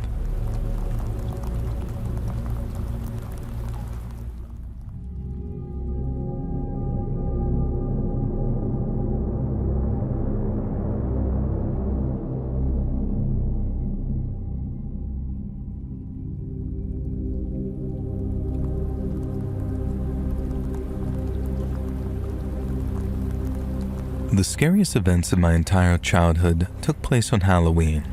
So I was out trick-or-treating with some friends, and we were making our way towards the neighborhood with big houses and some pretty long driveways. And we'd gotten full-size candy bars at a couple of houses the previous year. As you can imagine, we were pretty excited to get back there before they ran out. And as many of those big houses had people celebrating Halloween, so we had to walk between maybe 4 or 5 at a time before we saw ones with decorations. And we hit up one place and then found another, but then had to walk like a whole block before we saw another place that looked like it was giving out candy. My buddies and I started walking up the driveway, and the place looked really friendly and welcoming. They didn't have just one, but 2 pumpkins out front, and whoever decorated the porch had spared no expense whatsoever. There was plastic bats hanging from the ceiling of the porch, creepy plastic root-looking things wrapped around the columns, and the front door had been draped in these fake cobwebs. It looked awesome, so I remember expecting nothing but a very warm welcome and some of those precious full-size bars. And instead, we got something that sent us running and screaming back down the driveway. I remember pressing the bell at the side of the door but not hearing anything. I figured that it might have been one of those electric doorbells with sort of a softer ding-dong that you could only hear inside the house. But then when no one came to the door, I assumed that it was probably broken or something of that nature. And that's when I reached for the door to knock on it. But when I did, it swung open just a little on its hinges, revealing that it was unlocked and actually open. Both me and my buddies kind of looked at each other on account of how strange that was, and then I knocked once more while calling out, "Hello? Anyone home?" No one answered. And apart from the soft sound of a TV playing somewhere in the house, it stayed completely silent. And as things went from weird to creepy, one of my friends suggested that we just leave. And I felt it too. Sort of this creeping sense that we shouldn't be there, and that something bad was actually happening. But at the same time, I just had that burning curiosity, and I couldn't just walk off without first pushing that front door open. I remember reaching out very slowly, and one of my friends says, "Dude, what the hell are you doing?" But I didn't listen. I just slowly pushed the door open with the tip of my finger while calling out again to see if anyone was home. I'd hoped to see a person walking down the hall, having just neglected to fully close their door after that last bunch of trick-or-treaters had showed up. But instead, I saw an older woman lying on the floor, so that all I could see were the bottoms of her shoes. When my friend saw, he just gasped to himself, and then called out just as softly to ask if she was okay. Obviously, she wasn't okay, and I honestly thought she was dead at first. But then as soon as my buddy called out, she kind of just reared up so she was sitting on her butt and looked right at us with these eyes that looked like they were looking through us. But that's not what really scared us. What sent us running back down that driveway, screaming our little heads off, was the blood running out of the gash where her forehead met her hairline, and the raspy, scratching groan that she let out as she just sat there looking at us. The first of us to turn and run started screaming, "Zombie! It's a zombie!" at the top of his lungs. And I blame my little kid brain for this, but I was also thinking, holy crap, it really is like the living dead for a few seconds.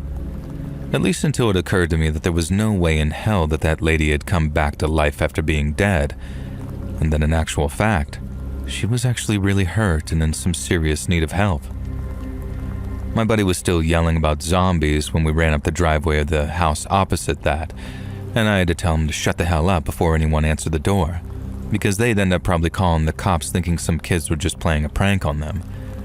And as soon as a man opened the door, I started yelling about how he needed to call an ambulance because the lady across the street was hurt. The guy yelled for his wife to call 911, then we all ran back across the street. The lady was sitting on her porch by then, holding something against her head to stop the bleeding, and having woken up a little from being out cold, she was able to talk again. I remember the guy called her Helen when he asked her what had happened, and she told him how some son of a bitch had whacked her as soon as she opened the door. It turns out the guy had been walking around in an oversized Halloween costume, mask and all, and then hit her over the head with something when she went to tell him to buzz off. She thanked us for telling someone to call 911, but she seemed to be fine, and that if we came back the next night, she'd give us all of her leftover candy for being such good boys. And we did just that. And there she was, with a bandage around her head and with her husband thanking us for helping her. I'm glad everything turned out okay, we all were, but at the time it was one of the most frightening things I'd ever experienced. I guess at that perfect age where I knew what I was seeing, but my mind couldn't quite process all that fear and dread that came with it. I thought that I was seeing the dead coming back to life, and that was horrifying to me. But now I understand the real tragedy is that when they're gone, there's no coming back for the people we love.